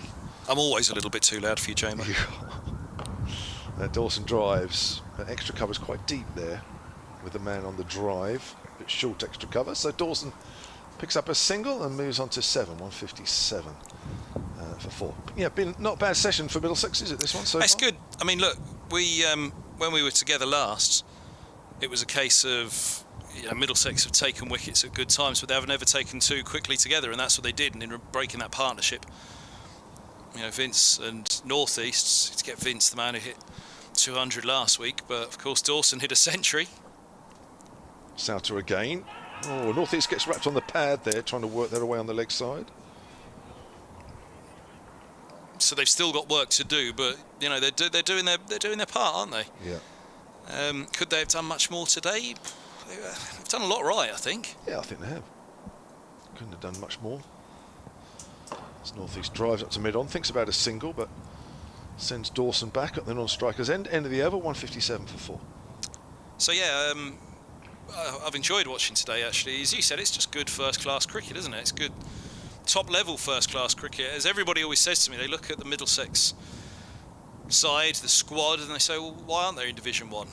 And consistency has been the problem, mainly with the bats. First innings runs in particular, batting points. It was second innings runs that cost them dearly against Somerset, who are having a tough time against Gloucestershire today, who put Surrey to the sword. So the group of death that we are in, Hampshire laid down a big marker with their win first up. Somerset laid down a very big marker, but everybody expected that Somerset would be there or thereabouts in this group. The key for Middlesex is how they're going to fare against some hardened Division 1 sides. Surrey, the champions not so long ago. And Gloucestershire as well, but Gloucestershire have gone well against Surrey and are going well against Somerset now. So it's going to be a good group. It's going to be a good test for Middlesex. I mean, who knows if this will be the format again next year? It's a format that at least this year is giving some interest, isn't it? And last year, obviously, it was put together hastily. It's one that people have talked about for a while. This kind of conference system, so that everybody has a chance. And funnily enough, Leicestershire, obviously, you were saying they'll play better sides. They've started well against Surrey, haven't they? Yep. None down, got a good opening stand going. Here's Anderson from just down below us here at the pavilion end. He's right arm over the wicket, bowls, and forward goes Dawson, pushing defensively into the onside, and there's no run. Are you a fan of this championship competition this season? Honestly, ask me again in September. Super September, as it's been described by, I think, the Essex CEO or the Essex chairman, I think it was, Anthony McGrath mentioned it when he was on the podcast with Kevin Howells for TMS ahead of the new season. Called it Super September, and Kevin Howells said, right, I'm scribbling that down, that's a lovely little marketing line. As this one's short, and going after it, Dawson struck where? I think in the grill. That was my judgment of it. He did seem to adjust the helmet when he stood up. Sharp from Anderson, and it's there or thereabouts. If he's lucky it didn't hit the grill, he certainly adjusts it afterwards, and the umpires, everybody's coming together just to ask, are you okay? So I think it was a contact with the grill. So the umpires will pause and make sure that he is okay, and the physio will just run out and ask the question. Dawson was quickly up on his feet though, wasn't he? But he went after it, the shorter one, and it hasn't been played comfortably today, has it? As Allsop will tell us after, or the Allsop dismissal tells us just after lunch. Again, it was the timing of the dismissal, really, the timing of the shot selection on that one. But here, that was onto him a bit quicker than he expected. Well, Anderson will dine out on that one. I hit Liam Dawson in the grill. I mean, he's not really that sort of pace. I'm just wondering if it may just have ricocheted a little bit off his arm as he shrivelled around to try and pull that away on the leg side. I don't know, but either way, we'll will have the obligatory check-in from the physio, which is fair enough. He didn't get. He wasn't in a great position at the time, was he? It was It's kind quite of low when he played it as well, wasn't he? But so whatever it was. I mean, look, Anderson can get it through. He came through the youth ranks, as it was described to me. He was an 80-mile-an-hour bowler all the way through the youth ranks. So obviously, at that point, everybody's, well, we've got an 80-mile-an-hour bowler coming through the youth ranks. But Stuart Law says, well, listen, forget all that. He might have come through as an 80-mile-an-hour bowler, but this guy's a top-class batsman. He's a batsman who bowls and will bat at 6 in this game. I'd imagine whether with the extra bowling duties, as Middlesex have gone with 4 seamers this week rather than the 5 they had against Somerset, whether he'll drop down and Simpson will go up to 6 and Anderson come in at 7, we'll see. But you know, he's proved himself, this boy, and he's no bit part bowler, let's put it that way. But Stuart Law says, look, it's very easy when there's a quick, as a youngster, to get overly excited. He's been very unlucky with injuries, had a couple of stress fractures at the back, Anderson, which whether that has slowed any progress that he may have made in terms of pace, whether he would have gone on to be quicker, who knows. But I think they have tried to be easy with his workload as a bowler. They really like him as a batsman. Stuart Law in particular is very, very fond of this guy. He thinks he's really got the ability to go a very, very long way. With the bat primarily, but with the ball he's done okay here today, hasn't he? And yeah, he's done Anderson is a 4th seamer. He's played his part. The whole seam attack they've all been there or thereabouts. Dawson's okay. The physios are off. The drinks run on for Middlesex as well. I think that's Jack Davis running on the drinks down below. And here is Anderson's follow-up to Dawson, which is another short delivery. Dawson gets over the top of it and defends. Short mid-wicket in place. There's a deep square and a long leg. Spent the T20 at Lords up in the commentary box with us, Liam Dawson, didn't he? yes, Lovely. great. Yeah, it's good value. Lovely day that day, and it was the Radlett match where he sadly picked up that injury, and we were on air. And I mean, it looked at the time we were really worried that he'd actually come down on his ankle, hadn't he? It was his Achilles, which was still terrible, but we were really worried that he could have broken an ankle coming down at that angle. As here is Dawson on the back foot, easing it away into the offside, fielded at points, 158 for 4. And Dawson moves to 8, and he was down for a long time in pain, wasn't he? Which was horrible for us on the mic, horrible for him, of course, and his teammates. But we weren't out there in the middle and had to speculate. Well, wouldn't want to speculate too much, but try and react to what we were seeing. Wasn't nice. Great to see him back, though. That was his comeback innings, wasn't it, last week as well? Yeah. Anderson bowls outside the off stump, left alone by North East. Through it goes. Like he'd never been away. Yeah, lovely guy. Good to see him out there. Good to see that was just, hopefully, just a deflection off the grill. Didn't cause too much of a problem. It didn't look nasty, did it? Sometimes you see a ball strike the grill and you wince and you go, yeah.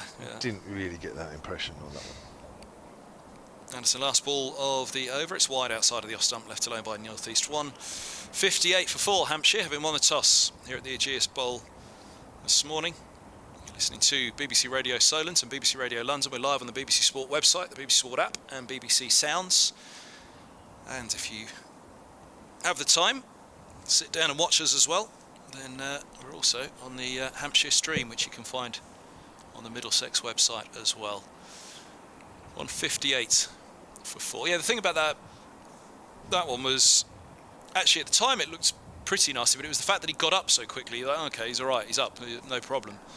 But yeah, it did seem to get himself, whether it was late on it or whatever. Souter then.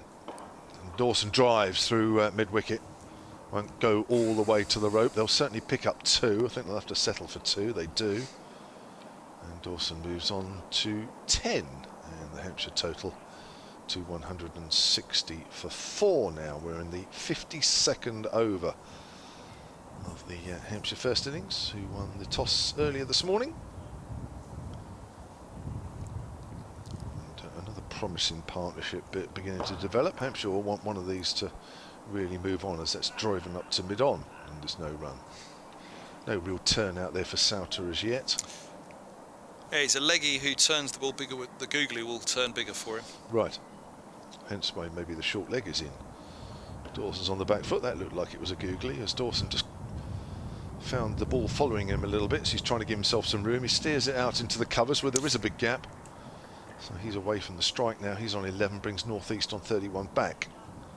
to face Sauter from the hotel end. Can't see anybody out on the hotel balcony.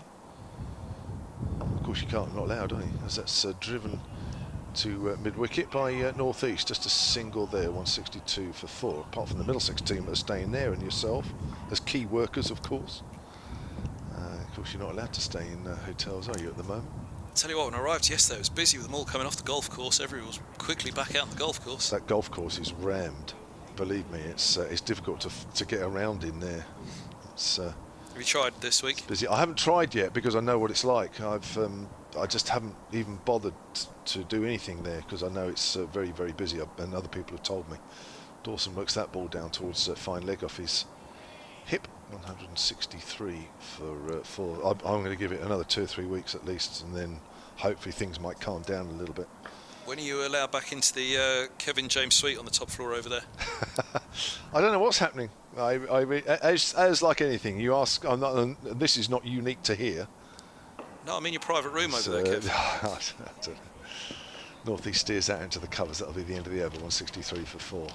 As like everywhere, you ask people the questions. Well, we're not sure. We don't know yet, and everybody just waits, don't they, until a moment to give you a decision. That'll be the Kevin James broadcasting centre up there one day. It's not. Apart from a camera gantry, it's not. It was never meant to do radio commentary up there. Never meant.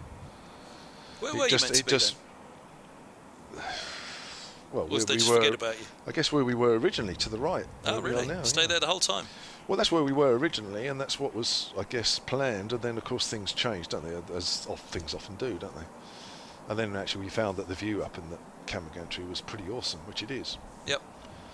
But it's on a day like I'm glad we're not up there on a day like today, I can assure you. What, it'd be even colder than up here? I guess it would. Oh, yeah. Whatever it is, whatever temperature it is, whatever the weather's doing is magnified up there. So, like, yeah, whatever it feels like now, and it feels cold, it will be twice as cold. And of course, when the sun shines in, it feels like the equator. I mean, it's just, it's good, but it has a few drawbacks. But they're quite comfy chairs here, actually, aren't they? Yeah, they're I've got myself stretched out on one of them. I mean, I would be happy being here, but unfortunately, this is a corporate hospitality area, and I don't think I'd be happy being here, and those beer taps are turned on down the end there. It's teasing us all day long, isn't it? We can't even get a cup of coffee, never mind a beer. Can you imagine? We're up here when this was all fully opened and working. I've been in here with when there's a test match on, and I have no doubt. It's lovely. It's beautiful. Yeah. Great view as well, isn't it? I mean, we're almost as high, if not as high, this side of the ground as we are at the far side of the ground. So it's a great view. We're just slightly to the right of the action, but not too much. Here's Stephen Finn into the attack for the first time from the pavilion ends. And on the back foot, Dawson turns a single fine of mid-wicket. 163 for 4. There or thereabouts first ball, though. Finn angled in towards the top and middle and off. It's the fraction short. Dawson was happy to sit back and find that single. Comes down and immediately has a word for North East. Having known him for a few spells on the mic over the years now, Dawson, he'll be a natter out in the middle, won't he? Oh, definitely. There'll be a few teammates who'll be irritated by him at the non-strikers end, won't they? Stop talking. There's a chatterbox, great on air with us. Very honest, very passionate. Yeah, he's very good, isn't he? Not the cliched at all, just no, yeah. Know, so it tells you the way it is. Really. Yeah. Finn hits the crease now, he bowls, just full of a length and driven by North East to mid-off. That spell of Anderson's this afternoon, 5 overs, 1 for 16. Yep, there you go. He's doing a great job, isn't he? And they've got an embarrassment of riches, as ever, in the bowling attack. And to think they actually were pretty keen to keep Miguel Cummins as well. But because of his Colpack status coming to an end, he'd have to be an overseas, and Middlesex decided, well, actually, they weren't going to take that up, and he's gone to Kent. As Finn bowls outside of the off stump, it's left alone by North East through to the keeper. 164 for 4. But no Helm, no Murtagh, no Harris, and young Blake Cullen. Did Cullen play the Radlett match against you guys? I think he did, didn't he? Last year, Blake Cullen, was he in that game, or was it the other Radlett game he played? I'll have a look, because I've got the scorecards in front of me here, but he's another really big prospect for Middlesex. And yeah, this seam attack, lots and lots of options. So good to see Anderson playing his part. as Finn passes the umpire. He bowls just short of length. He's punched off the back foot out to deep cover. The deep point is giving chase, and we'll pick it up one-handed, holding them to 2.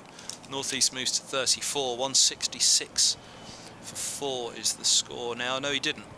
That was the match. Wallaluita, Murtagh, Souter, Helm and Harris.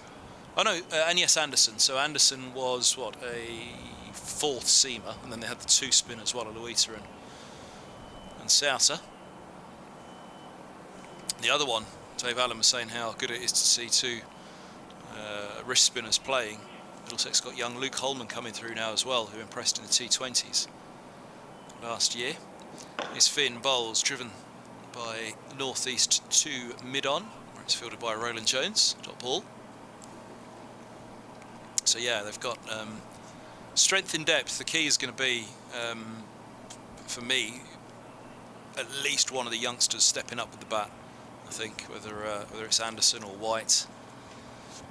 To some extent, they might not even have a chance if on team selection if Middlesex go with 5 batsmen when their skipper arrives. It's an attempted Yorker by Finn, but it's clipped through square leg nicely by Northeast, and he'll pick up 4. Long leg won't get there.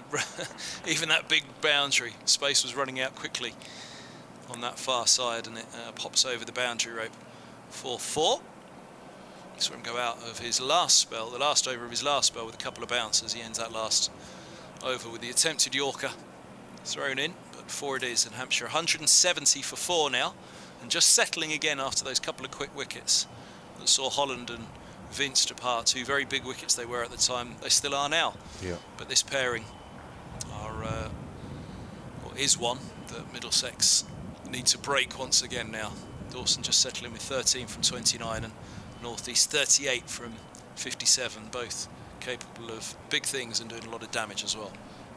27 these 2 have put on so far, and yeah, they've been big wickets this afternoon. They all stop Holland, Vince. Big 3 wickets as far as Middlesex are concerned.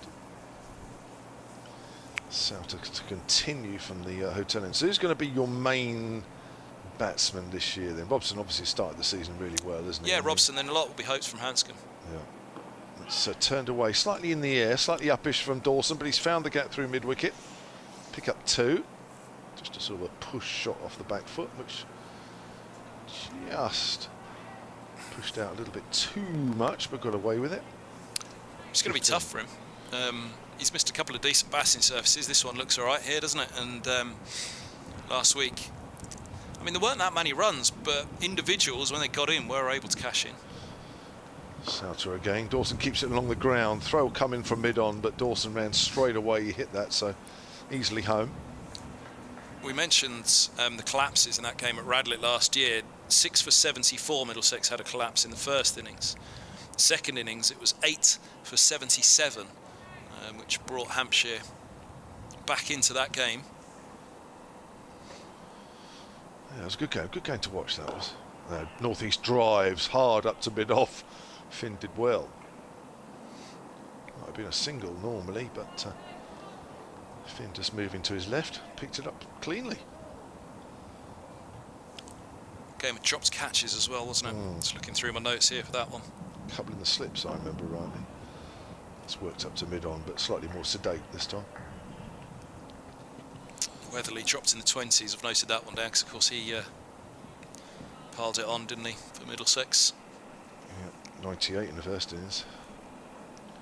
Souter again then. Northeast just pushes that into the gap on the offside. Easy single for him, moves on to 39. 175 for 4. I think that I said it at the time, but I think that was a game that Cummings should have played. I don't know, I just thought it was that type of wicket. I thought if he banged it in a bit, it was very, I'd say it was very up and down, but a little bit more up and down than perhaps for 1 or 2 other bowlers, as Dawson pushes forward out on the offside end of the over. Yeah, I'm just trying to look back. I'll have to go again, see Helm, Murtagh, Harris, Anderson. Anderson got that 92, didn't he, first innings? Yeah, played really well, didn't he? Yeah, he was dropped as well. That was the thing, wasn't it? That both of the guys that went into the 90s were both dropped in not the biggest of scoring games. 252 Middlesex first innings 296, Hampshire 201 Middlesex, which was that collapse 8 for 77. They just needed, as they even said, they just needed 20 minutes, just a good 20 minutes somewhere, and they fancy they'd have had enough. And then 158. Hampshire were under pressure in the chase, weren't they? It was just after lunch they came out and the pressure came off a bit. They got going and never looked back. Weatherly saw them home. Finn, he's right arm over the wicket, bowls and beats North East through to the keeper. 174 for 4. Just have a look at the replay, see if he played away from his body too much or whether it was a pretty decent ball, wasn't it? Nipped away a bit, isn't it? Yeah. Still there, still a bit there. Enough there all day, yeah. I mean, one thing that has been said back to me about the batch of balls that they had last year, and I think they're the same batch this year, they don't swing so much after 25 overs. Now, swing hasn't been prevalent today, it's seam movement. So Finn comes in, he bowls, and this is played defensively into the offside by North East, and there's no run. 174 for 4. Just happens every now and again with a certain batch that are produced, but that's something that Middlesex have noted. And they said a few of the other opposition counties have said it to them as well. Having noted it in the Bob Willis last year. Shortened season perhaps wasn't so prevalent. The fact that they seem to have picked up on it last week against Somerset again. Feeling the sunshine, bowls, brings it back into North East, but he's over the top of it and runs it nicely. Off the back foot out to deep point for a single. 175 for 4, North East onto 40 now. Finn 1 for 56 from 11.3, but he's bowled a lot better than that suggests. They've all bowled well. The wickets shared about one apiece for the 4 quicks in this game for Middlesex. Souter yet to find a way through the spinner, but that'll be for later in the game, you'd have thought. So they had to keep making these breakthroughs and make one become 2. Now they just need one of the bowlers to have a little purple patch, Middlesex, don't they? A little speller bowling to really try and unsettle us. Here's Dawson running this one down to long leg off the back foot. And he moves to 17. 176 for 4. 2 balls to go, the 55th.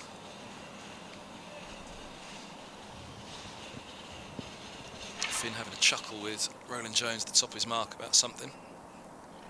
I don't know whether he just felt he was falling away to one side there as he bowled that one, the way that he was replaying it with Roland Jones. He comes in now, bowls and bangs this one in short again, and North East up on his toes, pushes it out to deep point. He picks up a single, moves to 41, 177 for. He's been noticeably shorter in this over, hasn't he, in length? Yeah, a little bit too short. The deep point set back. Ball's a little bit softer. Yeah. Yeah, I think that one there, he just sort of put the ball there, really, didn't he? He didn't really sort of bowl it. They've also sent back deep square now. So long leg and deep square are back. Where's deep point gone? He's come up now, hasn't he? Yes, indeed. Here's Finn. In bowls and up on his toes again to defend.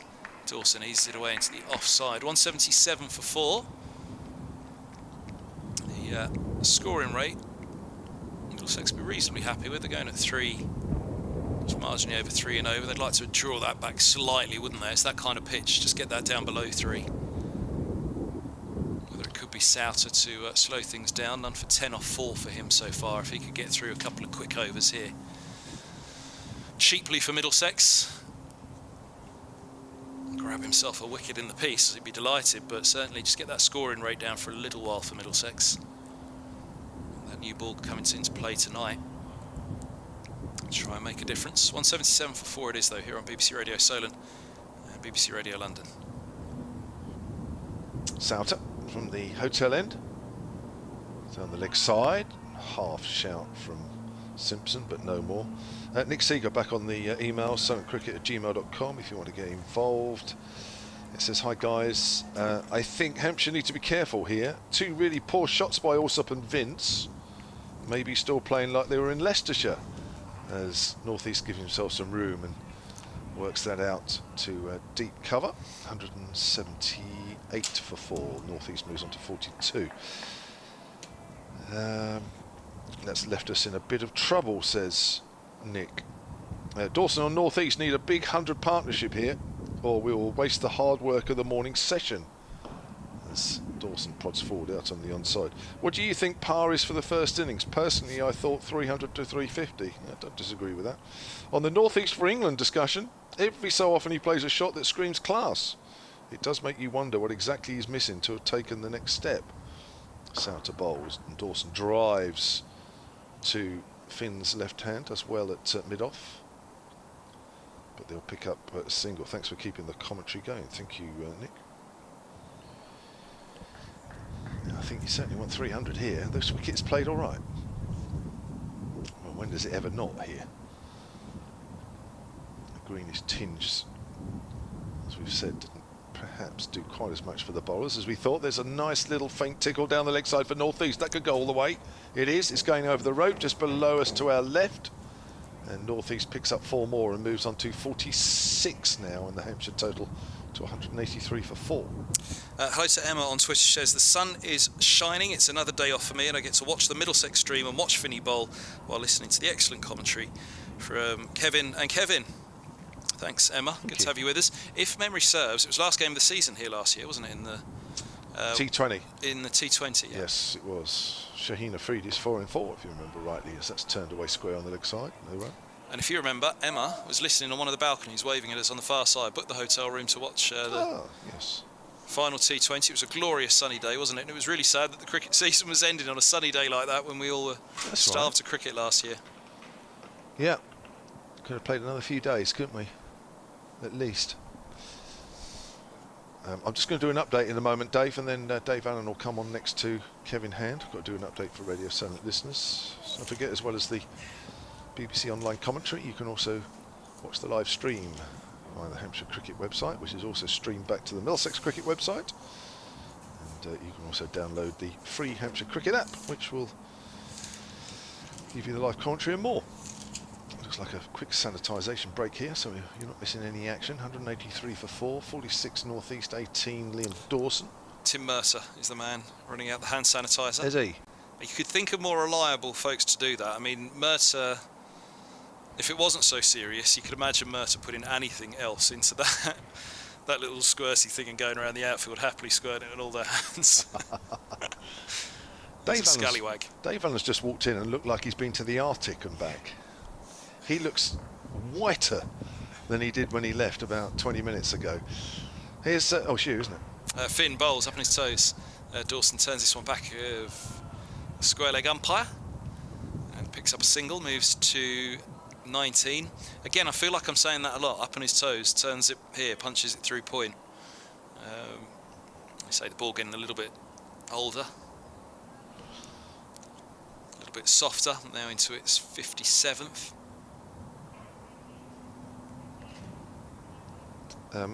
Earlier we were talking about John Childs, Dave. Forgot to mention Sean Udall, of course, made his England debut at 36. How can we forget him?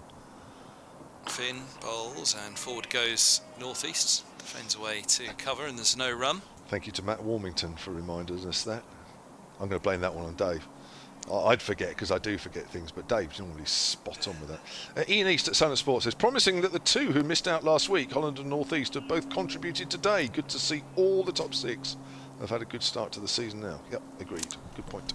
A Middlesex T20 winner, Sean Udall, of course, in 2008. Yes, he is. I've just got to do an update for Sonnet listeners for the moment. And here it is. It's coming up now, so it's pushed out on the offside. 184 for 4, Hampshire in their first innings, having won the toss this morning, and Sam North East is on 46 not out. Liam Dawson, who made that big 100 last week, he's 19 not out. Hampshire haven't had it all their own way this afternoon. They've lost 3 wickets. Tom Alsop for 19, Ian Holland for 64, and James Vince, who hit a double 100 last week. Well, I'm afraid he only made 9 this afternoon. The Middlesex bowling is still accurate. They're still making Hampshire work hard for every single run. They're 184 for 4. Live commentary right now via the BBC Sport website and app. I'll do to the end of the over, and then Dave will come in alongside Kevin. You can carry on with the over now, if that's all right with you. Absolutely.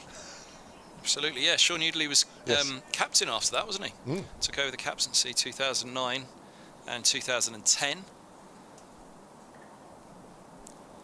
Finn, 2 balls to go the over. He's full, bring it back in. and a forward defence from North East. It feels to me that that's where he's got to stay, because on that shorter length, trying to bowl a holding pattern there with a softer ball and the pace of this pitch. I mean, they've got the fielder back at point, the fielder back at deep square. They're nudging and nurdling that single, but it doesn't feel like you're going to nudge and nurdle the single that easily off the off stump on this. So I think they'll actually bowl a better holding pattern on a full length, and it will carry a threat as he's in now. Bowls, and this one again coming back into the top of off stump and defended by North East into the offside. 184 for 4. North East 46. Dawson has 19. Thank you to Kevin James. We'll be back with us in a little while. Dave Allen will come in alongside me, the honorary historian at Hampshire, and we lose the honorary commentator for the honorary historian. 184 for 4. Something like that. You had the headset on without it being plugged in though, you couldn't hear me. Here's Souter, slip in place for the leg spinner, the right-handed Dawson on strike. The hotel end is in, bowls and forward goes Dawson, pushing away into the offside. 184 for 4. It seems to have a different name each year I come here, the hotel end. Is it still the hotel end this year? Well, being the historian, I always used to call it the Hambledon end. Here comes Souter, bowls, and this one's punched away in front of point for a single, and Dawson moves to 20. 185 for 4. But was that the old romantic in you, Dave? Yeah, it's the old romantic in me, yeah. Was it ever officially named that? No, only by people like me. Yeah, but we like it though, don't we? I tell you what, I might actually launch a campaign to have it called that next year. Souter bowls, and this ball's clipped away in between mid-wicket. In between mid-wicket and a short straight mid-wicket. Diving to his right there was Gubbins, and when it beats him, it was away. Nicely timed that by North East, and that is his 50 as well. Lovely way to bring it up. 50 from 74 deliveries, 108 minutes and 8 fours, and a really sturdy job done by North East in a day that could have been difficult. Again, it was a morning session. Middlesex would have liked to pick up more wickets. We've just about kept a little bit of control in the afternoon with a couple more.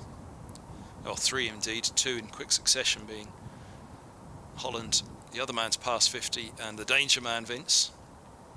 Souter bowls again, nicer length on that one, just not as easy for North East, who was forward with it, bat and pad together, and defended away into the onside. Yeah, I think it's a very important innings that he played, because we were less than 150 for 4, and if we'd been 150 for 5...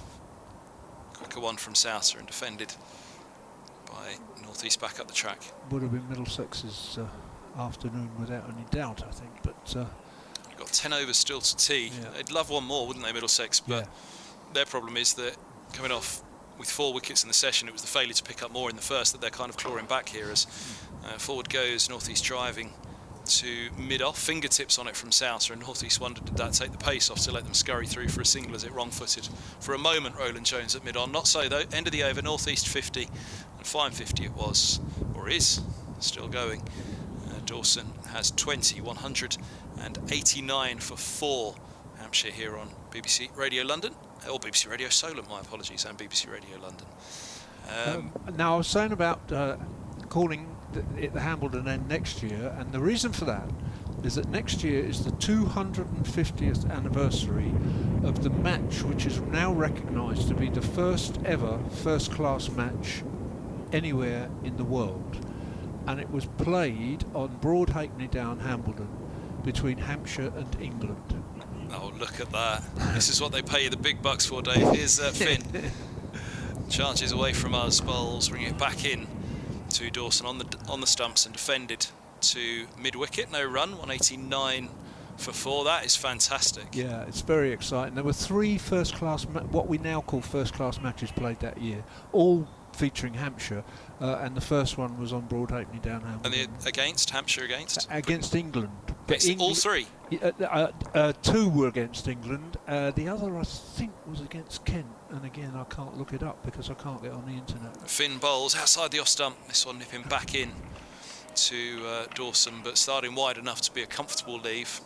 We got to say, however, that when you say England in those days, you're really talking about a combined Kent, Sussex, Surrey side. Yeah. Because that's just about the only places in England. Some would argue, Dave, you still are. Yes.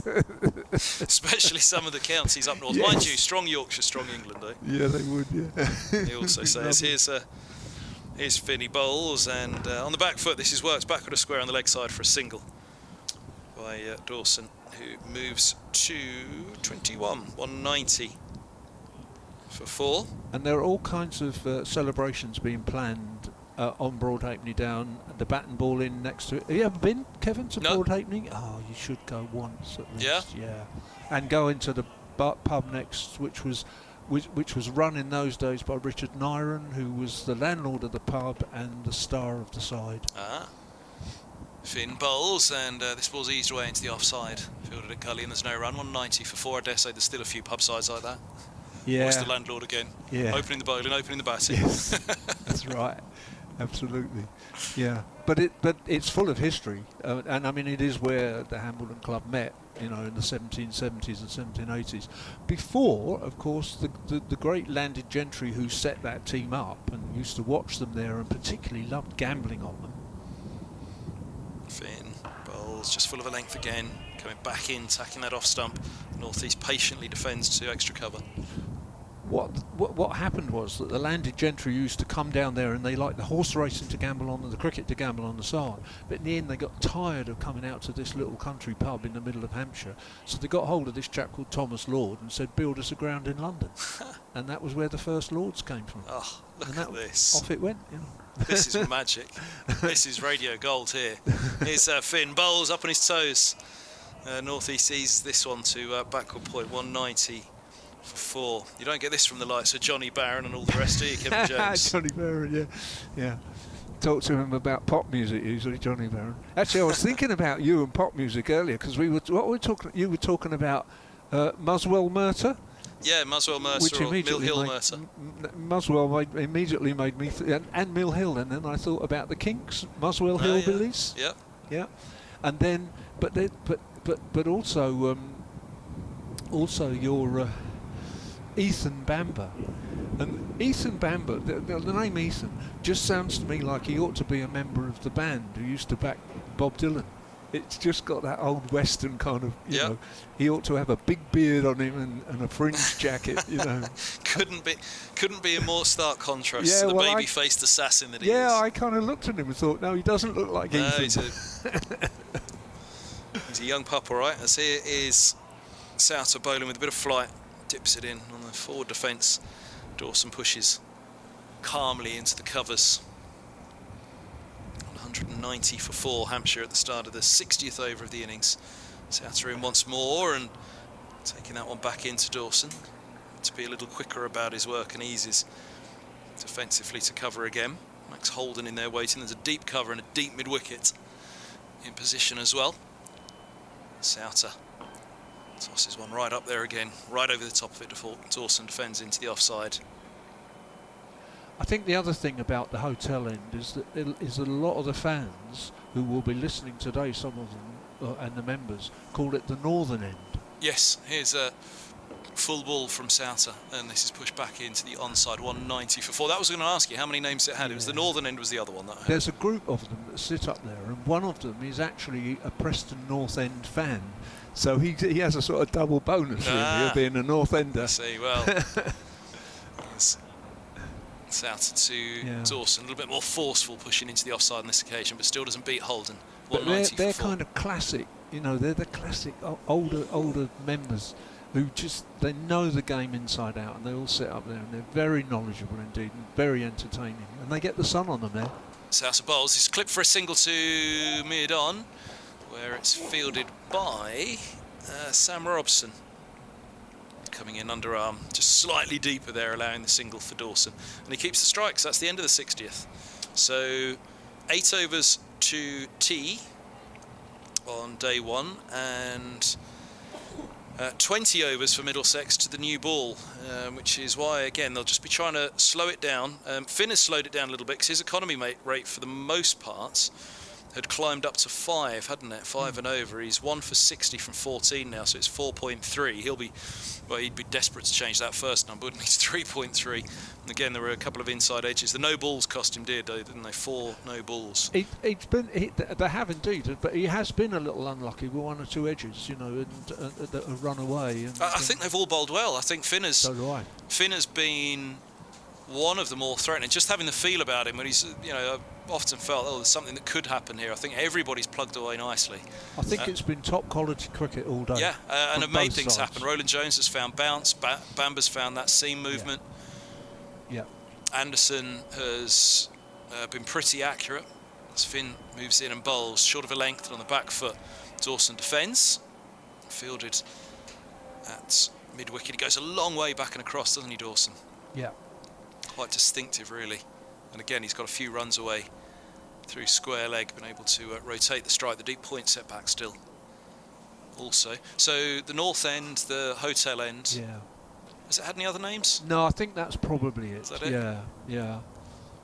91 for 4 as Finn bowls, and this is clipped up into the air. The cry of catch went up. It was always going to drop short of mid-on. He didn't have enough on it. I just couldn't quite detect at first whether it was a bump ball, and Dawson now has a look down at the ground because it all happened in slow motion, really. Not that helped with the clarity from up here at all, but trapping the bat down onto the ball, and well, it was ground first, then bat, and then off the toe end. Loopy to pretty much the non-striker rather than to mid-on, as this one's onto the stumps again and clipped to mid-wicket and taken. I said he was going a long way across, and he's clipped it to mid-wicket. Going too far across, he's clipped it uppishly, and that is the end of Dawson. A second wicket for Finn, 2 for 60 for him. Dawson's gone for 22, 191 for 5 Hampshire, and again, a centurion last week, Dawson. Just got himself in there, it had felt, and that'll feel good reward for Finn because he's persevered and he has sent him back and across a long way, and he'd been trying to nudge and nurdle into that onside to find a single. So reward for perseverance once more for Finn, but Dawson will be disappointed as he makes his way off. He'd batted well so far for his 22, but no more as Anderson takes the catch at mid-wicket. Finn, the man to take 2 wickets, the others sharing them 1 apiece so far. Middlesex will be in a way relieved by that. It's in some way a wicket out of nothing, but in other ways it is a reward for the perseverance that these two have been trying to manage this scoring rate and have dried up, particularly the boundaries in the last little while, and whether that just drew Dawson a little bit too much into wanting to rotate that strike. Yeah, I think that I think it is a key wicket in some respects. A partnership of 48. There have been 2 of 51, 1 of 48, and yet there's now a breakthrough. If the next wicket that falls, you're down to the bowlers, and Abbott is capable of hitting a 50, but he's capable of getting out for naught, and then suddenly the last 3 are not on paper particularly strong, so it's a very important wicket at that time. Yes, indeed. I'm reminded, of course, that it's not 32 overs for tea today. It's 36, because we're playing 100 overs today. So 3.5 more, is that right? Yep. Yeah. Yep. Thank you, Kevin James, for slipping the note. I'd forgotten that completely.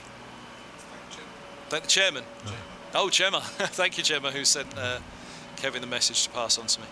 I'm sure the chairman was writing a message to text you as well.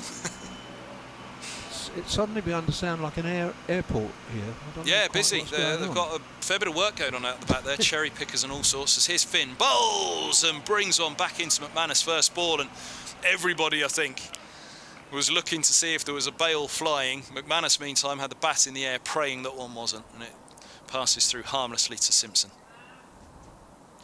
Yeah, it's been fascinating all day, because apart from that partnership of 15 when Vince went quite cheaply, there have been partnerships of reasonable quality. There have been batsmen getting to between 15 and 25 or whatever, and then a wicket falls.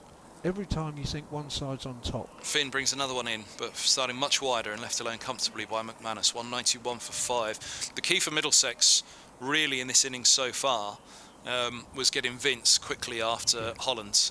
1 becoming 2. That's what they hadn't done with any of the others. Yeah. Just 1 down at lunch. Then they snared one immediately after lunch, Allsop, and you thought that was the moment where, you know, having come out, I'm sure they'd have said to themselves, look, 100 for 3, 100 for 3. Well, they had them quickly 77 for 2, I think it was, straight away after the interval. As Finn bowls full straight and clipped through mid-wicket. Lovely shot by McManus to get off the mark, and no need for a rapid chase for Roland Jones. He's purely going at a jog to retrieve that, popping over the boundary rope towards the hover cover. 191 for 5, so McManus off the mark, third ball, end of the over. But a good over for Middlesex with Dawson clipping to mid-wicket, Anderson taking the catch, and that 5th wicket. Yeah, it was. It didn't happen though, did it? Then they got up to 132 before the 3rd fell, and again that came at a crucial moment. Middlesex were really taking wickets then. At a point where it's like they need a wicket here, otherwise, you know, Hampshire are really going to get themselves in. So it's been a fine balance actually, which has kept both sides very much probably at ease a little bit. Middlesex, as I say, have been the ones that have been, we need a wicket now, we need a wicket now. They've just got one again, but Hampshire haven't got away fully, and they'll have to be wary again at this time of year. 195 for 5. Somewhere up towards 300 or just over. Well, I was just thinking that at this moment you can't really predict whether it'll be. South begins the new over of the drive to cover by North East, no run. If Hampshire fall apart a bit now, it could be 250 all out. Yeah. If North East digs in and McManus and Abbott help him, it could be 350 all out. Yeah. Just can't predict at the minute. Yep. It's been that kind of day. South bowls, forward defence from North East again. Midway through the 62nd here on BBC Radio Solent and BBC Radio London, live on the BBC Sport website, BBC Sport app and BBC Sounds. Also with a live stream available from Hampshire. You can get the link through the Middlesex website as well. This one comes back in from Souter, the googly, and it's played off the back foot by North East for a single. Fine of Holden at extra cover. He's on to 51. McManus on to strike. Deep backward square leg comes up for McManus. Stephen Finn. It's not a classic mid-April pitch, you know, one of those green seamers, and that's because it's been so dry. But it's not surprising that batsmen aren't quite in top nick at the moment, that they get themselves out sometimes when you think they're going quite nicely. It's happening around the country a bit, I think. It's out of bowls, and this one's pushed back by McManus. Souter gets fingertips to it, it's fielded in the offside. It's one of those pitches where, with that green top, it's just giving a little bit of pace, but it's not giving any big sideways movement, though. It's not zipping through, it's just keeping the pace interesting as forward goes McManus, pushing into the offside, and there's no run. Any less grass on this, and I think this could have been a bit of a slow burner, but equally, for the batsmen, they're not quite trusting the pace to go through with their shots. And nobody has ever looked fully in.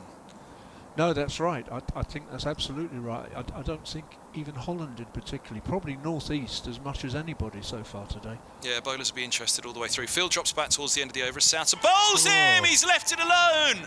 Well, the googly strikes for Souter. He's in amongst the wickets, and it's 196 for 6 as McManus shoulders arms, and, well, he didn't get the pad across even on that one as he was bowled on it, but even if he had, they'd have been screaming LBW as Souter has his first wicket, and he wheels away into the offside in celebration. Desperate to play his part this year. Having missed out in that first round against Somerset. So 1 for 23 from 8 for Souter as McManus comes and goes, and Middlesex again make it 1 wicket brings 2 quickly, and a crucial time here now, because 196 for 6, this does start to lend to the towards, if Middlesex can go about this well, then a 250 score could be on, and Hampshire would be massively disappointed with that from certain stages that they've reached in this innings so far. I agree with that completely. Yep. I mean, Abbott is now in at 8. He's scored 1,200 runs in his Hampshire career at 22, and I guess if he hangs about and scores 22 today and North East doesn't get out, then they're going to be 250 by the time the next wicket falls, but he doesn't always do that, of course, and if he doesn't hang about, then one of Crane or Wheel have probably got a bat beyond what you would normally expect of them. To be honest with you, it's not a surprise to see Crane at 10 and Wheel at Crane at 10 and Wheel at 11, and they're both one higher than that today.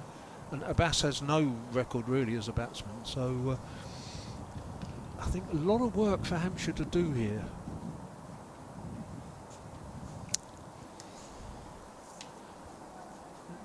And it's I was thinking, I don't know, 10 minutes ago probably, that Hampshire would go into tea feeling reasonably content as long as nothing dramatic happened. But I now think that Middlesex will go in thinking they've had a very good afternoon.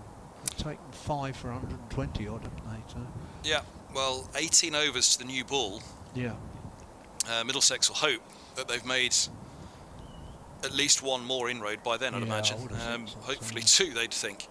Yeah. But the new ball being that close, they think, look, 2 by then, finish it off with the new ball. Yeah. But even if they didn't by then, they'd still be thinking new ball, let's get going. Here's Finn to northeast. Crucial wicket now, this one, as he drives. Lovely shot down the ground. Good stop by Roland Jones at mid-on. They will pick up 2, but that was 4 all the way if it got out of reach of Roland Jones. It was just a little bit wider at mid-on there, and just before the over was bowled, before that ball was bowled, I think he was signalling something off the field and was desperately trying to get someone's attention. I don't know whether he was that little bit wider on purpose or whether it was just because he was signalling something. He may well have been that much wider on purpose because deep square's set back, in fact, and I think he is going to return to a slightly wider mid-on now.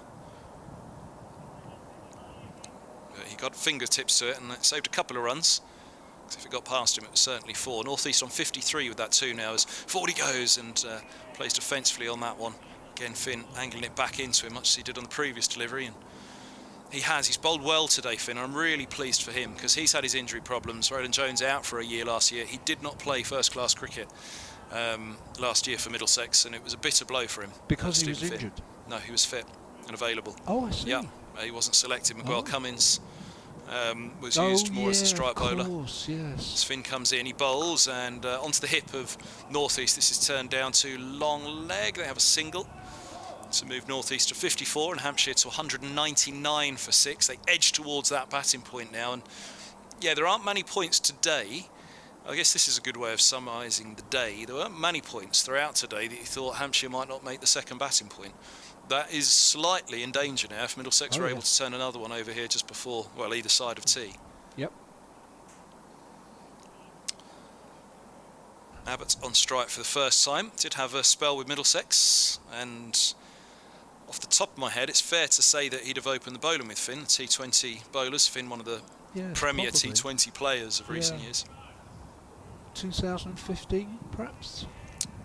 Yes, it would have been somewhere around there, which seems like yesterday. It seems like that's too recent, but that was 6 years ago now, I guess. It's, Finn, he's in, bowls to Abbott, wide outside of the off stump, and no run. There'll be no bowlers union bowling at all here, with him coming in at 8.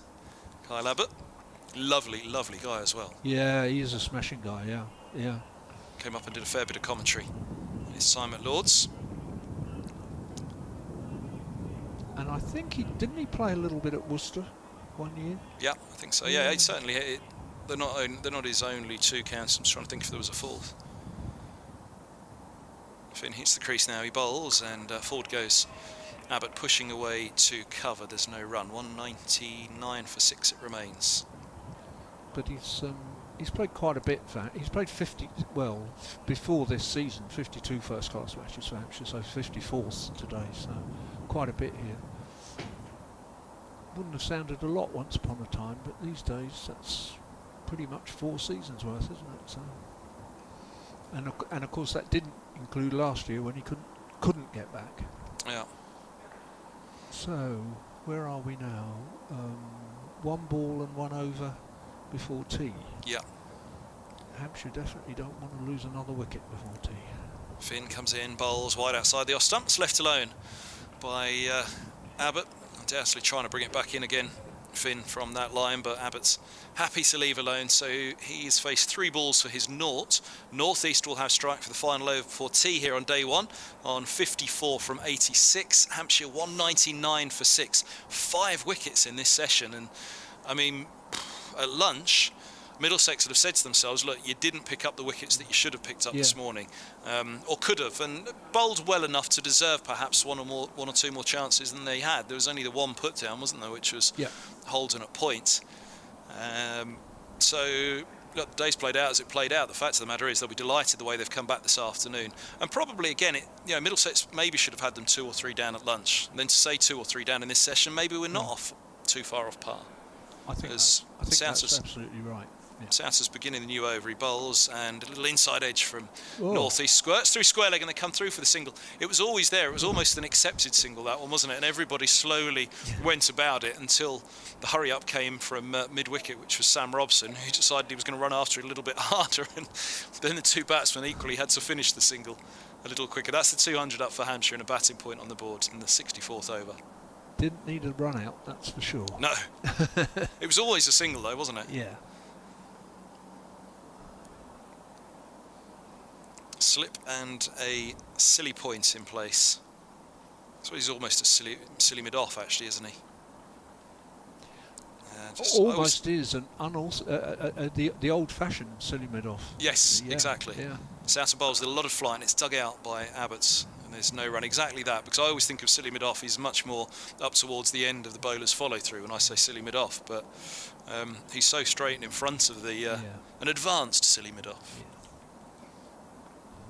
South bowls and forward goes Abbott defending into the onside. 3 to tee. Abbott's faced 5 for his naught so far.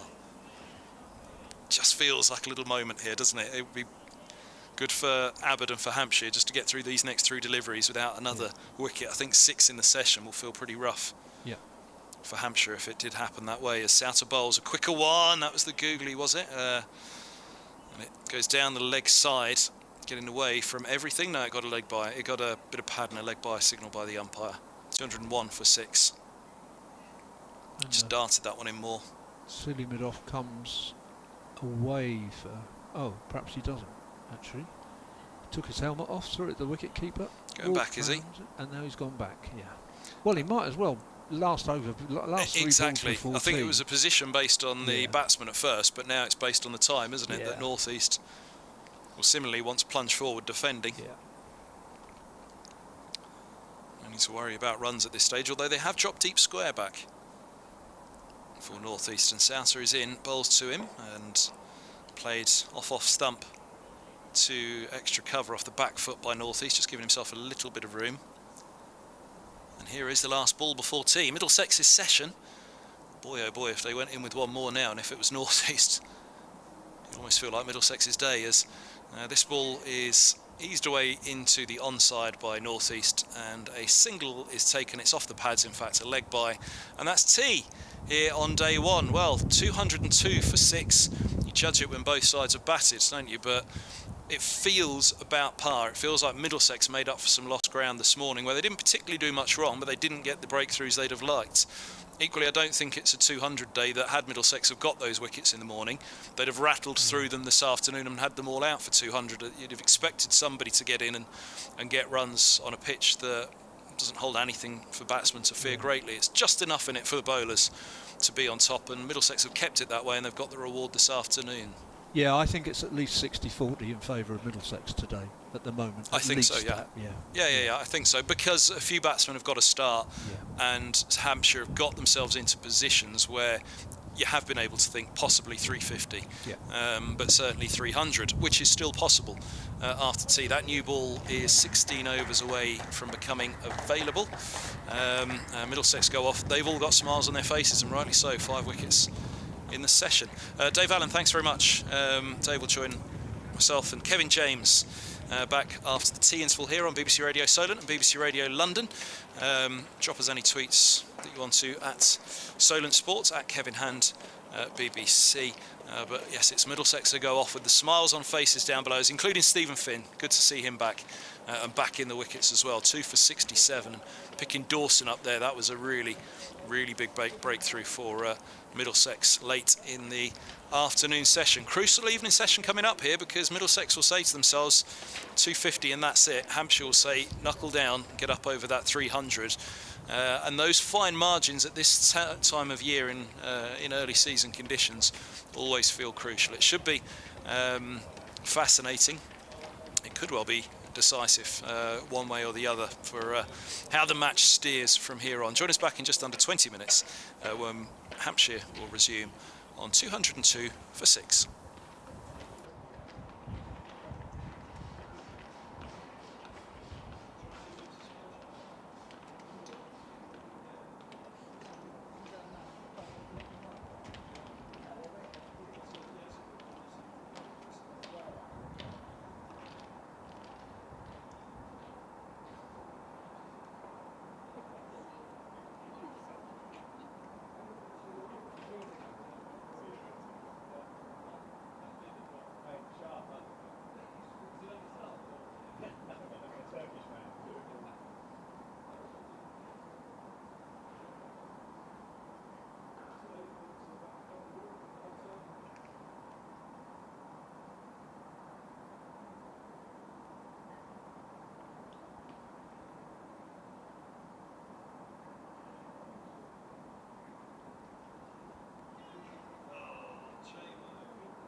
A very good evening from the Ageas Bowl, where we are minutes away from getting underway the evening session on day one of this county championship match between Hampshire and Middlesex. Been an interesting 2 sessions. To try and stay away from a football analogy, it's been a game so far of 2 sessions rather than 2 halves. First session just about belonged to Hampshire, 77 for 1 at lunch, and now here at tea, Hampshire 202 for 6. Middlesex fighting back and showing the benefit of continued discipline with the bowling. Just keep it in the right areas and something will happen. And certainly something happened for them this afternoon. They took 5 wickets, including that of James Vince. And Hampshire adding 125 between lunch and tea. So the not-out batsman is Sam Northeast, who's played very nicely for his 55, and Kyle Abbott, who's yet to get off the mark. I'm Kevin James. Later you'll hear from Hampshire's honorary historian Dave Allen. But next to me to get things underway from Middlesex and also BBC Radio London, Kevin Hand. I think Middlesex have not done a lot wrong today. I think I'd reflect that maybe it took them a little while to get the pitch this morning with the ball, but they kept it tight enough, because at lunch 77 for 1, Hampshire haven't got away. You know, not 110 for 1, and you know, you think, how do you let 110 runs get away from you in that session? They kept it tight enough. They put 1 down, and that's a crucial one that they put down as well. But catches drops happen. That's what happens in cricket. You know, everyone rues the drop. But it's part of the game. But if Holland had been taken for 9, maybe a different session. I think the key balance is going to be if Middlesex come out in their innings and all of a sudden, you know, what did Hampshire get to? 120 odd for 2. If Middlesex are 20 for 2, how do they respond to that with the bat? Ethan Bamber then bowls. He took the first wicket this morning, that of Joe Weatherly, and that's a line and length, and Northeast prods it back to the bowler. Because all day Middlesex have toiled away on, I think, a pretty good line and length. It was probably just first thing, I think. It took them a little while to work out the pace of this pitch, the line and the length of this pitch, which, you know, it's pretty easy to say, isn't it? On most tracks around the world, it's target the top of off stump. Just sitting there on that, you know, maybe they looked at the green surface and wondered what they might get out of it. Bamber, right arm over, bowls to Northeast, who works that into the gap just wide of mid-on, and his first runs and Hampshire's first runs after tea, 203 for 6. But again, you know, I could be over-analysing it, because if the Holland catch was taken at 9, then what sort of day would we be looking at now?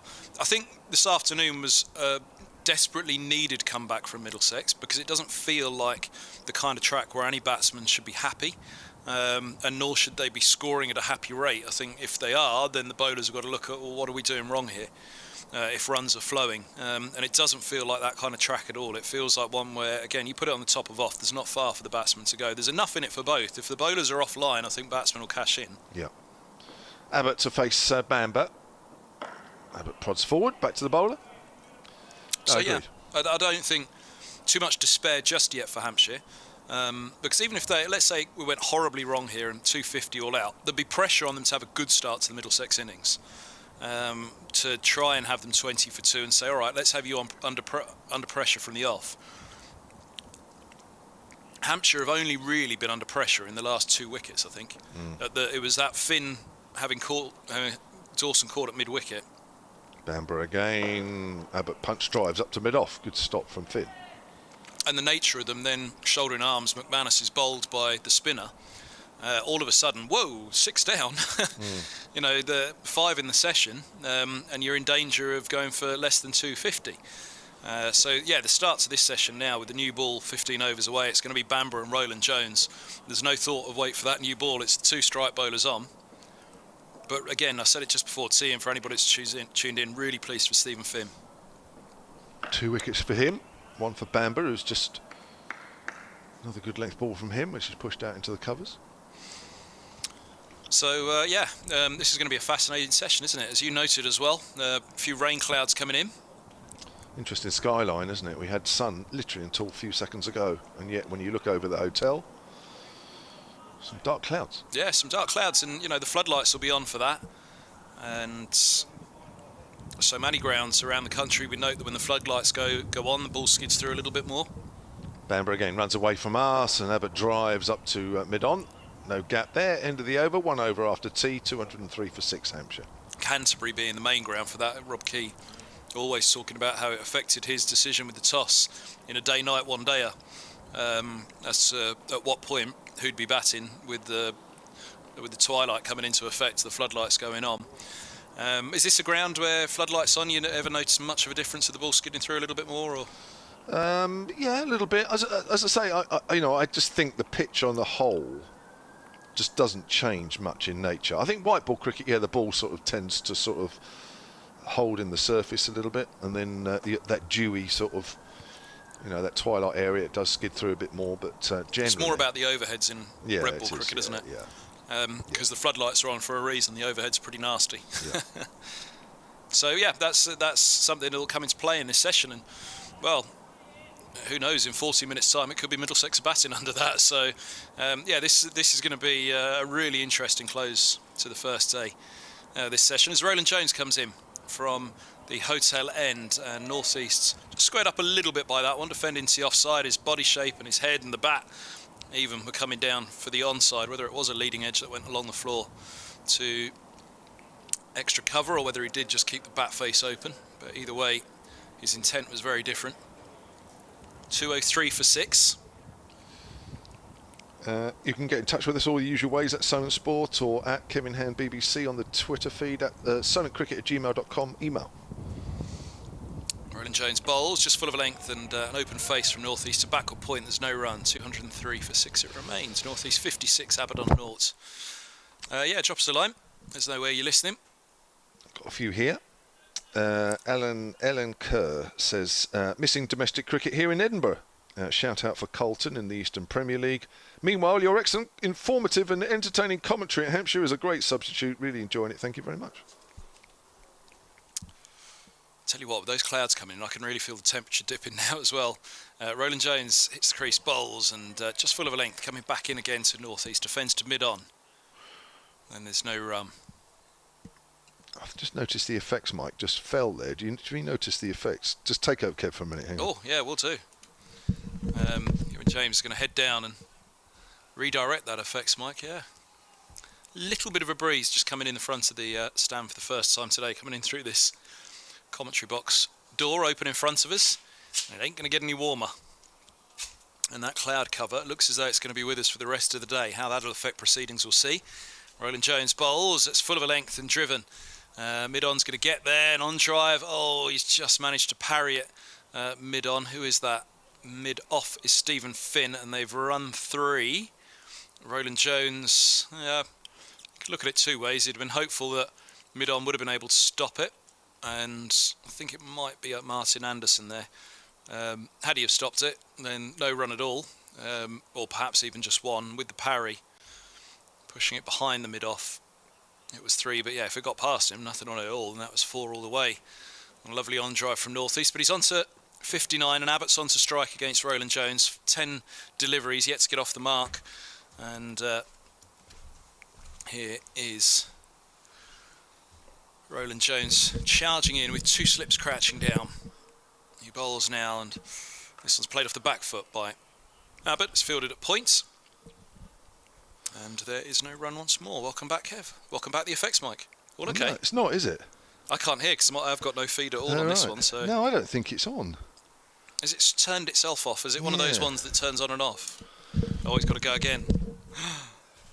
JMO. Inspector JMO.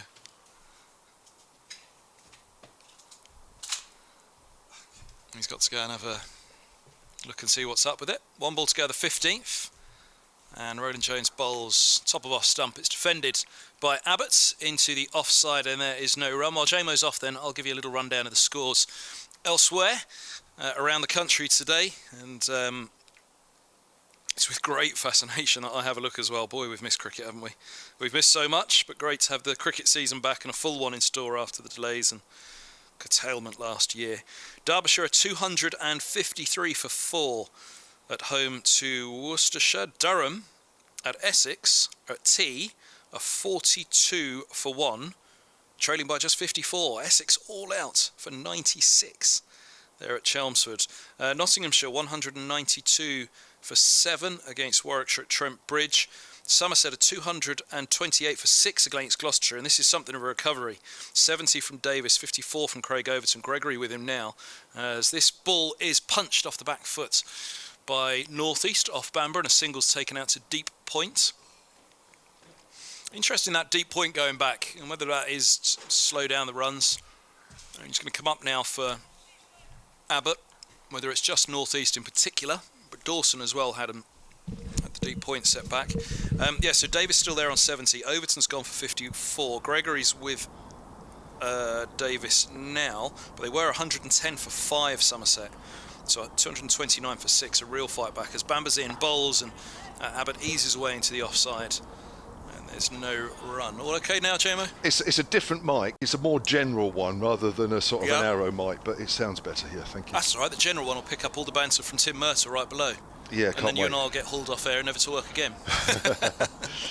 What did you allow to be said on your commentary? Sorry, were you reading out some... I was going through the scores, nearly done. Leicester 135 for 1 at the Oval. Azad has gone for 55. Evans still there on 71, and Dearden with him now. As Bamber bowls and a forward defence from Abbott. 14 balls yet to get off the mark, but doing a good job here for the man at the non-striker Z and for his side. Glamorgan 255 for 6 against Sussex at Sophia Gardens. Yorkshire 248 for 6 at Kent, and Lancashire 196 for 4 at home to Northamptonshire. Oh, got an update. Just as well I did that in time. Got an update to do for silent listeners on the south coast. Whew, I could have been halfway down the thing. I will just take over there for a moment. Here we go, it's coming up. Hampshire still batting in their first innings, 207 for 6. We've had 67 overs of that first innings. Sam North East is 60 not out and holding the middle and lower middle order together. They started off well. Hampshire got to lunch at 77 for 1 for the loss of just Joe Weatherly, but the afternoon session wasn't quite so good. They lost 5 for a total of 125, adding between lunch and tea. It's a good wicket to bowl on, but it's also a good wicket to bat on. Live commentary right now via the BBC Sport website and app. Beautifully done. Thank you. 30 seconds dead as well. Oh, just so professional. I'm too professional for my own good. that's why you paid the big bucks. Oh, who is? Show me to them. So you've read out all the scores. I'm just going to read out a couple more tweets actually, because I noticed I had them here. Tim Jinkerson. Come to that in a moment. Is it me? Bamber bowls, and Abbott just steers that into the gap between second slip and gully. I think that was quite a deliberate shot actually, all along the ground. Abbott's off the mark. 211 for 6. He says a very different picture after that last session. It certainly is, Tim. I was fairly confident at lunch, although I did say, and I did write in my little sort of paragraph that I sent up to the BBC at lunchtime, that I think the afternoon session might be slightly different. I think Middlesex might have a little bit more, not luck, but I think, you know, they've bowled consistently throughout, and they would have been disappointed to only take 1. Well played, Hampshire, no doubt about it. But I always felt there was a few more wickets in the wicket this afternoon, and so it's proved. So there we are. Oh, this one's from Derek. Really enjoying the match commentary. Thank you. What a massive contrast to the second session on day 1 for Hampshire last week. That's right. Here's Roland Jones bowls. This is pushed away defensively into the onside. 211 for 6. You like this, JMO?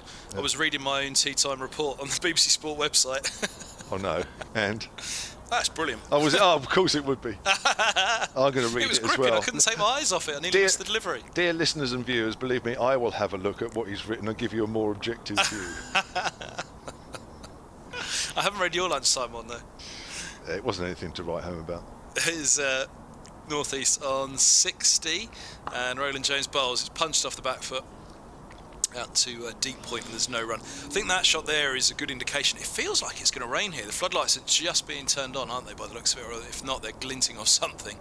But the temperature feels like it has dramatically dropped. and it feels like there could be a rain shower, but we've had a very good view of these clouds coming in, and although there seems to have been a few rain clouds, it doesn't particularly look like there's any columns of rain coming in, so it doesn't look too bad, is it? imminent, any potential threat. Here goes Roland Jones in his 16th over, 1 for 33. Bowls now, and has Abbott dabble at one on a length. Had to play at it, top of off stump. He was attempting a forward defence, but he was in no man's land as he played it, really. And Was a bit. 212 for 6 it remains. That's for reference, actually. Yes, that afternoon session on day 1 at Grace Road, Hampshire hit 183 for the loss of just 1 wicket. So yes, a big contrast indeed. There's also a contrast in bowling attacks, I think it's fair to say. But Hampshire were very, very good. Roland Jones bowls and defended by Abbott. 2 points. Scurrying in is Robbie White, deputy to John Simpson, but playing as a recognised batsman in this game at number 5. Robbie White is not a familiar name either, I don't think. Yeah, So he's been on the outside of books Middlesex. for a long, long time at Middlesex, and although not being one of those names that you hear about this youngster coming through, it had been said to me when he was getting close to breaking through to the first team, as Roland Jones bowls, just full of a length, and that's driven nicely by Abbott on the up, really.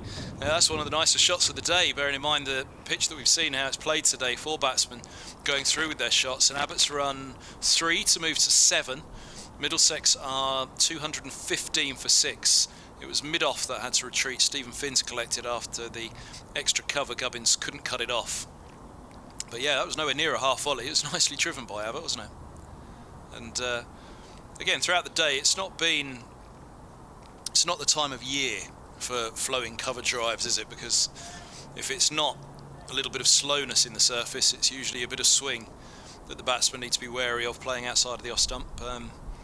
Abbott on that occasion, belying the day as Roland Jones bowls to northeast and he defends to backward point, where quickly in Holden ensures there will not be the scampered single that northeast was looking for. 215 for 6, northeast 61, Abbott has 7, and there are 32 overs to bowl on this first day here at the Ageas Bowl, where Hampshire won the toss and elected to bat first. Yeah, we're going through to 6:15 officially, although we'll probably go on longer for these first 2 days. That is because of the funeral on Saturday, where we're going to be taking an extended break in the afternoon. Mike Vokes has emailed silentcricket@gmail.com. He says, bit of rain cloud to the northeast coming your way, but not very much. Northeast is about 2 o'clock as we look.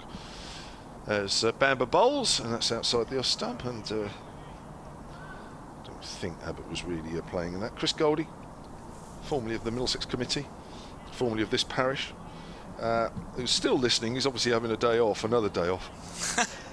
He says Robbie White is a product of Ealing Cricket Club. Thank you very much, Chris.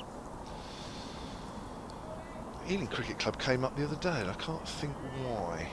I'll think about it in a moment. Bamber into his 17th over here, running away from us. 2 slips, and that's driven by Abbott out into the covers, but no run. Yeah, sorry, I was distracted from telling you about Robbie White by that cover drive by Abbott. How dare he? So White, yeah, he got in and displaced Simpson for a little while. I'm pretty sure his first, it wasn't his first actually, it was his first run in the side, it wasn't his first appearance. It was under Richard Johnson, who replaced Richard Scott as coach midway through the 2018 season.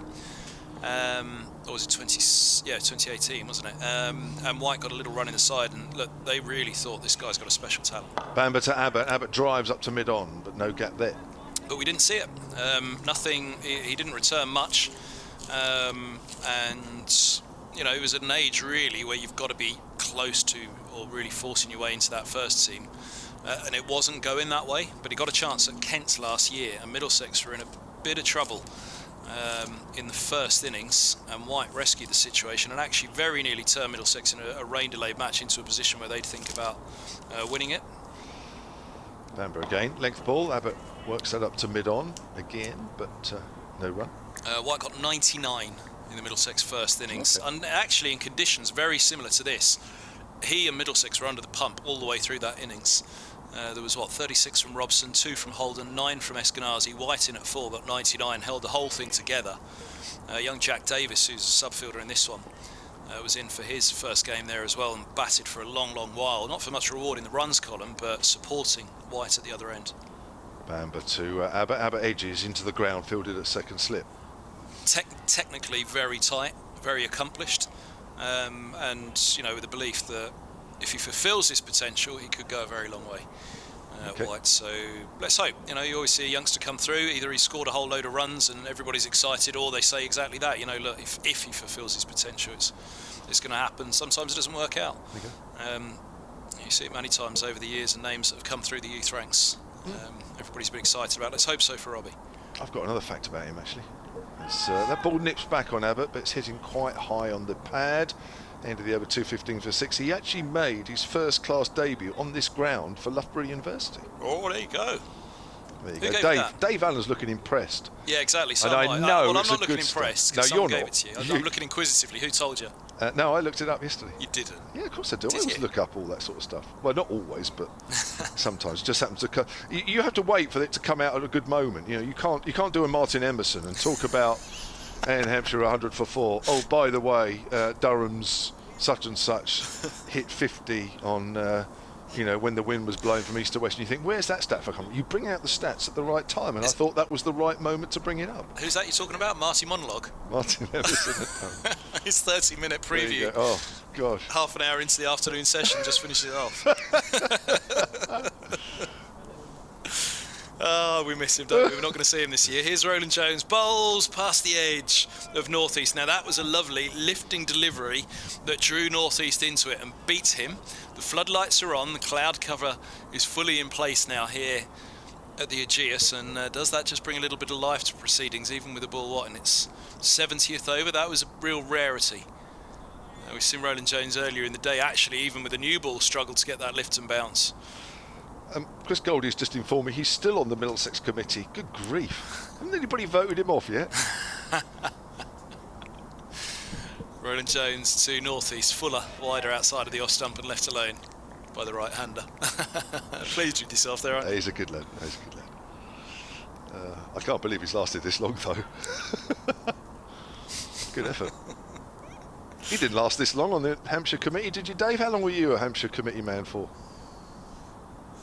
5 years. Yeah, that's about right. Golden years? Oversaw the move to the new ground, didn't you, Dave? Ah. Roland Jones in bowls, nips that one back in, going down the leg side. That really jagged by the way that North East played it. We'll have a look on the replay in a moment, but it looked as though it thumped back into his hip guard, well inside that inside edge, and yeah, height and going down the leg side. They went up behind the stumps. Roland Jones belatedly joined them. Nothing doing. They've always appealed, these guys, haven't they, behind the stumps? They've appealed for quite a bit. Maybe not always convincingly, but there's always been a hand in the air for something, hasn't there? Yeah, there's been nothing today where they have pleaded No. for something. As here is Roland Jones bowls, and on the back foot this is turned to square leg by North East. There's no run. 215 for 6. Any of the shouts that we've seen today have felt optimistic. There's been nothing where they've virtually been on their knees screaming at the umpire. There's been nothing equally where, as it's turned down, they all look, bitterly disappointed. There's been no LBW so far in the 6.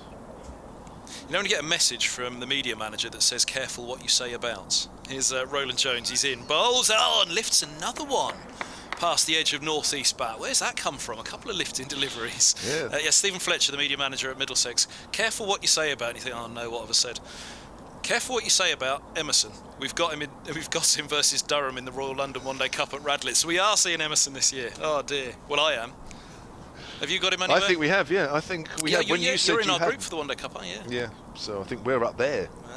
Oh, really? I know. Oh dear. I know. Oh. Train, plane, automobile. Roland Jones bowls. This pushed away into the onside by North East. There's no run. 215 for 6. Maiden over for Roland Jones. 1 for 36. 7 maiden. 17 bowls. But those couple of lifting deliveries now. with all due respect, if you'd have bowled those ones to Kyle Abbott and Kyle Abbott played them like that, then you'd say, well, Abbott's still settling himself in. He's played it to northeast, he's bowled them to northeast, which suggests those balls really, he got something out of it that northeast in particular wasn't expecting. Dave's making the point. What was it, Dave? You said, sorry, that. Oh yes, you could get Durham in the Super September of this. Are you expecting Hampshire to go that badly? No. But the one permanent fixture for Hampshire is Durham versus Hampshire in the 50 over cup on Thursday the 12th of August. Unfortunately my daughter's got married before then, so I can't get out of it. Damn. Never mind. So yeah, I'd be looking. I don't know about you, but I'll try and fly. I don't know what the situation will be with planes coming in. I haven't got a clue. Yeah. It's a bit too far to drive all the way up and back, and especially only a one-day game. Yep. But anyway, we'll worry about that as and when. Mind you, the trains will still be pretty quiet then, I guess, won't they? Oh, man, Yeah, maybe don't not. go It's that- going to be I open, won't it? Don't tend to go that far on the train. believe Oof. me. Yeah, mind 250 you, from here, no. From London, you kind of think, oh, okay, Yeah, but not it's doable. It is. I had a wretched one once where going up to Durham, there was an overhead line failure somewhere, and it was going up the night before the game, and let's say I was due to get in at 9-10 o'clock, 3 a.m. Oh, 3 a.m. Lovely. Oh, that was a horror show. It was freezing, absolutely freezing, stuck somewhere in the Midlands. Stephen Finn back into the attack, and then Abbott is immediately beaten outside the off stump. 2 for 67 off his 16 so far. 11 o'clock the next morning on air. no. What a Zero night. sympathy. Zero. As I rolled in at about 10:30, standard I know, but as I rolled in at about 10:30, That's early for you. Emerson turns around. Could still have been here at 9:30. Was that after he'd done his 2 pre-match videos? Given the weather forecast now. Here comes Finn. Oh, we shouldn't talk because we actually do love him. We can talk about it nice because we actually do love him. Let's push that into the covers. Tweeted 20 pictures of the Roca Riviera that morning alone. Talking about a late train thing, my younger daughter spent a few months in France, at uni, in the Clermont-Auvergne region, which is sort of central France, at Clermont-Ferrand, which is a very dull place, I have to say. Not a lot went on. There's a nice drive past mid-off, push drive there from Kyle Abbott, and it's probably just about got enough pace to take it over the rope. It has. And a nice shot there from the Hampshire opening bowler, takes him on to 11, 219 for 6. And between myself and my wife, and also together, we went out and saw a fair bit actually, which is quite nice. And it's quite a long trek. You could either take a plane to Paris and drive down the motorway, sort of down that way, or what I did this particular time, I was supposed to fly, but there was fog at Southampton Airport. And it looked like the fog was going to hang around all day, and I was only going over there for about 3 days. Finn bowls, Abbott pushes it out square on the offside, so I thought I can't wait for the flights to re-go because it just looks like I'm hardly going to get any time over there. So I decided to go to then get a train up to London, get the Eurostar to Paris, and then get a train from Paris down to Clermont-Ferrand. Anyway, so by the time I'd done all that, I think I got to, I forget which train station it was that took me down south in Paris, but I managed to go on the metro and get round there. And I think I got about an 8 o'clock in the evening train. And it got, that's outside off stump, left alone. And it got me into Clermont-Ferrand. It was going to about 10:30 in the evening, something like that. Anyway, about halfway into the journey, the train just stopped in the middle of nowhere, pitch black, and there wasn't that many people on the train. And we just sat there, and somebody came over the tannoy and said something in French, which I didn't have a clue what it was. Anyway, so there was a couple of people in my carriage, so I asked this guy that was sitting near me, and I just thought, because around there, not many people speak that much English. As Finn bowls and Abbott's beaten outside the off stump. That's a beauty of a delivery. And that's the end of the over, 219 for 6. Anyway, I think this guy just about understood what I'd said, and this other person in the carriage heard me and couldn't speak English, and they came over and said, "Oh no, there's a wild boar got on the line, and the train's hit it. So we've got to now wait for somebody to come and take this wild boar off the track so we could go. I think I got in about 1 o'clock in the morning. It was when my daughter been waiting for me and everything. It was all. Oh no. Well, So it's a there you bit, go. to be honest, I'd take a delay on the way to the south of France rather than north of England. I'd take a delay going to Durham, believe me. The north of nowhere. Oh, we love him, Emerson, really. We do. 2.19 for 16. You're missing nothing. There was a hand sanitising break or some such delay in the middle there between those overs. 71 bowled as Anderson's coming on, I think, from the hotel end for the first time today. I think he's bowled his previous 11 all down below us here at the pavilion end. Oh, well as well, hasn't he? Done Yeah. a good holding job, and of course got the wicket of Vince. Yep. No, he's a really good, promising player. Anderson with the bat. Stuart Law thinks the world of him. He's in now, bowls, and North East pushes this one up into the offside. I tell you what, the floodlights now are taking full effect, aren't they? You can see just at the end of his follow through there, Anderson. It's more noticeable for him on that more yellowly surface, although it is with that fair grass covering. You could really see the four shadows stretching out around him. 2.19 for 6. Anderson's in again, bowls onto the pads. It's clipped away down to long leg where Finn fields. 2.20 for 6. Important little partnership this, isn't it? Because it's just steering Hampshire away from the danger of 250 all out. With the new ball 8 overs away, they'll hope that they're up towards that 250. So even if a little collapse did come to the new ball, which should be very difficult to face in these conditions tonight. You think so, wouldn't you? But just steering them to that second batting point, then they'll feel that come what may from there on, whatever happens in this innings, they've got a respectable enough score for this time of year. As Anderson bowls again, sharp outside the off stump, skids through, coming back to Abbott, but starting wide. He looks a better bowler in this game than I saw him in Radlett, Anderson. Yeah, that Radlett track, it was one for the spinners more, wasn't it? If you remember, Wallaluita bowled really well, and it looked as though Wallaluita, and of course, to remind us, Dawson was injured, didn't he? But it was the part-time spin of the opener, Organ. As here comes Anderson, bowls outside of the off stump, through to the keeper it goes, and there's no run. He rattled through them, and we'd made the point, had it have been Dawson, just what would he have done? Yeah. But young Tilan Wallaluita went well, and on that final morning, the chase, in that final innings, before lunch, Wallaluita was going quite nicely, wasn't he? He didn't come back on after lunch, Souter did. And that was a moment where Middlesex perhaps looked back and just thought, should they have backed Wallaluita to keep going? Anderson's in, bowls, brings that back into Abbott. For a moment it looked as though he was late getting down with the bat, but he defends to mid-on. A cold breeze blows through the door again, and yeah, the conditions I think are set for the rest of the day now, aren't they? Look away where this has come in from. Still no real columns of rain flowing over there. What would that be in the distance over there, JMO? That's going over towards Portsmouth. That's Portsmouth. Dave Allen's home. That's away to our right. This one's full and driven to cover. You're looking at sort of the Meon Valley about 1 o'clock, and then further round where the motorway sort of runs alongside the bottom of the hotel to the right. You're going So would that drift actually to the east of us? Most of the rain comes over our left shoulder, so it would come over the Shane Warne stand to our left. That's when most of the rain comes. Usually, actually, if it comes from Portsmouth way and that, it's not great. I think I'm right in saying, Dave? But it's not too bad over our left shoulder, no, it's not too bad. I don't think, if we get any, I don't think it'll be... The clouds are quite high, aren't they, really? But it just doesn't look great, let's be honest. Weather-wise, anyway. 2.20 for 6, Hampshire. This stand is worth 24. And here's Finn again, runs away from us and bowls, and North East plods forward.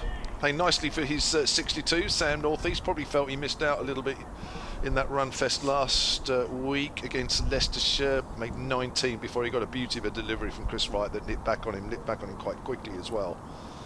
He was actually sort of got out rather than getting himself out, but here he's steadying the ship a little bit for Hampshire. Him and Abbott have got a bit more to do, of course, before they feel a little bit more comfortable, but it's a tricky situation here. 2.20 for 6 as Goes for a wide one there and strokes that out to point. Come off the bottom of the bat, quite a wide delivery there from Stephen Finn. North East moves on to 63, but he's played really well.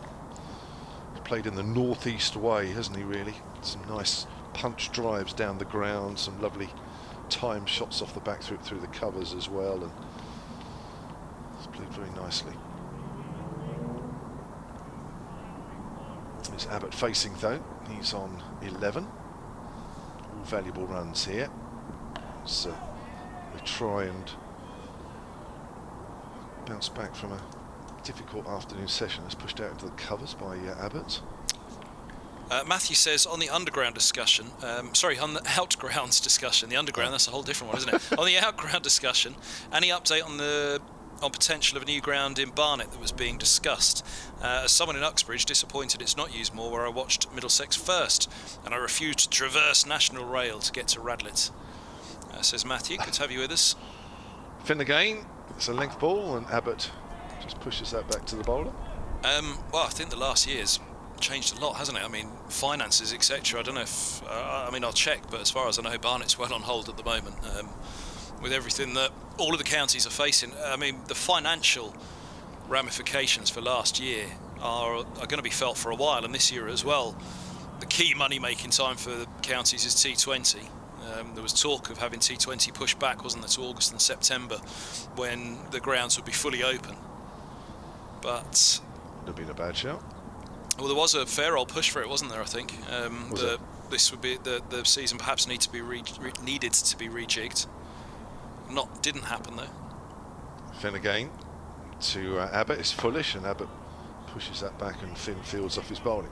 Which financially made huge sense. Yeah. Huge sense.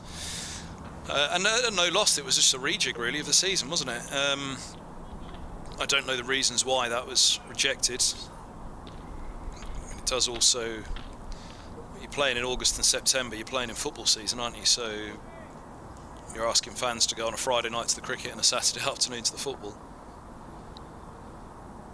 Finn again just nips back on Abbott there. He gets a painful blow around the thigh pad area, end of the over, 2:21 for 6. Well, I think fans would do that at the moment. They've been starved of it's true going to games.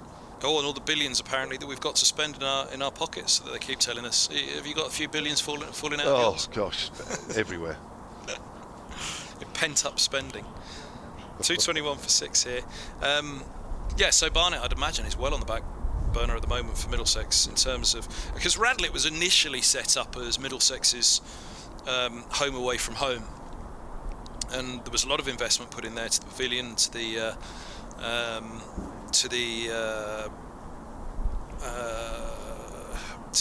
the square as well. It might be raining. If it's not, the ground staff are very interested in the hover cover because it might be soon. So here's Anderson coming in. He bowls, and this ball's driven away to extra cover. There's no run. 2:21 for 6. Here's me asking a question on air, which I should not do, but it's not the worst one for us to not know because it's an odd circumstance. With the addition in overs today, do we start losing overs virtually straight away? So in terms of, we usually have half an hour to make up at the end of the day, don't we? And then we'll make up overs the next day, etc. But how that'll work in this round, we'll have to double check as Anderson bowls, and North East has had a naughty little cut at a ball wide outside of the off stump. He was really stretching for that ball. He falls for 63, 2:21 for 7, 6 overs out from that second new ball becoming available, and Anderson again, 2 for him now. And Middlesex do have a big opportunity, you feel now, with North East the man gone, to try and rattle through these last 3, and maybe 250 comes into play again. Well, it's a little bit disappointing. Kicked a little bit low as well, didn't it? But it was quite wide. And North East just replaying the shot just before he walked off. Just probably trying to get a little bit closer to the ball, but even so, that's a little bit low. But Anderson's done well here, hasn't he? Got rid of Vincent, now he's got rid of Sam North East as well. He's made a huge contribution. There's something about him, isn't there? And the fact that the coach thinks he's a batsman, not a bowler, or batsman more than a bowler. A batting all-rounder. I think Middlesex have got quite the talent on their hands here. Sumptuous driving ability. Either somebody's cutting a big hedge, Well, that is the hover cover. Oh yeah, what's he doing at the end of it? Is that charging it or? Yeah, I think that sort of brings it up, doesn't it? So That's it it. can hover over the So they're in ground. no doubt then. This is coming on. I'm not an expert on the hover cover. You should know. You got one at Lord's. Yeah, but we're miles away from it. We can't see them doing it. No, I think. I mean, it almost. I don't know. He's got some sort of contraption in his hand which is pointing into it. I thought you just flicked a button and it turned. You know, the air starts to get going itself. It doesn't appear as though it's doing much. Whatever he did, do you know what he's got? He's got one of the leaf blowers, hasn't he? Yeah. And that's maybe something was stuck in the side of it. They're still trying to fiddle away with the side of the hover cover there. That would be a disaster, wouldn't it, if the hover cover was broken? It's something that they're all looking at on the side of the hover cover there. They've been pulling away at something, but they're happy now. They've walked away from it. They've done whatever they needed to do. Yeah, away towards Portsmouth for sure. Those clouds are really swelling up now, and it looks. But will that come in to us here? We've still got 26. It should. You'd fancy that from where we saw the other grey stuff, we weren't even hit with the worst of it, I don't think, earlier on. So this is a little bit further east of the grey stuff that we saw earlier that came through. Mason Crane, the new batsman. Anderson to Crane, who swings hard outside the off stump.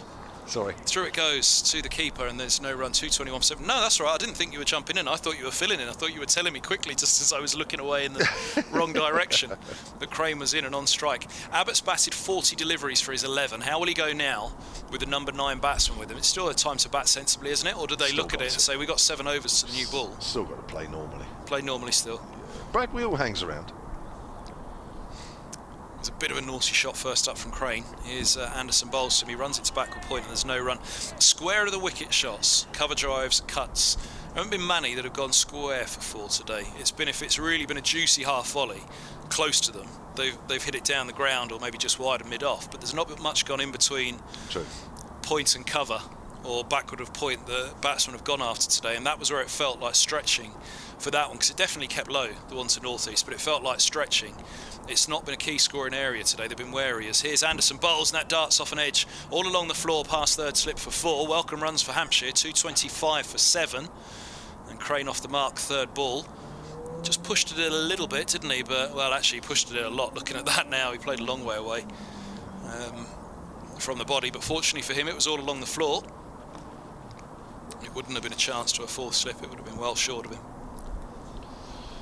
But yeah, it just keeps coming to life at a point when you're thinking things are settling down. That partnership, you think you were settling towards the new ball now, but all of a sudden Middlesex just come back with something. And again, the word I'd say is perseverance. I think they've stuck to the task really well today on a day where it hasn't particularly happened easily.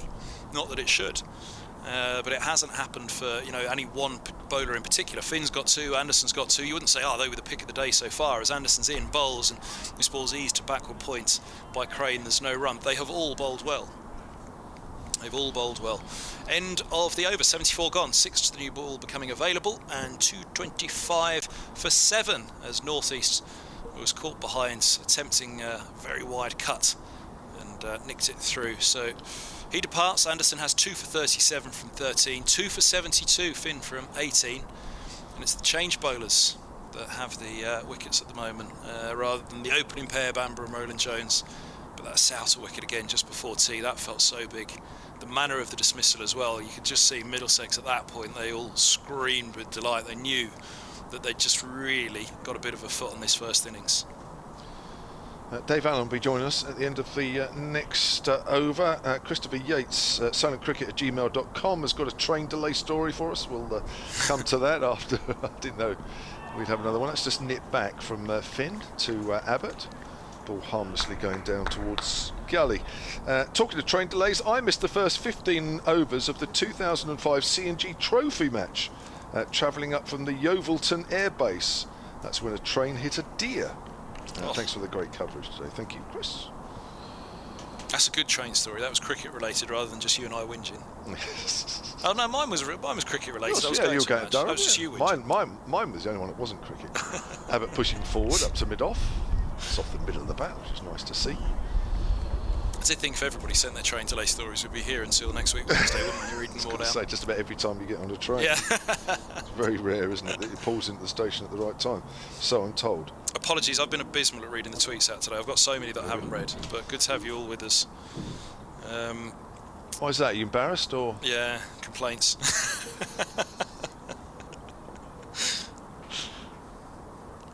Here's Finn again then. Bowls and Abbott punches that good length delivery out to point. Emma Vernon says, well remembered, Kevin. It was indeed us who were watching on the hotel balcony for that final T20 game. The less said about the result, the better. Was it a trouncing you handed out to us, JMO?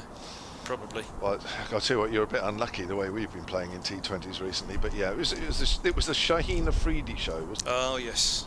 I think he finished with, what, 6 in total? Certainly 4 in 4. Brilliant to watch. Finn bowls, Abbott leaves alone.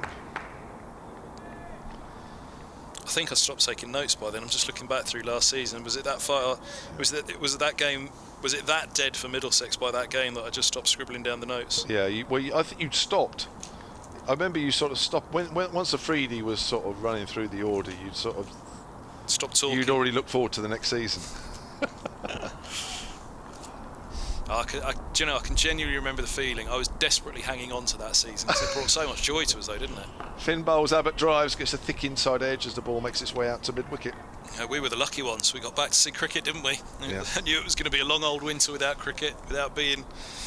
We didn't know the lockdowns would come back as they did, but we fair fancied it, didn't we? I don't think there was too many people expecting us to be in this situation 6 months later, do they? Yeah. I think we all thought, great, good riddance to 2020. Yeah, let's get going. And we'll start 2021 with crowds and everything. I don't think we quite realised that, well, it's not just for the first couple of games, and it's going to be, what, for 6 weeks or so. Abbott drives, foolish delivery as it goes out into the covers. That'll be the end of the over. 2:25 for 7. Abbott has 11, Crane 4. It's the South African variant troubling us. What South African variant can Abbott produce for Hampshire at the late stage of this innings? And on that note, I'll hand over to Dave Allen. Just as well. Just as well. I'll get all the tweets now complaining about that. Maiden over there from Stephen Finn. 19 overs, 2 for 72. 2 wickets also for Martin Anderson, who's done a good job this afternoon, and the other wickets have been shared around. All the bowlers used by Middlesex today have got at least 1 wicket. 2:25 for 7 then. There are 25 overs minimum remaining in the day, and I know the hover cover started and then stopped, and there's still some dark clouds, Dave Allen, but I think we're going to be all right, aren't we? Really? I can't believe there's going to be any sort of rain that will take the players off, that's for sure, as Anderson comes in and Crane prods that one away on the onside.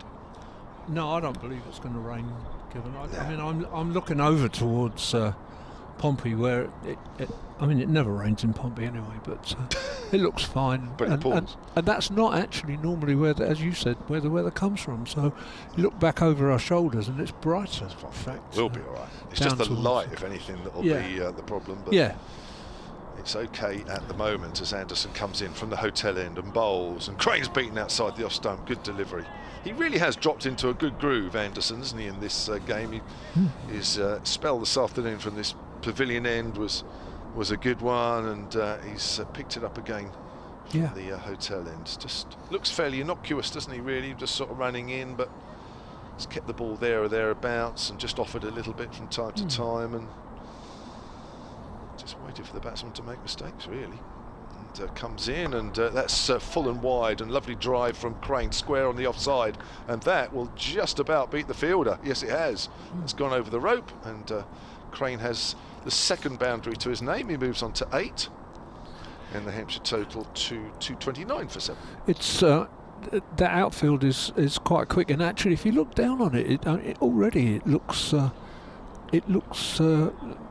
worn is not quite the right word, but there's just been so little rain about that I think it's. I was here on Tuesday evening doing something, and the sprinklers, the automatic sprinklers, were going full on while we were up on the berm watching. Anderson again, short, and Crane quite easily ducks under that. The thing is, a lot of these main grounds now have amazing drainage, don't they? Especially on the outfield. I mean, it only has not rained for a couple of days, and they immediately look like the middle of June. That's right. Didn't we notice the difference down at Arundel last year? Yeah. You know, had a bit of rain 2 or 3 days down there, and I mean that Essex game barely got going really. I think Essex made 249 for something, and That's right. that was it. It's, I think, come off the thigh pad of Mason Crane. We'll wait for the signal from the umpire. I think he's going to signal leg byes. Yes, he does. 2:31 now for 7. Yeah, the outfield at Leicester last week was just quicker than you'd expect. I mean, you just turn up in sort of early April, you don't expect the ball to be sort of racing over the outfield, but it did. And yeah, the amount of money that's been spent on drainage systems now at main grounds is really showing other grounds up. If you go and play on an outground now, there'll be times where it's 50-50, you won't play. 50-50 here, you'll play. Anderson bowls, Abbott on the back foot, steers that into the deepish gully area, and that's the end of another over from Anderson. 14 overs, 2 for 41. Hampshire 230 for 7. 24 overs minimum in the day. Just to explain, I mentioned earlier, we are doing extra time today and tomorrow, just by 15 minutes officially, but it'll be more than that. We will go past 6:15, that's for sure. And then there will be an extended break on Saturday afternoon for the funeral, of course, of the Duke of Edinburgh, or the late Duke of Edinburgh. Finn to continue. He's put in a shit as well this afternoon, isn't he, on this morning? Going to bowl his 20th over. Yes, he has. He's got that run rate down a little bit as well. He was rather expensive, although we were saying a couple of 4s off the edge and 4 no balls, but it's down below 4 now, so, and 2 wickets. Somebody tweeted me earlier actually, Dave, and I remember thinking I must mention it. It's quite a while ago, so I'm going to try and go through the timeline. Okay. If I can remember it. It was something about an all-time 11 at Hampshire. Here comes Finn again, short, and Crane gets in a little bit of a pickle, but kept it down well in the end. In his early days, Crane, you could tell that Crane, I mean, who would fancy having the ball, up around your nose, but he didn't fancy it at all in his earlier days, and it does seem to me to be one of the things that he's improved, really. It's not easy to play a ball like that, but he kept it down. Oh, it was from Bill Riccier. Who I know. Him, don't you? Yeah, this was a while ago, and I've sort of saved it, but only just remembered it. That's a cutaway by Crane. He's gone through extra cover. Shot. He's gotten that nice and early, almost as if he was expecting it. Thrashed that away on the offside, and that's 4 runs. Crane moves on to 12, 3 boundaries. Yeah, 234 for 7. He says, a quick question. Any views on the cricketer's choice of an all-time Hampshire 11, which included Michael Carberry, but not Roy Marshall? With all respect to Carbs, can that be right? I didn't see that all-time 11. I don't know if you did, Dave. Yeah, it's in here. There's a Middlesex one as well. Oh, perhaps there's everybody. Go through those actually, as Finn bowls and Crane does well, just steers that into the gap down to third man, kept nicely on top of the bounce there, moves on to 13, 235 for 7. So we'll start with the Hampshire 11 then. So this is all-time Hampshire 11. Well, it's not all-time, it's since 1921, so it's because the cricketer was celebrating its centenary. Okay. So now they invited readers and online to vote for. They pretty much laid out the choices and invited you to vote for them, although you could add 1 or 2 people. Finn again. Abbott drives back to the bowler. So it wasn't a completely free choice, and it's since 1921 because that's when the cricketer started. So there were earlier people that in all the counties that you couldn't pick. The argument for I can't remember precisely, but there is a limit to how many overseas players you could have. You could only have 2 overseas players, and so the 2 overseas players are the 2 that I would pick in the Hampshire side of the last 100 years. Finn bowls, and Abbott's on the back foot, steers that nicely backward at point. Lovely timed shot there from the South African. It will be picked up just in front of the rope, just in front of one of the 2 main scoreboards here, away to our left, and Abbott will pick up 237 for 7. So the 2 overseas players that they selected were Barry Richards and Malcolm Marshall, which I think is entirely right. It meant, for example, that you couldn't pick Gordon Greenidge because you couldn't have a 3rd one. Now, in many respects, Gordon Greenidge is less of an overseas player than Roy Marshall was, because Roy Marshall played Test cricket for the West Indies before he played for Hampshire. Comes Finn again, and that's the drive. Foolish delivery which goes out on the onside. Slight hint of an inside edge there, and that could go all the way. It has. 4 more for Abbott, not quite off the middle, but it's got the desired result. 241 for 7 now. Abbott moves on to 17 at the end of the over. Well, these two have done very well in the last couple of overs, to be honest, and whether they've just decided that this is the way to play it now, not dig in and hang around and get out for 3, but try and get some quick runs, but they've done very well. So I can't remember now whether Roy Marshall was an overseas choice, but I think he should have been, really, because he played for Hampshire for just under 20 years. Gordon Greenidge came here as a colt in 1966, didn't make his debut till 1970, so he'd gone through the second 11, he'd gone through all the ranks. OK, he's an overseas player because in the end he played for the West Indies, but he'd played for Hampshire for 3 years before he played for the West Indies. So I suspect the choice is simply that Roy Marshall was another overseas, and therefore Michael Carberry was the opener with Barry Richards. Anderson comes in, started a new over short to Mason Crane, who ducks in, almost didn't have to duck actually. So Carberry gets in purely and simply because Hampshire can't, well, in that all-time 11, they can't have more than 2 overseas players, which is fair, but then Michael Carberry did make a valuable contribution anyway. I was going to make that point. I think Michael Carberry was a very fine player, and I mean, he had a first-class average in excess of 40. I know in the old days Marshall had a lower average, but then they did because uncovered wickets, wasn't it? Yeah. Length ball, and Mason Crane, I think, gets an inside edge onto his pad. So if people are now thinking, well, OK, we haven't seen the cricketer, who else is in it? Let me give you the full 11. Barry Richards and Michael Carberry to open. Robin Smith, Phil Mead, who scored more runs for Hampshire than any man has ever scored for any single first-class side in the history of cricket. So he should get in. Chris Smith. And that's the top 5. Those are the batsmen. That's an interesting choice, Chris Smith. Do you think? I mean, good player, but Crane's on the back foot, steers that out just in front of square on the leg side. And in fact, he could have been the opener, of course. Yeah. You know.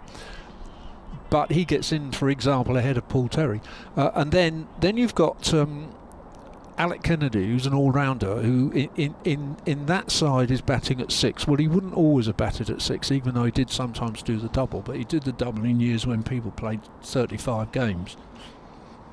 Anderson again then, right arm over and bowls, and Crane gets a foolish delivery and plays that back to the bowler. But I would always have picked him as a bowler. Terrific bowler. 2,500 wickets, which is incredible. So the bowling attack was Alec Kennedy, Malcolm Marshall, Derek Shackleton, of course, and 2 spinners, Peter Sainsbury and Sean Udall. And then the wicket-keeper was Nick Pothas. OK, now it's interesting to me that Nick Pothas doesn't count as an overseas player either.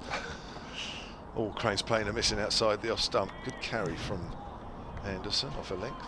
Because he came to Hampshire having played limited overs internationals for South Africa, but somehow he didn't so I don't know about that. I can't tell you about that, but I wouldn't have picked Nick Pothas with the greatest respect, and I thought he was a terrific player, very good wicketkeeper. I'd have picked George Brown, who was actually selected for England as an opening batsman and a wicketkeeper in 1921 in an Ashes series. His name came up last week at Leicester, funny enough. That's steered into the ground and fielded at gully. End of the over, 241 for 7. Hampshire, a maiden from Anderson. He's bowled 15 overs, 2 for 41.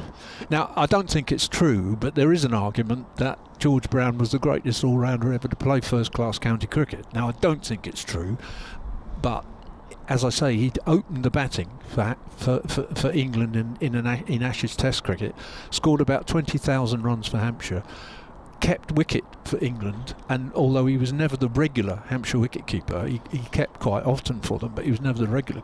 But then he also took over 600 wickets as a bowler. So that's a fair record as an all-rounder. Yeah.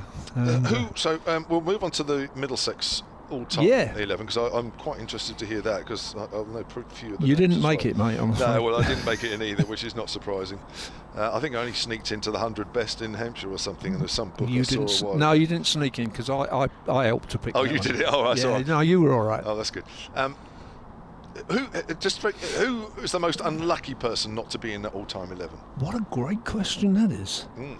Souter will take over from Stephen Finn. He's bowled 9 overs, 1 for 24. Got the wicket of Lewis McManus in the afternoon session. One of 5 Hampshire wickets to fall. Souter with his leg spin bowls. It's full. Abbott drives into the gap in the covers, and they'll pick up a single. 242 for 7. Well, what are you thinking about that, Dave? Because obviously that's stumped you a little bit. Well, I got 2 answers. Go on then. Quickly. Assuming Roy Marshall didn't qualify, my 2 answers are English and England pace bowlers. Butch White or Bob Cottam.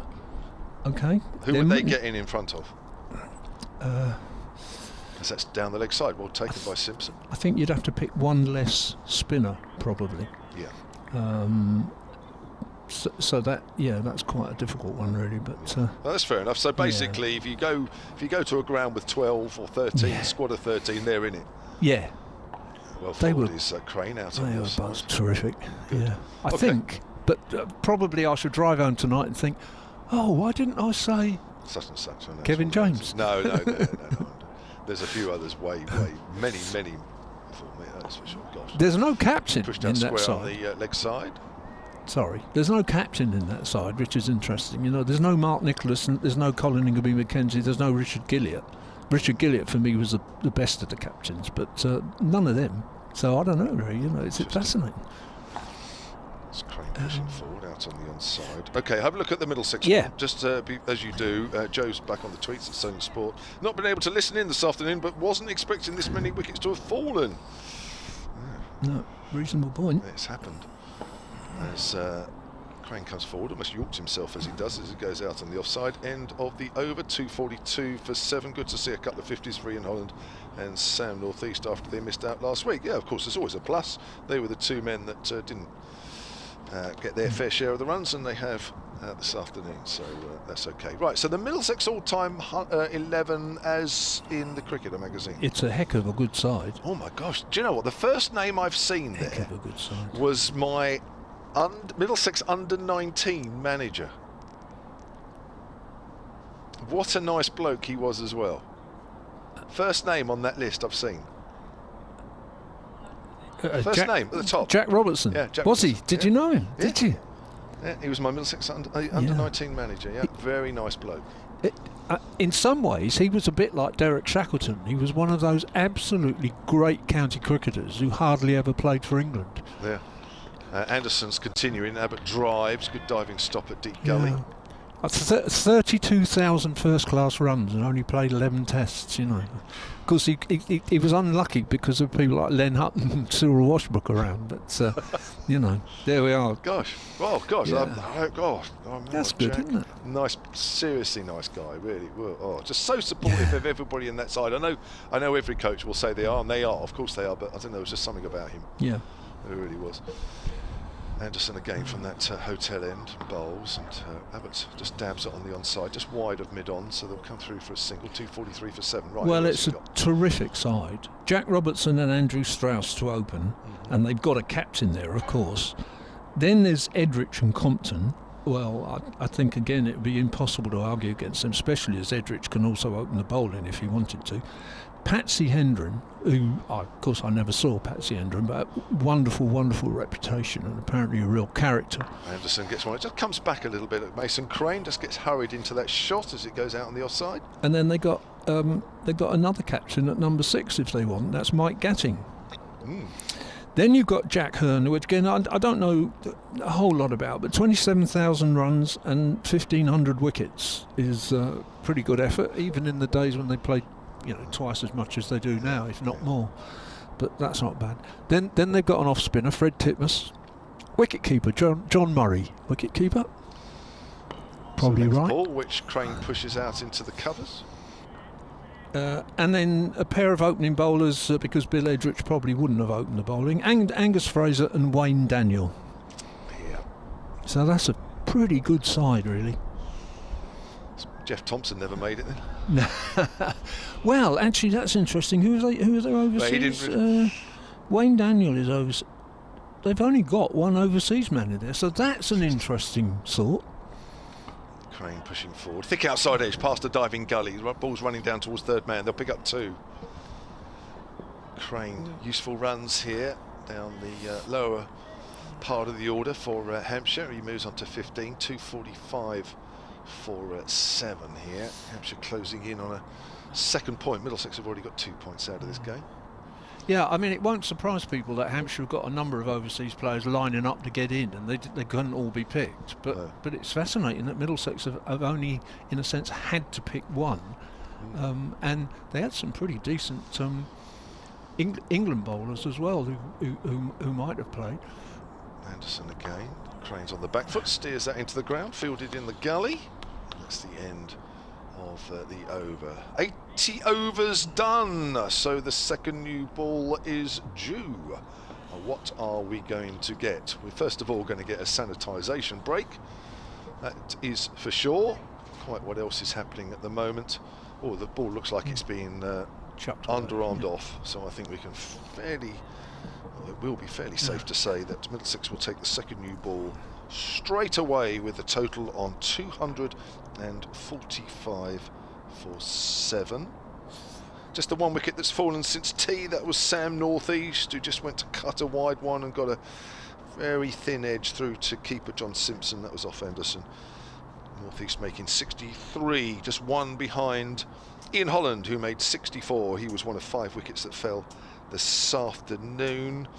Ian Holland was dropped when he was on 9, so I think whilst from certainly Dave and I's point of view, we'll say 245 for 7 looks a little bit below par. It could have been slightly worse if it could have Holland been had gone early. And there is still a little bit there. We expect a little bit more now with the second new ball being taken, but there is still a bit there. But I think Middlesex all round, their bowling all round, Dave, has been very well disciplined. There hasn't been a weakness, has there? No. That's the thing. And they kept, the skipper seems to me to have done a pretty good job of switching around and, if necessary, bringing somebody else back on who's done the job at the right moment. So. Yeah. You asked me earlier about unlucky people in the Hampshire side, and as I say, I might think of somebody else, but there are a few names bowling-wise in Middlesex.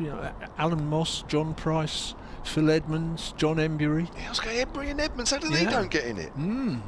God. Here we are. Well, Fred Titmus, I suppose, kicks John Embury out. Fred Titmus. So who was the spinner in that side? Fred Titmus. Fred Titmus, yeah. Oh, sorry. Yeah. So my first ever coach. Pretty good. Yeah, that's fair enough. I've done quite well out of that. I've got the under-19 Middlesex manager. That's down the leg side from. Who's this on? Is this Bamber? It is, isn't it? Yeah.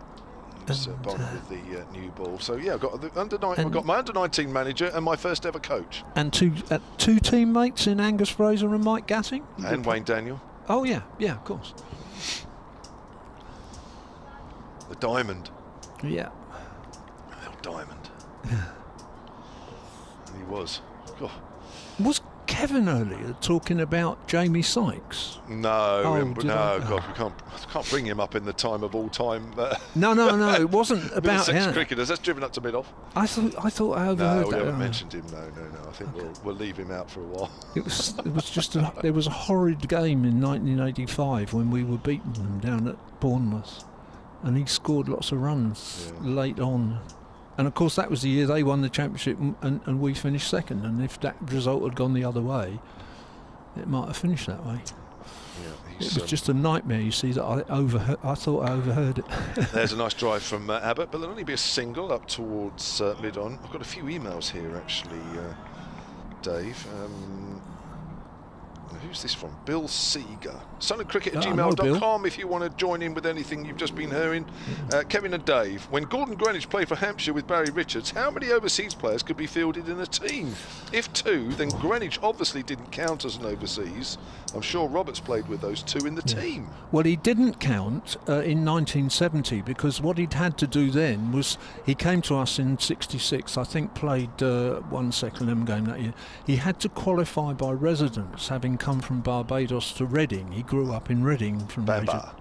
Forward, and he's wrapped on the pad is Mason Crane, but not out. Maybe there was a slight inside edge. Sorry, Dave. So, and that's okay. So he wasn't overseas until I think in 1974 or maybe 73 for winter. He first played for the West Indies, and then he becomes overseas again. And in fact, I mean, the point I've always made about it, given that some of the people who've played for England over the years, England could have picked him and spent the 70s opening the batting with Jeff Boycott. You know, which would have been That fascinating. would have been unbelievable. Chalk and cheese that, wouldn't it? Bamber coming in, bowls, that's foolish, and Crane punches that up to mid-off. And it's not easy to answer Bill's question, to be honest with you, because you're absolutely right that in 1974, which was probably the strongest Hampshire side I've ever seen, cheated in the end by the rain. It wasn't Worcestershire's fault, but they were absolutely cheated by the rain and finished 2 points off the title. They played Richards, Greenwich and Roberts all season. Okay. And they weren't the only county that managed to do that. Bamber in again, runs away from us. Crane in behind that nicely. Good length delivery to finish off that over. 18 overs for Bamber now. He's got one for 53. Hampshire 246 for 7. Warwickshire at one time had Rowan Canai, Derek Murray, Alvin Calacharan and Lance Gibbs, and I never quite worked out how they managed to wangle that, you know. And again, they weren't the only ones. So, and then there was a point when the regulations began to cut down on the number of overseas players, but it depended when you'd signed for the county. So in fact, Greenwich went on being an overseas player for some time because he'd signed so long ago, and they couldn't. It was a legal thing about you couldn't suddenly tear up somebody's contract, you know. So there was that element to it as well. Okay. Julian Dean emails in solentcricket@gmail.com. I think Robin Smith was in that list of the best of all time. Hampshire, yeah, he was. So Julian, you put. Surely Robin Smith is the unluckiest to miss out. Well, he wasn't. He was in there. No, he was in it, yeah. But he says Chris Smith wasn't even the best bat in his family. To pinch the War family analogy. Yeah, there's a joke in there somewhere. Yeah. But Chris Smith was a terrific county batsman. Actually, even in white ball cricket, although he didn't have a reputation as a quick scorer. Toby Rowland-Jones brought into the attack because of this second new ball. Bit of extra bounce there. Abbott's on top of it. Punches that out to backward point. I've got a long email here from John Hooper about train journeys. I didn't realise train journeys and delayed train journeys would generate so much interest, but it has. But he says this is not a delayed train journey story, but hopefully of some interest. I'll come back to that in a moment because I've got to do a quick update for BBC Radio Solent listeners on the South Coast. So we'll come back to that in a moment as Toby Rowland-Jones comes in once more, bowling from the hotel end, and that's driven back to him by Abbott. Here we go, coming up now. Hampshire still batting in their first innings, 246 for 7. We have just over 18 overs left in the day. Abbott has 20 and Mason Crane with him has 15. It hasn't quite gone to plan for Hampshire. They started well enough, 77 for 1 at lunch, and then at tea, 202 for 6. The afternoon session cost them losing 5 wickets. Sam Northeast is the only wicket that's fallen since tea. He went for 63, one behind Ian Holland, top scorer 64. He went this afternoon. Live commentary right now via the BBC Sport website and app. Look at that, dead on 30 again. Oh, it's getting boring. Right, so I read through this very long email because I've read some of it, so we should. This is not a delayed train journey story, but hopefully of some interest. My wife and myself had tickets for the Saturday of the infamous Test match between England and Pakistan at the Oval. I think he might be talking about the one where the ball was We were travelling up to London from Winchester by train, and just after we left Basingstoke, I got the tickets out of my bag, and to my horror, keep everybody suspended as Rowland-Jones comes in and bowls, and Crane gets one that nips back at him and he just hits the top of the pad. Discovered that I had brought tickets for a later one-day international at the Ageas Bowl and not the ones for the Test match. Oh God. Of course, we were on the express train that did not stop until London Waterloo. When we arrived at Waterloo, I left my wife there and caught the first train back to Winchester. I drove back to my house in Romsey to collect the correct tickets and then back to Winchester. I caught the next train back to Waterloo. Oh my word, sounds an absolute nightmare. There's a bit more. Rowland-Jones bowls and Crane not really moving his feet. Works that up to mid-on, no run. I caught the next train back to Waterloo, met up with my wife and travelled to the Oval, arriving after lunch. We had only missed 6 overs as there was no play before lunch because of rain, and nobody checked my train tickets, so I was able to make 2 return journeys from Winchester to London on 1 return ticket. John, well done. I don't think I would have shouted about that, but anyway, well done. Great story. Hard to imagine that. Here's Roland Jones again. Oh, has he edged it? Mason Crane? No, he hasn't, but he so easily could have done. I think just the way he prodded at that and then sort of walked towards square leg. I thought, oh my gosh, he's edged it. But he's okay. He's still there. Hampshire's innings still going. 247 for 7. Harry Newton, solentcricket@gmail.com, says, hello chaps, loving the live stream and the commentary. Keep up the great work.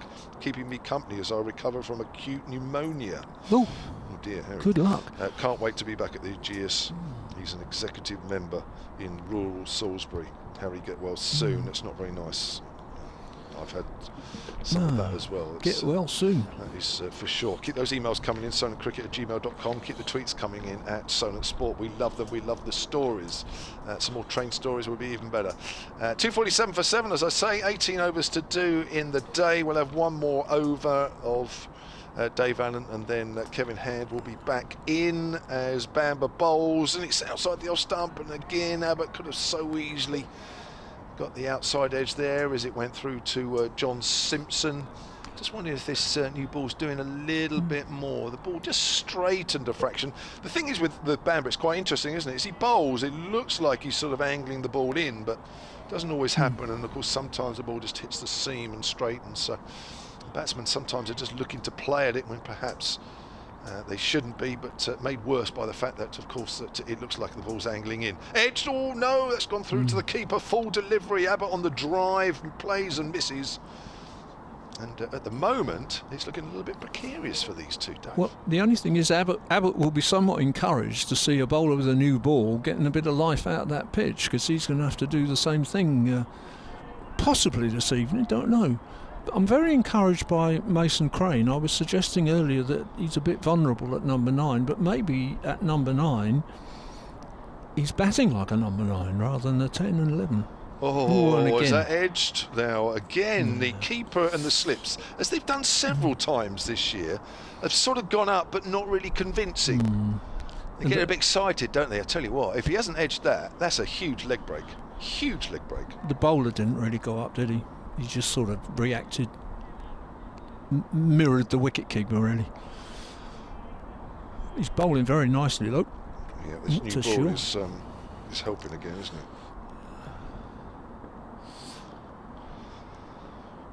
So, here's Bamber again. It's on the line of leg stump, and I think that's off the pad of Kyle Abbott. They'll come through for 2. Nigel Long, the umpire at this pavilion end. Is he going to signal leg byes, or is it? Yes, he is. Yeah.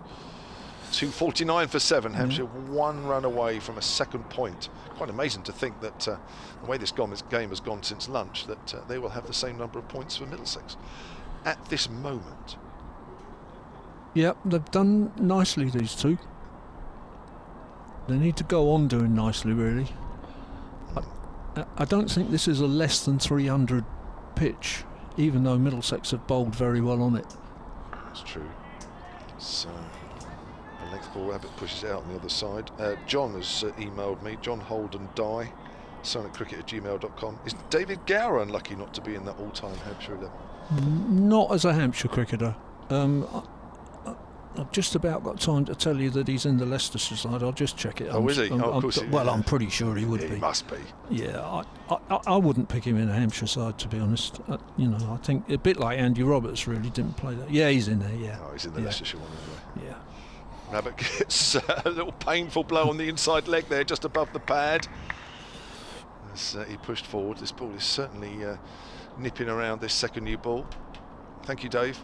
Was really interested in that. We'll get Dave back on in about 20 minutes if that's all right. If you haven't frozen to death by then, Dave.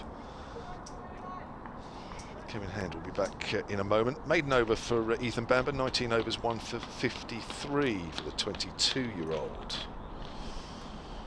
Crane has 15, facing the next delivery from Toby Rowland Jones. Welcome back, Kev. Thanks, Jamo. You got your name on the top of the kit there. I didn't put it on there. The engineer put it on, just in case I forget. Does he think you forget your name a lot? No, it's probably because it keeps going in for repairs, and he knows it's me. Just in case I sneak it on his bench, he thinks, "Where's this come from?" He always knows that I'm. Keeps dropping it, does he? I tell you what, I dropped it once over the far side. I'll do this one for you for the moment. Roland Jones from the hotel end. on the back foot is Crane, quietly pushes it out square on the offside. You know the flooring up at the far end, the camera gantry, is Solid. literally a solid slabs, aren't Yeah. they? And I dropped it off a table. Now, I shouldn't say this in case the engineer's listening.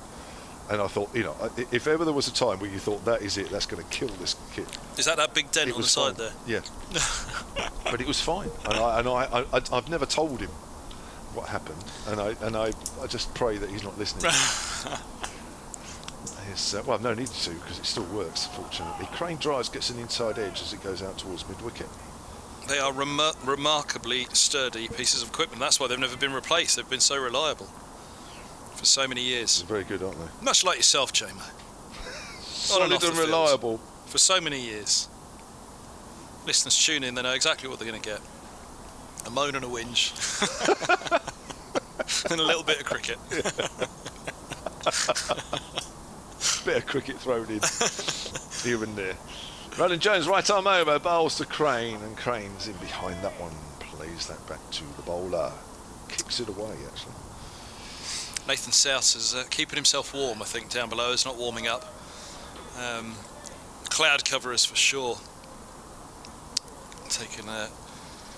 Given a real edge to this evening session with the cold. The ball for Middlesex has given a real edge for the bowlers, hasn't it? And it feels like they should be wrapping it up soon. So from that point of view, Middlesex do want to hold them somewhere around this 250. Yeah. Roland Jones again. Crane nicely in behind that once more. Plays that out beyond to backward point. It's been the first point of the day, I'd say, where you're constantly saying something's going to happen. So, well, you know, things are happening. The leg break you mentioned there from Ethan Bamber. The new ball in hand, Middlesex floodlights on. It looks as though they could wrap this up quite quickly. The key is you've got to go ahead and do it then, don't you? Because, what, 249 for 7. Crane's now got 15, Abbott 21. Roland Jones, Fuller, and Crane drives. There's another point for Hampshire as it goes out towards mid-wicket. Crane wants 2, no, says Abbott. Good fielding out there by, was that Robson? No. That is... Who is that? No, Robson's at second slip. That is... I'll tell you in a minute. A few minutes. It might be Jack Davis on as a sub. Ah.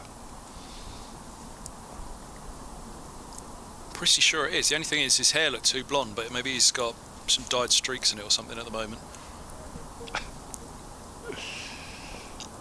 16 overs to do after this ball from Roland Jones. Abbott also gets a good length ball, which he steers to backward point, who's in the game quite a bit at the moment. End of the over. This partnership is now worth 29. Yeah, Jack Davis it is, and he's coming off now, I think. As who's run back on Anderson. Oh wait, hold on a minute. What's the umpire doing? He stopped Davis running off. He's saying something to Anderson. No, someone else is going off now. Nick Gubbins is going off. Making a good sprint over the boundary. You can imagine on a cold day like that, they've been drinking a lot of hot drinks at tea. Oh. So we're at one of the Middlesex coaches, Alan Coleman, going around with a hot drink. Down below is there. Most envious I was as well.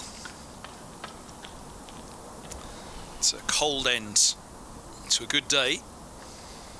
Good day for Middlesex for the most part, but they do need to wrap this up because this is just threatening to become very annoying for them now as Anderson bowls, and there we go, an inside edge. Races away down to fine leg. Long leg comes around and they have 252 for 7. With the fall of northeast, we were contemplating that 250 might be an option for Middlesex. 252 for 7, you're contemplating 300 for Hampshire. Even with this new ball, it's just with 3 wickets, you know, a quick cameo from somebody now, and they're up to the 3rd batting point. Anything beyond that, Middlesex would be really kicking themselves. Bamber's in, bowls, it's full, it's edged, it's caught at second slip.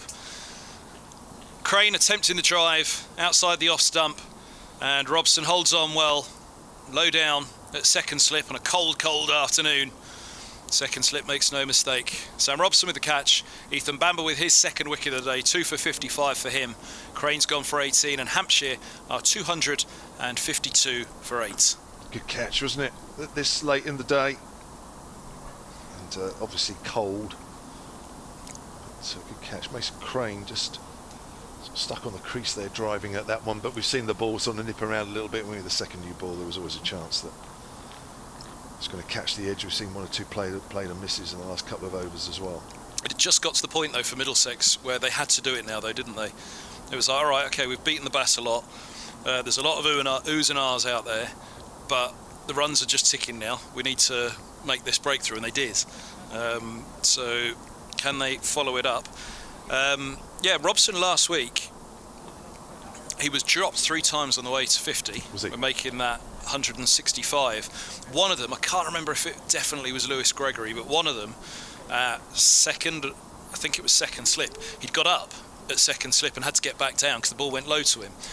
Robson, funnily enough, in the slip cordon, he took a great catch low down where crucially he hadn't gone up because getting back down is the problem then, and my gut instinct was on this one that was a good catch at second slip because it was easily one of those you could imagine he got up, and especially on a cold day you're not getting back down, his hands are plunged into his pockets at the moment. Sam Robson, probably a little sting on a cold fingertip. My fingers are freezing for sure up here. But he held on and he has the catch, because he had another one actually later in the day where he got 2 hands to it up above his head, but having credited him so much for staying down to take that other catch, it felt you can't have a go at him for putting one down where he's had to climb high up above his head to get it. 2:52 for 8 here on BBC Radio Solent, BBC Radio London, live at the BBC Sport website and the BBC Sport app. Live Hampshire stream of this game, also available via the link available via the Middlesex website. And slips reinforced. Third slip coming in now. Martin Anderson. Yeah, Robson. Look at him. He's got his hands. He's got both hands under his armpits now. I reckon that stung, don't you? He plunged them into his pockets. They're now right up underneath his arms. That hurt the fingers. That one. He's ready to go again because Bamba's running in. So 3, settle down, and Bamba bowls to Wheel, who's forward defending into the vacant cover, which was just vacated by third slip. So Wheel's off the mark first ball. Abbott has 21, midway through the 85th over of the opening day, and 4.5 overs for the new ball to strike. Middlesex a wicket away from maximum bowling points. Plenty of overs to play with there. Still another 15 overs with the bowling points with the bonus points in play. As in comes Bamber. It's pushed away into the offside and there's no run. My apologies. Abysmal maths. 25 overs still with the bonus points in play. Yes, it wouldn't be much fun in the slips out there, was it? I No. remember speaking to Mason Crane last week up at Leicester, and it was equally as cold, and he said it's fine when you're bowling, but other than that it ain't much fun. And just imagine just standing in the slips. Obviously running between the overs sort of helps, but apart from that, oof. Bamber brings that one back into Abbott, fleeing away down the leg side, though it's taken by John Simpson. No, I cannot imagine for a moment. It's bad enough up in the commentary box watching it. Poor old spectators. I mean, as more and more cricket's played in April in recent years, we always got the emails, didn't we, the next week, or the tweets the next week saying, yeah, I was at the game last week, absolutely frozen. I think COVID's done everybody a favour not being here today. Oh, there's a lovely bit of sunshine in the distance there I've just seen though for the first time in a long while. Here's Bamber, he's in, bowls and turned down to long leg for a single by Abbott, moved to 22, 254 for 8. Those hilltops in the distance there that I said to you I hadn't really noted them before this round, this game. Where are they, where the sun's gleaming down? That's going sort of Romsey way. Winchester, Romsey yeah, way. Winchester Romsey way, sort of looking. It's probably not quite as far as that, but it's in that direction. Yeah. Got a few tweets here. Jeremy Anson, that's Solent Sport. Keep them coming. We've enjoyed them this afternoon. Loving the commentary. The pinnacle of my cricketing career was facing Kevin James at the county ground during Bobby Parks' testimonial. Good grief. I survived a few deliveries but got nowhere near any of them and can confirm he was very quick even off a few paces. I'm sure that wasn't me, Jeremy. Here's Toby Rowland. I'd love to be called that. There's a nice steer off the back foot by Abbott. He wanted a single, well fielded at point. David Ackland says, not cricket related, but my longest train delay was when travelling from Shinyanga to Dar es Salaam in the 1980s. We arrived 36 hours late. There we go. Deary me. I think he's just bragging that he was out in that area, really. Dave Vokes, the photographer here, I think he's tweeted you as well, Kevin. He says, great commentary and has helped me through the day. It's very kind of you. There's a bit more coming. As Abbott just plays and misses outside the off stump. I think that ball nipped away a bit on him as well. Nomad 4 hours driving, rushing up the M1 for 30 minutes cricket on day 4, which he did on the last day at Leicester. Mike Martin at Sun and Sport, evening to you. Just catching up with the action after a busy old day. Well, it is my birthday. Happy birthday, Mike. Is this looking like a past score? Question mark. Best cricketing birthday ever was seeing John Ayling's only first class 100. Dave would like that. He was a Pompey boy, John Ayling. Abbott gets a length ball. I wouldn't say this is par, if I'm honest. No, I think 300 is probably... I mean, it depends how people bowl on this, but Middlesex have done all right. My feeling on that, I mean, I was just weighing it up because Stuart Law's walking around the outfield now with his hands in his pockets, big smile on his face. But he'll know this is a day that could have been a lot better, holding that Holland catch. I mean, what ifs, maybe Holland got out and somebody else was the man to go to 50 then. Someone else knuckled down.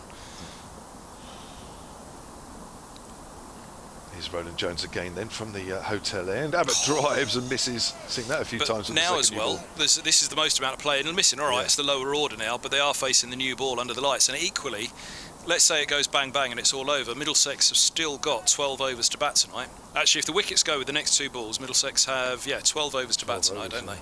And I'll tell you what, Sam Robson and Max Holden, I don't think it'd be much fun going out there to open in this for 12 overs with the new ball, the floodlights on. Heavy overheads, and the ball is doing probably more than it's done at any other point in the day. I agree, yeah. Certainly more player misses in this last few minutes or so. As Abbott drives down the ground, lovely shot, won't go all the way. Just a nice push drive from Abbott. He'll pick up 2, moves on to 24, 256 for 8. Richard Shelley at Sun and Sport says, I voted for you, Kev, for a place in the cricketers' all-time Hampshire 11 in recognition of the many hours of entertainment you've provided me on the cricket front since you retired. Oh, I thought you said before you retired. Well, I was going to say, yeah. I was going to say, I'm not sure it's a Hampshire 11 after they'd finished playing. I think there's a few people are getting it that after they play. Commentators Hampshire 11. Well, I'll probably get. I'm not sure I'd have got in the Middlesex one, Dave, but thanks for the idea. We've had great fun with those all-time 11s. Here's Terry Roland Jones again, and Abbott pushing that off the front foot out into the covers. Good solid forward defensive from the Hampshire man. 256 for 8, 14 to do. I was thinking actually, over the years, especially back before everybody else did the 4-day coverage of the county championship, we'd often spend long afternoons at Lords or at Uxbridge in a tent at Southgate or something, putting together this 11 or that 11. The mustachioed 11 was a famous one, I remember. David Townsend. And I'm not sure, I don't ever remember actually if we did a Middlesex overseas 11. Of all the 11s we went through a lot, believe me, back then. Especially the days when it was just me on my own. But I don't remember if we ever did a Middlesex overseas 11. I was just thinking that when the Middlesex 11 was put together there and there was only one overseas in it. You'd put together pretty interesting, I reckon, both the Hampshire overseas 11 and the Middlesex overseas 11. Hampshire would be easy. What, they're all in the last 5 years? They're all out there playing now. Here's Bamber outside the off stump to wheel through to the keeper. 256 rate. I reckon it'd probably be pretty easy for most counties, to be honest, because of course back then overseas were overseas for a number of years, weren't they? Desi Haynes at Middlesex, Wayne Daniel. You had overseas in for a period of time, and even back. And they meant something in those days, didn't they? Yeah, really? yeah. I mean, it's rare now. Kyle Abbott's one, isn't he? Where means something at the moment. Chris Rogers did for a good few years at Middlesex because he solved a real problem with the bat. Adam Voges, it was only a brief spell, but it helped towards that title in 2016. Did I mention that? Here's Bamber, he's in, bowls to wheel, it's down to long leg for a single. Doubles his tally, 257 for 8. Poor, I haven't had much else to talk about since then, to be fair. It's only been back to the bad days since then. Stuart Law's in town now, though. Is there a feeling that he's going to be the one? Yeah, I think we're seeing it already. I think, the first 2 days against Somerset, 4 out of the 5 games last year, again, the Hampshire match, Middlesex were pretty happy with what they did against Hampshire, apart from, again, it wasn't even a session, it was just 20 minutes. They felt, look, 20 good minutes, I think they said 40 actually, 40 good minutes, and we had that game won. Bamba's in, bowls, and a forward defence from Abbott, pushed away into the onside, and there's no run. Similar story against Somerset, really, that 56 for 8. Even 20 good minutes there, just a little bit more, just to push it over 300. 285 was the target, still felt too much for Somerset. Yeah, well, that's what he's got to solve, because look, they're a talented bunch who are underperforming and have done for a while. Why? I think undoubtedly a senior pro in that batting lineup would help steady it a little bit. Bamba's in, bowls, and this ball's off an inside edge down to long leg for a single to Abbott. He's on to 25, 258 for 8, and Peter Hanscom, Middlesex will hope, coming in as captain, will be that man. And clearly as captain as well, I think Stuart Law himself is making a statement there to say, this is my man as captain and this is how I want us to go about our business. So, yeah, it'll be great to watch him join this Middlesex lineup, because they haven't replaced Adam Voges, I don't think, really, since Middlesex stopped bringing him in. As this one from Bamba squares up wheel and he gets a leading edge all along the floor to point. For a moment I thought he was going to miss it and he'd have been plumb, and secondly the leading edge could have gone anywhere, all along the floor there. So yeah, Voges, Rogers, then Voges. They had a couple of good overseas back to back there, Middlesex, in an era where overseas again were kind of, you got one in for a few months at the start of the season and one in for a few months at the end. I'm sure they will hope now that Hanscom for some time will be an overseas and perhaps even captain for a long, long time as well. As his Bamba bowls, forward goes wheel, pushing up to mid-on. 258 for 8, one's come of the over, just 2 off it so far. In fact, that was the over, my apologies. So Bamba is 2 for 59 from 21. The other thing as well, I just wanted to mention on today actually before I forget it, because just try and analyse, don't you, what's happened and why. That run rate, they've kept it at 3. I think it had just crept up over that. I think they've kept it down today. So rather than it going up when the ball went soft, I think they did manage to drag it down slightly. Now, obviously, 5 wickets between lunch and tea help in that sense. But yeah, a few over on the hotel today. What are they late? Checking in. Probably couldn't check in till 3, so they've checked in now and they've got to watch a bit of cricket. Yeah, you're allowed. Of course, you can come and watch cricket by checking into the hotel, can't you? Well, are you allowed to check into hotels at the moment? Are you not? Are the hotels still off limits? Here's Roland Jones then from the hotel end, outside the off stump. Abbott plays inside the line. Where else? Old Trafford? You could go to a hotel. No, Yeah, you're not allowed still. I don't think Is it only yet business? you can only stay overnight now in a family group in self-contained accommodation. Oh.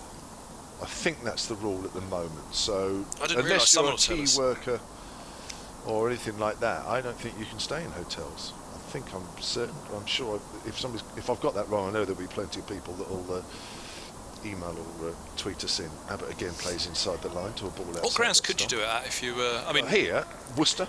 Worcester, I'm not sure you can Old see Trafford. anything from that one in Worcester. It I just don't think looks you've got like a balcony, have you? You can just look out the window. Yeah, it just looks like a thing in the corner of the ground. Yeah. That's no way to talk about Apologies if Dave you're a Rugby. Worcester fan. There's still not too many grounds, is there? I don't know what the Surrey one will be like. If you said you're not sure if that's been built Yeah. yet. Roland Jones again, then 2 slips. Oh wait, there is a third man actually now. Abbott, I think, plays inside the line to that one. I think he's deliberately just playing the line of the stumps, and if it's outside off stump, so be it. 258 for 8 currently. Yeah, I'm sure that's the rule. I mean, it's very difficult, isn't it, to try and work out all the time, but I think up until the middle of May that is the case. I did know a little while ago, but I've just forgotten really. Roland Jones is into his 21st over here, halfway through it as well, as Abbott gets one that's straighter, so he plays it out into the offside quietly. Useful contribution from him. He's 25 not out. Hampshire trying to eke out as many as they can for these last few wickets. 2 wickets that have fallen since tea. Sam Northeast went for 63, Mason Crane for 18, Anderson and Bamba the 2 wicket takers since the break.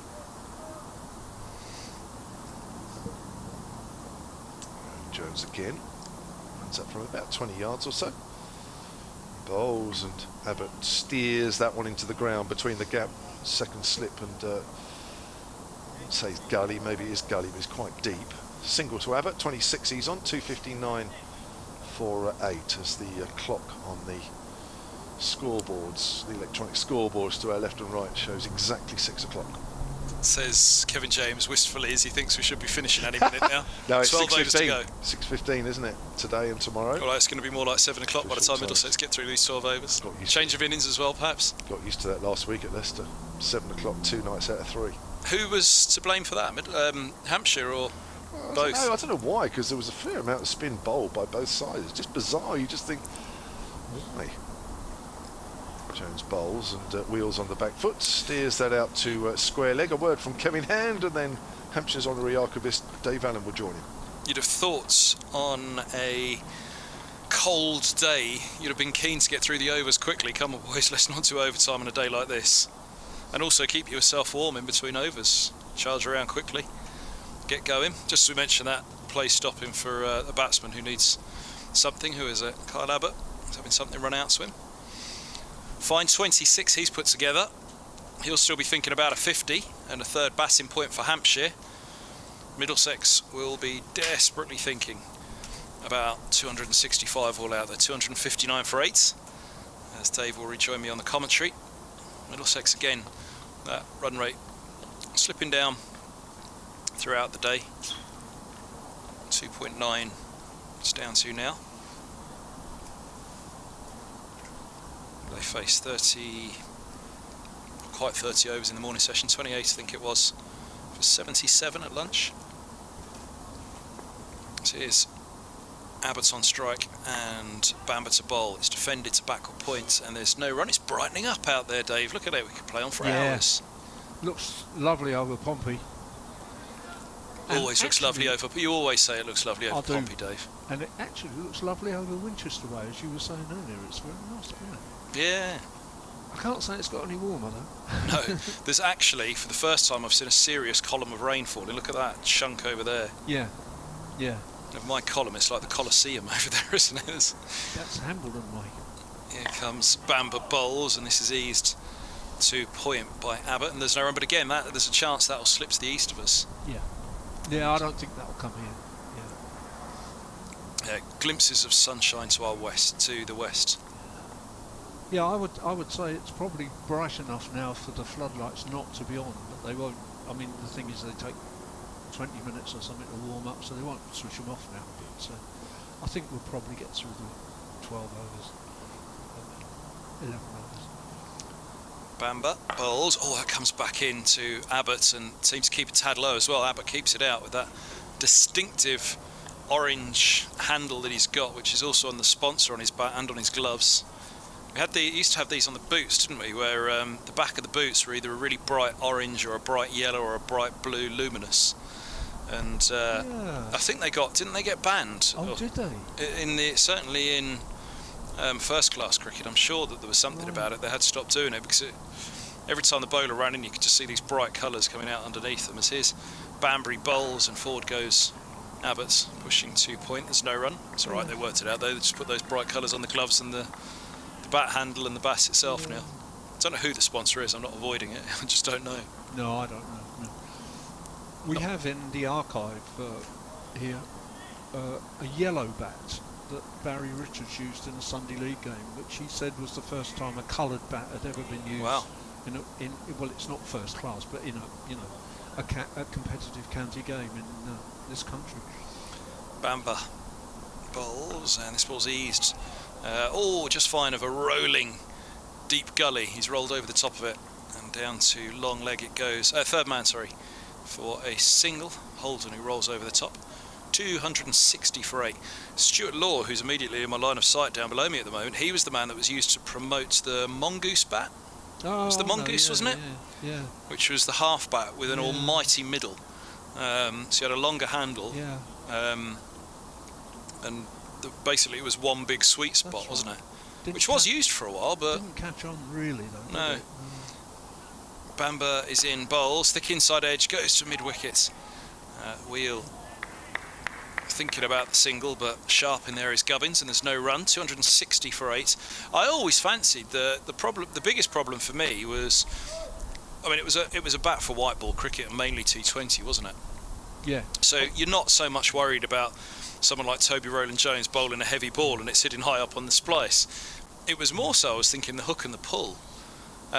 You're going to hook and pull the ball. The amount of bat face you've got is seriously, even though it's one big sweet spot, but Sure. you know, as much as you miss time one of them, you've got a little bit of extra protection higher up the bat, don't you? You've got that little bit less protection actually when you are going to, you know, your chances of getting bat on ball are that much less. That's right. I don't know whatever reason it was that it died out. It was used for a little while. Yeah. Pinch hitters we had roughly then in That's right. in T20, and the likes of Chris Silverwood used to go up and bat at 3 for Middlesex. That's right. As a pinch hitter. How T20 has changed from, as Bumble once phrased it, slog it, didn't he? Perhaps the mongoose thing will come back with the 100. It will be another one of the. Oh, gimmicks. maybe. There you go. Yeah. Here we're giving them ideas now. Yeah. The mongoose and the 100. Yeah. No, what was it? Whack it, he used to call it, didn't he? Whack it, Bumble. yeah. Here's Roland Jones. He's in bowls to Kyle Abbott, who is certainly not whacking it. He's capable of doing so, though, isn't he?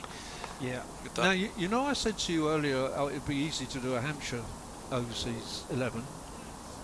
You know, you said about Middlesex overseas 11, and I said Hampshire would be easy. Yeah. And well, I've done one. Go on, then. Oh, yeah, go on. Have we got any? But I'm now. Yeah, go on, actually. If the Hampshire one's easy, go on then, and then Well, we it can have wasn't- people disagree with you. If anyone wants to do the Middlesex. By all means, let them come in and. No, discussion of that, Louis, love it. Here's Roland Jones, he bowls down the leg side. It's worked away by Abbott, and that'll go away for 4. Now, was it bats? The umpire looks like he wants to tap his leg, and he raises it to do so now. Abbott remains on 27, 264 for 8. This is the thing, they've just got to get it done now. Don't let them creep up to 300. Because for a while now it's felt, hold on, you could have had them for 250. Yeah. Don't have them for 300 or anything plus for sure. Go on then. People can tweet in at Kevin Ham right. BBC. Then Middlesex overseas 11. Probably take me about 3 balls to get through it. I'll do about 3 at a time. So, top 3: Barry Richards, Gordon Greenidge, Matthew Hayden. Oh dearie me! Fancy bowling to them, JMO. Here's Roland Jones bowls a lovely push by Abbott, just into the covers, but mid-off gets around to hold them to a single. He moves to 28. 3 balls to go of the 90th over of the innings, 265 for 8. Okay, now I've got 3 more batsmen, and I'm not quite sure about that. I might only want 2 more, and somebody's going to tweet me a brilliant bowler that I'm not thinking of. Yeah. But here we go: Michael Clarke, Roy Marshall, who we were talking about earlier, and Neil Mackenzie. Okay, so that's my top 6. Michael Clarke at 4. I mean, that's Yeah. not a bad top 5. Not that I'm saying the 5 and 6 are bad. Yeah. Wheeler waits as Roland Jones bowls, just full of a length and a solid forward defence. It was coming back into him. Roland Jones has his hands over his nose and mouth as if to say, oof, that was not far from getting through. It did deflect away into the onside, and it was mid-wicket it came to collect. Wicket-keeper. Wicket-keeper Nick Pothas. Oh! There he is down below us. Yeah, I thought he probably is. There he is. Yeah. And spin bowler. I only picked one spin bowler, but he's quite useful. His name's Shane Warne. Roland Jones bowls. This ball's dug out to point by Wheel, and there's no run. 265 for 8. And actually, it's interesting. When I named Shane Warne as the spin bowler, in fact, Barry Richards and Roy Marshall both had really good records as off-spin bowlers, but neither of them wanted to bowl and didn't bowl very much. Roy Marshall actually ended up with 99 first-class wickets. They were both very good, but so they could as well. But and then in a minute, I'll tell you my 3 pacemen. I was going to say I think I've got 2 of them without even looking. I should have had all 3. As here's Roland Jones bowls, brings it back in. Has he got bat on it? I fancy he has got a little inside edge, because if he hasn't, that is as plumb as you like. Roland Jones is not happy. He does not think that there was bat involved, and oh dearie me, I tell you what, if there wasn't bat involved in that, Roland Jones got a very, very good point. That's the first one today. Kevin James isn't having it, nah, not out. That's the first one today that Middlesex have really, really looked committed to the appeal and thought, come on, and then shown some bitter disappointment when it was turned down. Hit him on the back leg. It was interesting actually, because Roland Jones walked off in the same direction as the umpire because it was the last ball of the over. And I thought for a moment they were going to have a conversation, but they didn't. Yeah, well, I think Roland Jones wanted to and had to restrain himself, because even in the way he turned away, at the not out, it looked like that was a bit close. He was very, very disappointed with that one. Jamer's not having it all. Nowhere near, he says. 265 for 8. Bamber's in, bowls, and Abbott now has a little dabble, and Bamber and Simpson ask a question, but not a convincing one at all. 265 for 8 it remains. This new ball is looking a bit lively, and talking of the new ball, I'll finish off my 11 with the 3 quick men. Yep. Andy Roberts. Yep. Malcolm Marshall. Yep. Kyle Abbott. Nice. Yep. So I think you probably only need 4 bowlers with those 3 on chain. Yeah, absolutely. Absolutely, yeah. But somebody might like to tweet in, you know. Have you got any? Was that? Like? Don't tell us who it was who might have been in. As here's Banbury bowls and forward goes Abbott. There's no run. But was there a player? Well, you can tell if you don't want to name the player. Name the position. Was there one of the batsmen or one of the bowlers that you're thinking? Oh, actually. Just tell us. Was it a batsman or a bowler? I wasn't sure about 6 batsmen, but I couldn't think. About the 6th batsman. Yeah. So you're telling us who it was? Not then? necessarily the number 6, but probably the number 6, who was Neil Mackenzie. Yeah. But I couldn't really pin down a kind of classic number 7 bat all-rounder of top quality, and I might just be forgetting something. Bamber bowls, and this ball's eased away to gully, and there's no run. And I'm only picking it for first-class cricket, so I'm not. You know, sure, I'm not including the 2020 crowd. And I'm not doing any of that. So Middlesex fans, if you want to put forward yours, at Kevin Ham BBC, your Middlesex Overseas 11. Yeah. And any Hampshire fans who've got an addition or a change that they'd make, at Solent Sports. With Middlesex, I mean, this is just me, I can't think of opening batsmen who've been overseas. Justin Langer. Oh, he's not bad. Yeah. Here's Bamber bowls. This is driven back to mid-off, and there is no run, although you could argue number 3 as well. Of course, I saw Chris Rogers. Yeah, sure. They're the 2 that spring immediately to mind. Desi Haynes. Yeah, he wasn't bad either. So there's your top 3. Okay. Yeah. Yeah. There's your top 3. I'll leave the rest. I remember Langer making runs against us in a quarter-final at Lord's, which actually we went on to win, but he was the one who stood in the way, actually. When was that? 97-ish, something like that. Bamber bowls. Oh, that comes back into Abbott from a long way outside of the off stump, beats him. Who's playing? I don't know, he might have done. I can't remember now. Giles White got runs. Quarter-final at Lord's against Middlesex. 96, 97, something like that. Justin Langer, Middlesex as well. Yeah, Langer played, so there you go. Jamer knows because he knows that Langer played. Yeah.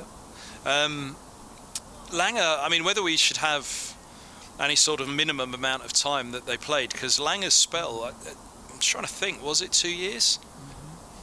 It's Bamber bowls, this is pushed away to cover, and there's no run. Maybe if there's should it be Langer or should it be somebody else? Maybe we'll judge it then on who spent the longer period at the time. But Hayden and Clark, I think, only did 1 year each. Hayden for sure did.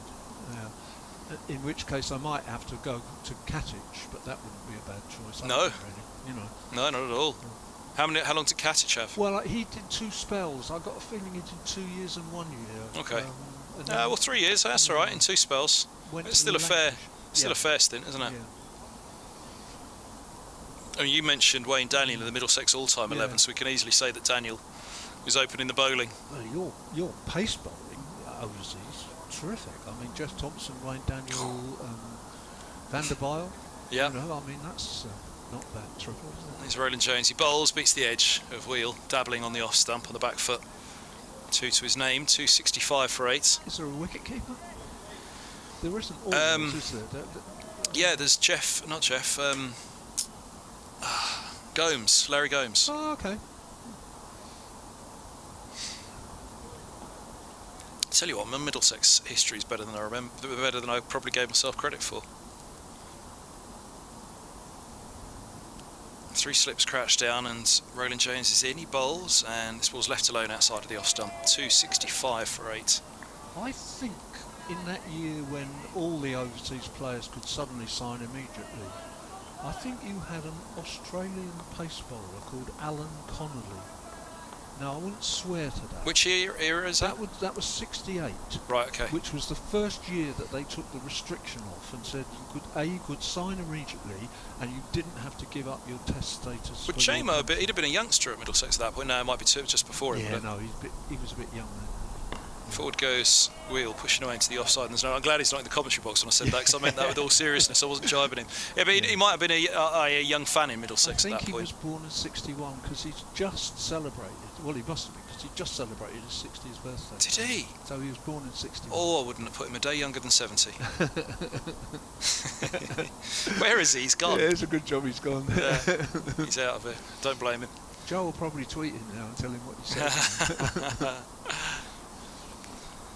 Roland Jones bowls, and that comes back in, hits on the pad, but that wasn't convincing at all. They were just excited, weren't they? I think he didn't height. really shout, did he? Sort of turned around and said, "Out." There was a lot of problems with that, I think, height being one of them. Let's have a look now, and I'm sure there wasn't even a little bit of bat involved. Inside edge onto the pad. It's another fascinating part of this day, really, now, because this is actually now slightly frustrating for Middlesex, even though they've Do you know what? well. I think everybody at Middlesex would be absolutely devastated with this, apart from Sam Robson and Max Holden right now. Yes. Roland Jones bowls and goes past the edge again through to the keeper. 265 for 8. Once come of the over, it'll be an 8th maiden out of 23 for Roland Jones if another dot ball goes up. There are 8 overs left after this, and yeah, again, it's just getting to that tricky little stage where you go out and it's awkward for a couple of overs to see off through to the next day. Although it will certainly be only 7 overs left, because even if they take it with the next 2 balls, they lose the ball that over, don't they? Yeah, here's Roland Jones bowls, it's full, and Wheel pushes it up to mid-on, and there's no run. 265 for 8. So another maiden, 8 maidens, 1 for 42 from his 23, Roland Jones. What they... Less the changeover as well, of course. Well, exactly, yes. So there's 2 for the changeover and the over you're in. So what are we down to? 5 if 2 wickets fell in this over. But even still, it's not pleasant, isn't it? And, you know, Dave Fulton is our colleague at BBC Radio Kent once more. But he spent a long while up in the media centres at Lords and in the BBC commentary tents as well with Radio Kent a while back. So, you know, he's one of those you sit there and talk about cricket with. He always said as an opener, I'd much rather go out and face 10 overs than I would go out and face 3. Yeah.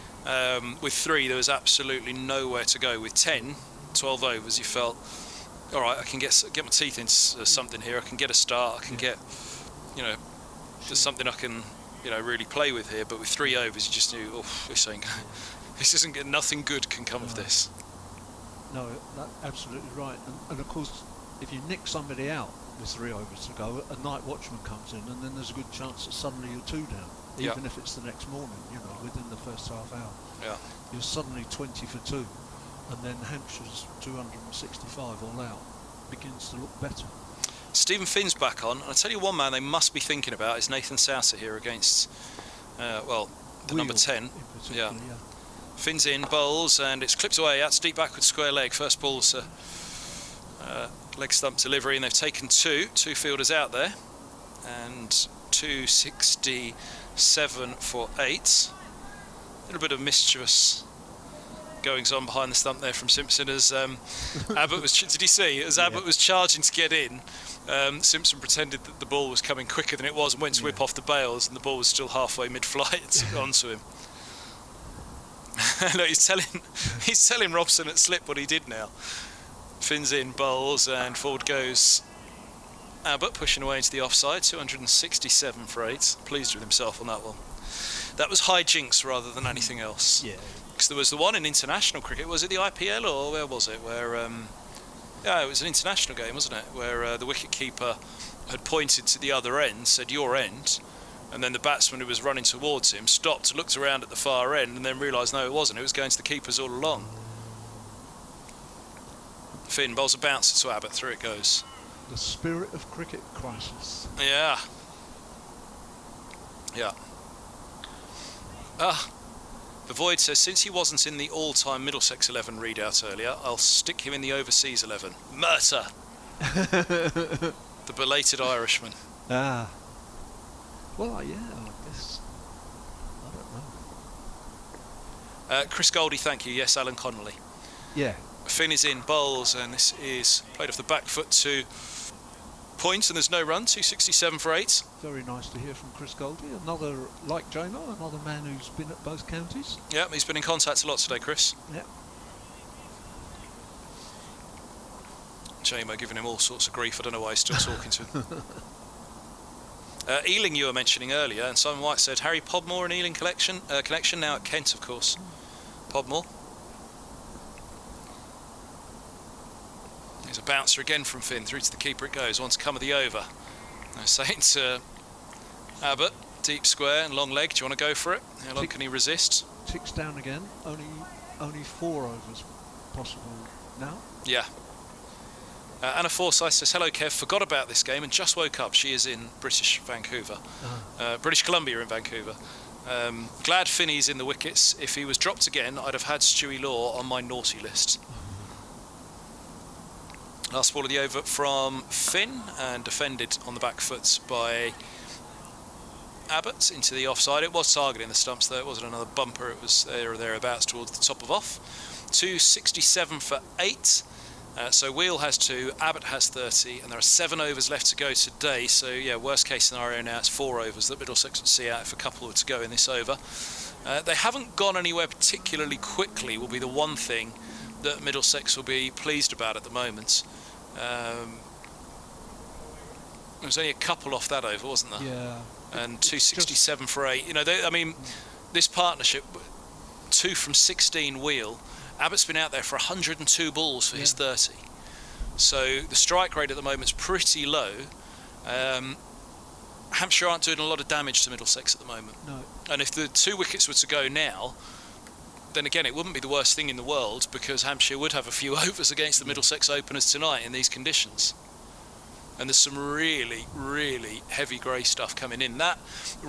Those columns of rain, the Colosseum of rain over there, that I've called it, it's just about going to miss us, I think. Yeah, I don't think the weather's coming from that way. But it's got a whole band of really nasty cloud cover that's coming with it. Here comes Anderson. He's in, bowls to Wheel. Yes, it is Wheel, who leaves alone.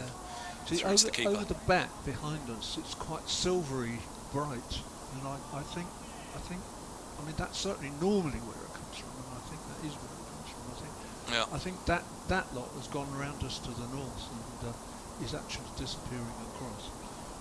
I think we'll certainly be okay through to the close, won't we? It's just whether that cloud cover does dim the light even more, as here is a length ball outside of the off stump through to the keeper, and there's no run. Funnily enough, just as we say that, my phone flashes up with a rain alarm of 5 in 10 chance, and what did it say? An area of, where's it gone? An area of 0.6 out of 10, and I think it must be exactly that column of rain, because that's about 0.6 out of 10 the area, isn't it?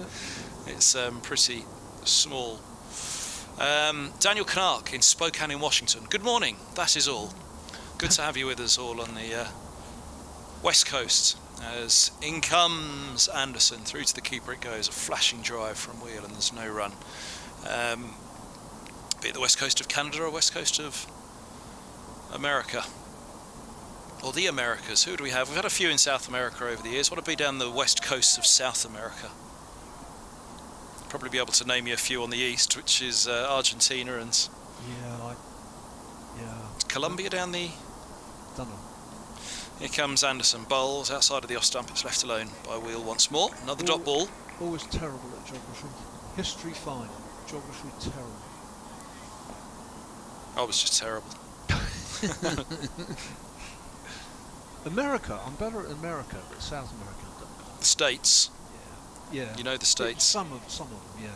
It's only because of music, really. But you still got your show going? not music show. No, I'm still playing. Here's Anderson bowls. This ball's driven away by Wheel, squirts away through the covers, just a little bit fuller in length, and Wheel decided he'd go with it. He'll pick up 3, 270 for 8. Actually, that's a really strange thing to say to you. I'm still playing, I said. I actually haven't done a gig now for 15 months, which is the longest since 1965. And it's just because of COVID. What were you doing in 65? Yeah, well, that was the last time I hadn't done a gig. That's what I mean. What were you doing? Oh, I was playing in 65, yeah. You just weren't very good back then, so you had a long break. Yeah. But, yeah, I had a gig cancelled this week. I had a gig at Guildhall, Portsmouth, which well, not cancelled, but it's actually been pushed back. At the Guildhall, Portsmouth? Yeah, June to September. So, it's what do you play again? Well, I sing two bands really, mostly sing. I play. Here's Anderson bowls to Abbott. Through it goes to the keeper. 270 for 8. Is Kevin James your groupie down in the front row? They're only Has he local been along? bands now, but no, I don't think he's ever. Oh. Well, Has he been used invited? He used to be at Radio Solent when I did the music show there. Yeah. He was often around in the evenings then, yeah. And I used to work. I used to do those shows with a guy called Dominic Busby, who sometimes does sport. Up Yeah, in I know Yorkshire. Tom Busby. Yeah, we were good pals. Yeah. Did he start at Solent as well? Yeah, he kind of drove the show, and I just came along and did all. What the year would stuff. that have been then? Right at the turn of the century, end of the century. So I was there around that time. Okay, 99, 2000, something like that. Oh no, I was a little bit later actually. I was about Okay. 2004 maybe. Yeah, no, I'd finished by then. Yeah. All the bursts started at BBC Radio Solent. Yes. And some of the worst too. 270 for 8. Here's Finn in bowls and squares up wheel, beating him on the back foot. Lovely ball. But these days I only play music around Portsmouth anyway now. I've stopped all the long travelling and stuff. Got too old for that. Where is Southampton from here? It's over our left shoulder, isn't it? I'm not so Ish. sure really. Yeah, it probably is ish. Yeah. If that's the north end. Yeah, it is. Way in front yeah, of us. Yeah. Yeah. Finn comes in, bowls, and this ball's eased away to cover, and there's no run. That being, I should mention for listeners, the reason being Southampton being where BBC Radio Solent is based, Actually, you're quite which right. It is. which upsets greatly the Portsmouth fans. BBC Radio Southampton, don't you lot call it? Yeah. They do get fed up. I'm not like that. I enjoyed my. Well, I'm with Radio Solent today, aren't I? It I've is. always had a good time. Oh, with it's lucky Radio you said that then. Yeah. 22nd over for Finn, 2 for 85. He's in now, bowls. It's edged. Oh, no third slip. It's going to get away for 4 as well, I fancy. Yes, third man won't get there. No chance for Robson at second. I think even at full stretch. It went so quickly, though. Even at full stretch, I think he might have just broken a fingernail, really, if he has long fingernails. But that was it. It was just about. We'd have been talking about a worldie if Robson would have held that. I think he'd have done well, like I say, to get anything on it, let alone hold it. Third slip, it would have been comfortable. Wheel moves to 9. Hampshire 274 for 8. And Finn comes in again, bowls and squares up wheel. He has been, bearing in mind he's got 2 wickets today. He's joint leading wicket taker with Anderson, isn't he? He's been so unlucky, mainly in his economy, I think. He didn't help himself with 4 no balls. But the 89 runs he's conceded in 22 overs, I think he's been a bit unlucky. I would say that the 4 no balls and at least 3 edges, you're taking 20 runs off that, aren't you? And Yeah. Suddenly he's 2 for 69 in 22 overs, and that's pretty decent. He's bowled well. Finn is in, bowls. It's driven up to mid-off by Wheel. There is no run. Sent back is Souter from mid-wicket to deep backward square leg. Just offering him a single, really, isn't it? Yeah, I think as well the bluff's in place here. A few things in play. I think Finn often get out of the over with a bumper. Dot ball to end the over, especially when he's finished. Especially when there's been a 4. Or does he go full? He's in now, bowls. It's full onto the off stump and eased away to backward point. And no run. 274 for 8. 5 overs remain. So 2 overs is worst case scenario now for Robson and for Holden. And it's around about there, isn't it? I think Middlesex will say, actually, do you know what? If the wickets went in 2 overs' time with no more damage, then perfect. Off they go for the day and job well done. Come back tomorrow. It's just been interesting all day, really, because there's not one side obviously on top, but I think Middlesex will come off today feeling better than Hampshire. But there again, by this time tomorrow night, Middlesex all out 260, and you suddenly think, okay. It's a day that could have been a lot worse for Hampshire, but it also could have been an awful lot better. Yeah, absolutely right.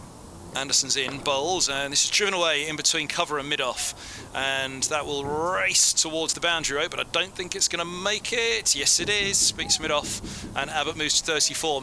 Hampshire 278 for 8, and we'll have to stop gossiping about him now because hello, he's back. All those nasty things you said. It's cold out there. He's frozen. Why haven't you got your jacket on? He does look cold. He's manning up to it. Yeah, it is. Yeah, it's. I mean, we keep saying about how cold we are when that breeze comes in. I guess actually being out there and it's even worse. 278 for 8. You know, sometimes you're sat in what feels like a wind tunnel and you think you're in the worst place. Actually, the whole ground's freezing. As here's Anderson bowls full, and he's driven down the grounds, and mid-on does get there to smother it, and they don't even get the single. Abbott rejecting. I am actually shivering now in a way that I can't quite stop. And I'm really looking forward to getting in my car in a minute and turning all the. I'm not too bad. Have you not? on. I've got the thermals on. I've got full thermals on I haven't underneath got this. anything like that. I thought it was going to be a Thermal bit socks. I've got thermal socks on, and my toes are Yeah, freezing. You're very wise. That little heater that's been over there. I keep going and standing in front of that when I'm off air. This one's hooked by Abbott. Uppish for a moment, but again, big boundaries here. And deep square is Robbie White holding them to a single. 279 for 8. Yeah, so how do you surmise a day like that where it could have been a lot worse for Hampshire? Yeah. It could also have been a lot better. I said Maybe that means they are around par. I think it's difficult to tell when it's been a day like that. Yeah. So I mean, if Middlesex is a 3:30 for 2 tomorrow night, then you'd know.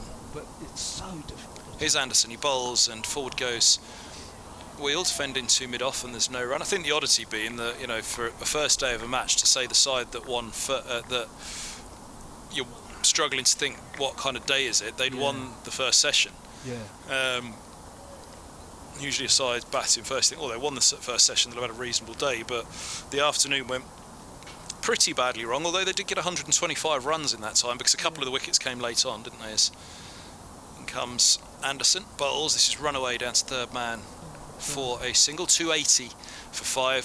One wicket came quickly, and another 2 went quite late on, and then the other 2 were right in the middle of the session. It depends also on whether it just flattens out or whether Mason Crane in particular gets something out of it. Yeah, Crane and Souser. Yeah. They'll be interesting, won't they, to see how they go. But Right. I've got to say good night. yeah, cheers. We'll see you tomorrow. Thank you very much. you. To Dave. Kevin James is slipping back in for the last 4 overs of the day, as Anderson is in, bowls, and Abbott eases to backward point, and there is no run. So Abbott 35 from 106, Hampshire 280 for 8, and yeah, a day again. We'll be judging today better once we see how tomorrow plays out for Middlesex.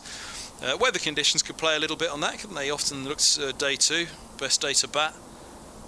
I think that's why these runs this evening are pretty crucial to Hampshire. There's a little brains trust meeting between Eskenazi and Roland Jones, and I'd say Robson must be the other man there. Sorry, very quickly, because Dave's going, I know. I got a text from Liam Dawson's dad, Andy, who said, what about Shane Watson? It's got to be a hard, decent all-rounder for the Hampshire. Yeah, he's got a big thumbs up for their... How many seasons would Watson have had? 2 and a bit? No. Because who are you working out that only had 1 season of the batsmen?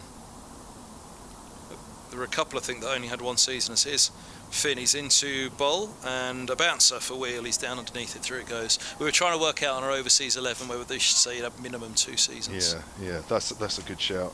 I think, you know, all told, Shane must have been pretty close to that, I would have thought. Yeah, Dave agrees. Oh, Chris Goldie on the wicketkeeper for Middlesex, Adam Gilchrist. Although he was T20 and he only played 1 season, so at the moment we're trying to keep it to first class, aren't we? So here's Finn, bowls and brings it back in to Wheel. It deflects away along the floor towards second slip, and a couple of other ones to throw in. He said Norman Featherstone and Murali Kartik to bowl spin. It's a good shout, and the overseas spinner for Middlesex. Yeah, Kartik, I guess. I'm not sure he'd have had too. Yeah. Kartik have had too many rivals. Was he mainly T20 for you guys? No, he wasn't. He wasn't. He was championship for a couple of years. Finn comes in, bowls. That's going to be plumb unless there's bat involved, surely, on that, isn't there? There's Wheel. It's been Wheel on both occasions that survived the big shout, looking to drive down the ground. And what do you reckon, hitting outside the line? Yeah, possibly just outside the line. But I'll tell you what. Perhaps a fraction more than umpires call. Close. Oh, that was the replay. I'm looking down to see if we're going to get a replay. It was the replay we saw. 280 for 8. Wheel survives. He's on 10 from 32, and Finn is in to bowl to him again now. A lifting ball outside of the off stump. Look at that, taken above the head by Simpson. Ooh. I'll quickly get some in because Dave's going. Dino says, have you mentioned Sean Irvine at all in the overseas 11? Unlucky not to get a mention if so. Tony Mays at Solent Sports says, if Dave is looking for an overseas all-rounder, Wasim Akram was with us for at least one season about 20 years ago. Yeah, but half a season, says Dave. Yeah, that's right. And Richard Shelley. No. Yeah. Finn, 2 balls left of his 23rd. He bowls. That's taken from a very straight line down to long leg for a single by Wheel. Moves to 11, 281 for 8. Any more, J-Mo, on the... Richard Shelley says, here you go, overseas 11, Greenwich, Richards, Clark, Hayden, Hughes, Akram, Hughes, the late Hughes, Akram, Pothas, Warren, Marshall, Roberts, Edwards. Edwards? Oh, of course. How can I forget Fidel? He didn't do much, did he? This ball's pushed away to cover, and there is no run. 281 for 8. Sorry if we've missed one or two tweets out because there's been a lot going on today, isn't it? It's been good. Yeah, I have missed loads today, and apologies. Yeah, well, that's your fault. Keep them coming. Dave, many thanks. Dave's going home to warm up. I'm going to go and sit in a warm bath when I get home, if I'm honest. It's been that cold. Thank you, Dave. Cheers, Dave. I'm bringing my thermals and I'm bringing my gloves with the fingers cut out tomorrow. Just like as if I was going to a football game. How ridiculous. I'm going mad. For some reason I was thinking Larry Gomes was a wicket-keeper. Larry Gomes? Yeah, left-hander. Yeah. No, he's a left-handed batter, West Indies. Larry Gomes? But he wasn't a wicket-keeper is the point. No. I was thinking he was for some reason. Here's Anderson from the pavilion end. Length ball and pleasantly driven by Wheel out into the covers, but no run. Because Chris Goldie was saying on the Adam Gilchrist for wicket-keeper, he can't think of anybody else who could have been overseas as wicket-keeper for Middlesex. Larry Gomes. Over the years. It's a good shout. Off the top of my head, for some reason, I thought Larry Gomes was a wicket-keeper as well as bat. But no, he bowled. Did you say he was left-hand bat? Larry Gomes was, yeah. Because he bowled right arm, I think. This is Anderson. Oh, good length ball, which I think has just nipped away a bit on Brad Wheel. The ball is still doing a little bit, although of course we are quite late in the evening. There's big cloud cover and second new ball isn't that old. Lovely big leg cutter there from Anderson. There he goes, was at Middlesex just before me, I think. I need to check all that out. Such a long time ago. Here's Anderson again. Wheel pushes forward. Good diving stop at point. Prevents a single. Yeah, he was right arm. It actually says he bowled both right arm off break and right arm medium pace. Not sure how much he bowled. No. If I'm honest. By the looks of it, it was, what did he feel like that day if the ball was thrown to him? He got 100 for the West Indies. Pretty sure he did. At least one. Played 60 tests. 60? According to this. More than I thought. Anderson again. Wheel push forward. Again, it's gone to point. Wow, I didn't realise he played that much. I'm just going to double check that this is right. Yeah, it is. Larry Gomes. 60 tests, 9 centuries. 9. Oh. Average of 39 and a half. It's not bad, is it? I remember seeing one on TV. That's probably why I only thought there was one. But in not a bad era as well. His test debut was 76. Last test's 87. There you go. Oh, as a player missed outside the off stump from Brad Wheel. I'm trying to think what years he played at Middlesex. I've got a feeling tonight that that in a way Middlesex have dodged one. I think the extra 20 or so runs that they've put on in the time that this has eaten up this evening has actually eaten up a horrible period of time for Middlesex to bat. And unless these two come out and take Hampshire to 350 in the morning, then I think this evening's session's actually doing Middlesex a little bit of a favour. By not batting, I think you're right. It's turned away to the wicket slightly straighter. But when did the over 2 to do? The runs aren't going anywhere. No. Which, you know, Wheel and Abbott are playing it right. There's another maiden. Third maiden out of 19 for Anderson, 2 for 53. The run rate today, 2.9. Umpires are having a look at the light now. Yeah, it does look as though the artificial light has really taken over the natural light out there, doesn't it? And are we off? They've had a chat. They're heading in the direction of the stumps. Are they going to remove the bails? No, they weren't, because they're now coming back to have a chat about it. I think Wheel and Abbott at this point, there's only 2 overs to go. Wheel and Abbott would be delighted to go off now and come back in the morning, wouldn't they? And, Done a good job. you know, clear their heads, set about those 19 runs up to a 3rd batting point and see where they go after that.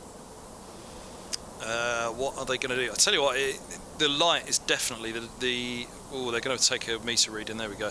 We're off. Yeah. We're off. We're done for the day. They're taking the meter reading now. Okay, well, I say we're done for the day. I can't see it's coming back for a couple of overs. What time is it now? It's 20-7. Oh, time flies. I had a great day, Jay. Oh, it's been good fun. I've enjoyed it, haven't you? Yeah, absolutely. Absolutely. Good cricket. I mean, all the way through. That's the mark of it. You know, the cricket was so good that it's really tough to tell who is the happier at the close today. Again, it could have been an awful lot worse for Hampshire, who won the first session, having them put themselves in. The irony being, this horrible band of cloud that we've been describing coming in for a while, it's got a lovely clear blue sky right behind it. But by the time that gets here, it'll be about 8:30. Larry Gomes, 73-76. There you go. Middlesex, so there we go. I think that's just about going to be it, folks. I don't think they'll be coming back on, not with just 2 overs of the day remaining. So, I don't know. I think honours about even, if I'm honest. Yeah, I think if Middlesex can wrap up those 2 wickets in the morning and Hampshire just below 300, then they set out there with an hour and a half to bat in the morning session. We'll have a look at the overheads as well. But I think day 2, they've seen how this pitch is played. They know there's no demons in it. They know that the pace in it means you're going to have to be patient as a batsman, but you will get your rewards. So equally Hampshire, though, they'll know where to put it on the spot from the word go, won't they? They'll know exactly how to bowl on this pitch. So yeah, I think it's all to play for on day 2. I think, you know, should Middlesex get shot out for 200 on a pitch like this? No. Is it possible that Middlesex could come out and rack up 350 on a pitch like this? Yes. So overall, I think, yeah, a day where both will be relatively happy, but as ever, day 2 will tell us more. Thank you very much, Kevin. He's off to get some reaction. I'll be off to get some reaction as well. I think we're speaking to Sam North East, so have a look out for that on the Hampshire Cricket App and also on the Hampshire Cricket website, Sam North East's reaction to today's play. Thank you for listening. Thank you for watching as well. Hope you've enjoyed it. Hopefully it sounds as though we had a bit of fun on the commentary, which we did. And we will be back tomorrow to see if Hampshire can get over the line, get 300. I think they'll be fairly happy if they get to 300 and whatever happens after that. Join us again tomorrow at 11 o'clock.